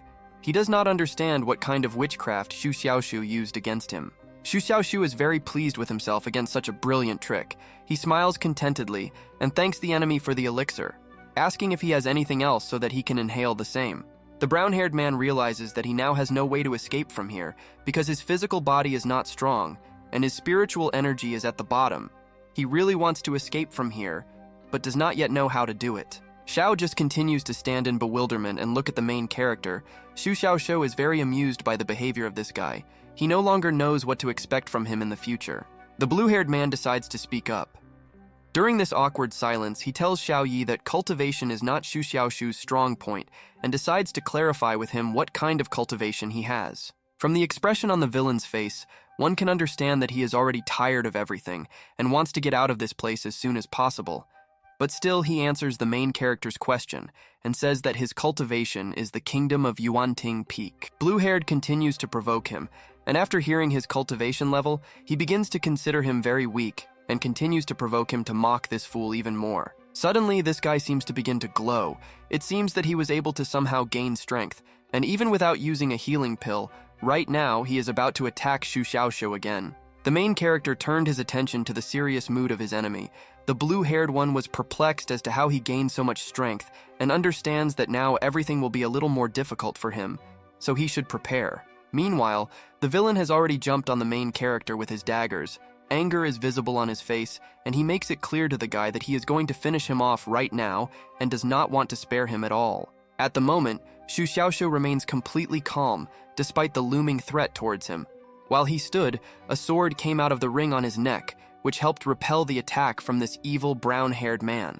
Then one gets the feeling that this villain was still able to overtake the main character. The place of the injury begins to glow with some strange light, and Xu Xiaoshu only looks at him excitedly. Apparently right now Xiao will regret that he even decided to touch the main character. From the place into which he stuck his daggers, some kind of wave suddenly departed, which pushed him away. While this loser is in flight, he does not understand how this could happen, because it seemed to him that he had already won after he struck with his daggers. But it turned out that this was not the case at all. After Xu Xiaoshu somehow managed to push him away from him at a safe distance, he realized that this was his chance and decided to use the reverse sword style. It turned out that the sword spun and cut off Xiao's head and right from his shoulders while he was standing on his feet, and Xu Xiaoshu is clearly a little shocked by this scene and silently watches it. Already in the next chapter, Xu Xiaoshu looked at Xiao's corpse and, having just finished off, he realized that he had already dealt with this enemy and he urgently needed to figure out what he would do next. Next, he decides to pull out the dagger from his chest that this guy stuck right into him. When he hardly pulled it out of himself, it hurt him, but he had to endure it so as not to walk with it all the time. He realizes that the innate physical body's sharp light and spiritual body's defense speed library are all blessed by this guy. And the retaliatory strike has struck him. He realizes that this guy's cultivation level is truly terrifying. After some time, Xu Xiaoshu begins to do something with the corpse of this villain. Apparently it will be useful to him in the very near future, but it is not yet known for what exactly. Xu Xiaoshu looks straight at the head of this villain and smiles very viciously. Apparently this maniac has separate plans for this thing. He is also glad that he was somehow able to defeat this killer. Blue-haired recalls that if the countershock had not contributed to that battle at the last moment, the guy could have been finished off right on the spot. But the countershock threw the enemy back and gave Xu Xiaoshu time to move. Next, the determined Xu Xiaoshu takes the head of his defeated enemy and remembers that he also has a friend who will need to be defeated, so this battle is not over yet. We see Qiang again, who is now running at full speed back to his friend, and realizes that they have met with the real Xu Xiaoshu. If not for Xiao's message, he would not have run here right now. The frightened fair-haired man realizes that because of Xiao Yi's hesitation and expectation, he was killed by Xu Xiaoshu. If he had not just stood there and wasted his energy, he would definitely have survived. While this fair-haired, serious-minded man runs to his friend to help, he prays that he has the opportunity to escape from that place. It is clear that he is very worried about his partner. Meanwhile, he has already reached some kind of fence and understands that Xiao is currently dead. If he were smarter, he would not just sit in the yard and wait. He promises Xu Xiaoshu to take revenge on him for his friend. While this blonde continued to wander through the forest, he suddenly came across a dagger that his friend really likes to use. He is going to go up to it and examine it and perhaps even understand what happened. He quickly but carefully jumps from the tree and heads towards the sword. Having reached it, he examines it and sees that the sword is broken, but later he was finally able to realize that it was a Xiao Yi dagger. This guy is not that stupid, and understands that Xu Xiaoshou himself is involved in all this, so he quickly begins to inspect the surroundings and call this bastard by name in order to fight him once and for all. Later, Akiyang calms down for a while, but is still very angry. He cannot understand why his friend's sword fell exactly here. He really wants to take revenge on Xu Xiaoshou, but does not know where he is now. While this handsome guy was inspecting the territory, some kind of sword suddenly starts flying at him. It is aimed right at his face, but the guy was able to see him in time and is now going to take measures to save his life. Looking at this thing, he realizes with horror on his face that it is actually some kind of sword. He urgently needs to do something, but he still continues to stand in place and look at the weapon flying at him. Then it turned out that he didn't even try to dodge this thing. He just somehow managed to knock this sword away, from which it simply fell to the ground and broke into very small pieces. Apparently, this guy is now pleased with himself. Having fought off this strange sword, the fair-haired man suddenly felt that this spiritual power had instantly burned out. He now cannot understand what the hell is happening here, and this makes him even angrier. He understands that Xu Xiaoshou is already somewhere here, but the only problem is that he knows where he can hide now if he is far away. Then how can he control this broken sword from a distance? Suddenly, the evil Qiang begins to feel the presence of Xu Xiaoshou somewhere very close here. He thought that Xu Xiaoshou might be behind him, not in front, so he needs to be on guard. The fair-haired guy understands that things are not going well for him now. He begins to assume that Xu Xiaoshou may be hiding at the bottom of the lake, and this, of course, scares him very much. While the guy was standing on his feet with his back turned to the lake, some strange object suddenly began to fly at him, which flew out from under the bottom of the lake. It seemed to have attracted his attention. He reacted almost instantly. He turned around very quickly and cut this very thing in half, showing him all his power. He thought for a second that it was Xu Xiaoshou, but this was far from the case. Later, he realized with horror that it turned out to be the head of Xiao, and, out of surprise, he began to scream, because he cut it with his own hands. He understands that this is all the work of the main character and already wants to destroy him. Meanwhile, Akiyan continues to look at this head and cannot believe that he split the head of his teammate. The guy no longer hides his emotions and shouts to the whole forest that he will kill Xu Xiaoshou. After some time, the main character responded to his call. He crawled out from under the bottom of this lake and very menacingly stood on the railing. With his sword, Atzian looks at him in shock and seems to be afraid of him. He is about to take out his sword. The other guy notices this and takes a closer look, trying to at least understand what Xu Xiaoshou is going to do against him now, in order to be prepared for this in advance. After looking like this for a while, Akiang was already very scared for his life, because he realized that this is the innate intention of the sword. He understands that if the intention of the sword is released here, then perhaps it will not be able to stop him even in the spiritual world. Xu Xiaoshou saw the fear in the eyes of his enemy and began to smile madly in order to put pressure on him. It is clear that he is already about to carry out an attack that he definitely will not like at all. It turned out that this was so. He simply continued to stand on the railing and with one swing of his sword sent a certain shockwave towards the Akian.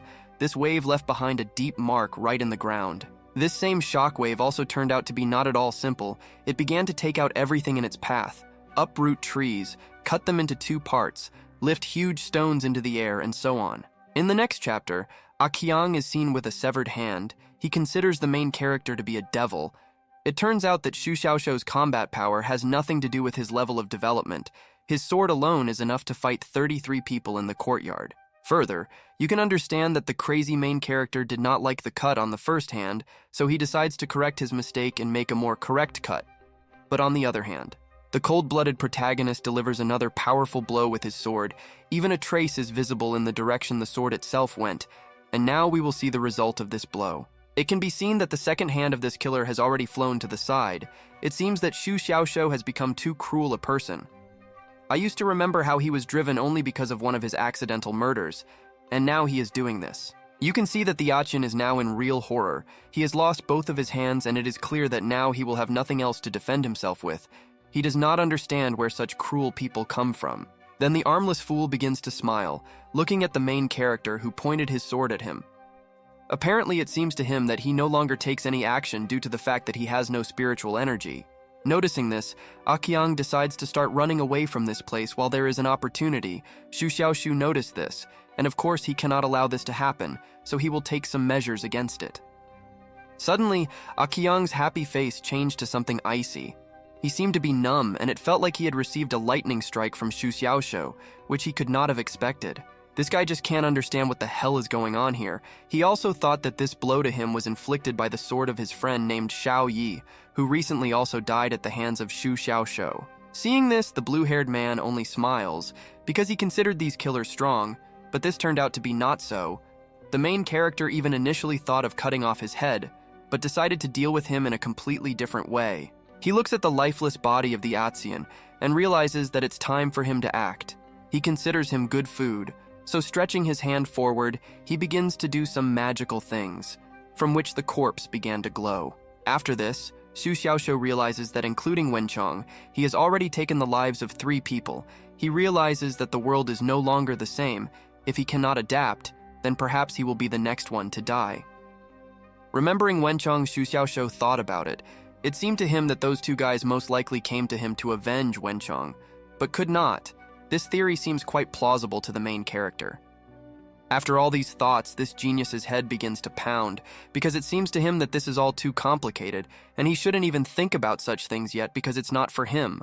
Next, our main character decides to go to sleep, because these 2 killers woke him up that night and he spent a lot of time dealing with them, and now the blue-haired one wants to go to bed peacefully. However, while he was walking back to his house to lie down and finally rest, his attention was drawn to one point of passivity, which he received for the fact that someone was watching him. He did not understand who this person could be. Suddenly, he remembered the elder of the rank, who usually often watches him. He thought that it was he who was watching him, but these are just his assumptions, but he still tries to call him by name. Having not heard any answer, the blue-haired man became worried and does not understand who it could be, because if it is not Elder San, then who could it be? It is possible that this is the 3rd killer. After this, the smart main character decides to pretend that he has nothing to do with it and is not aware of anything. He continues to walk towards his house and says that the night is very beautiful, the rain is also beautiful and very refreshing. Next, the cunning Xu Xiaoshu decides to use his perception to finally understand who decided to follow him. Using his ability, he looked into the bushes and saw someone's headdress sticking out. It turned out that it was some guy dressed like a ninja, all in black and wearing a mask. He crept up to Xu Xiaoshu while he was using perception, and with these actions, he was able to greatly scare him. The main character suddenly had his defense triggered. His sword suddenly appears from the ring that was hanging around his neck, the tip of which is immediately pointed directly at this silent ninja.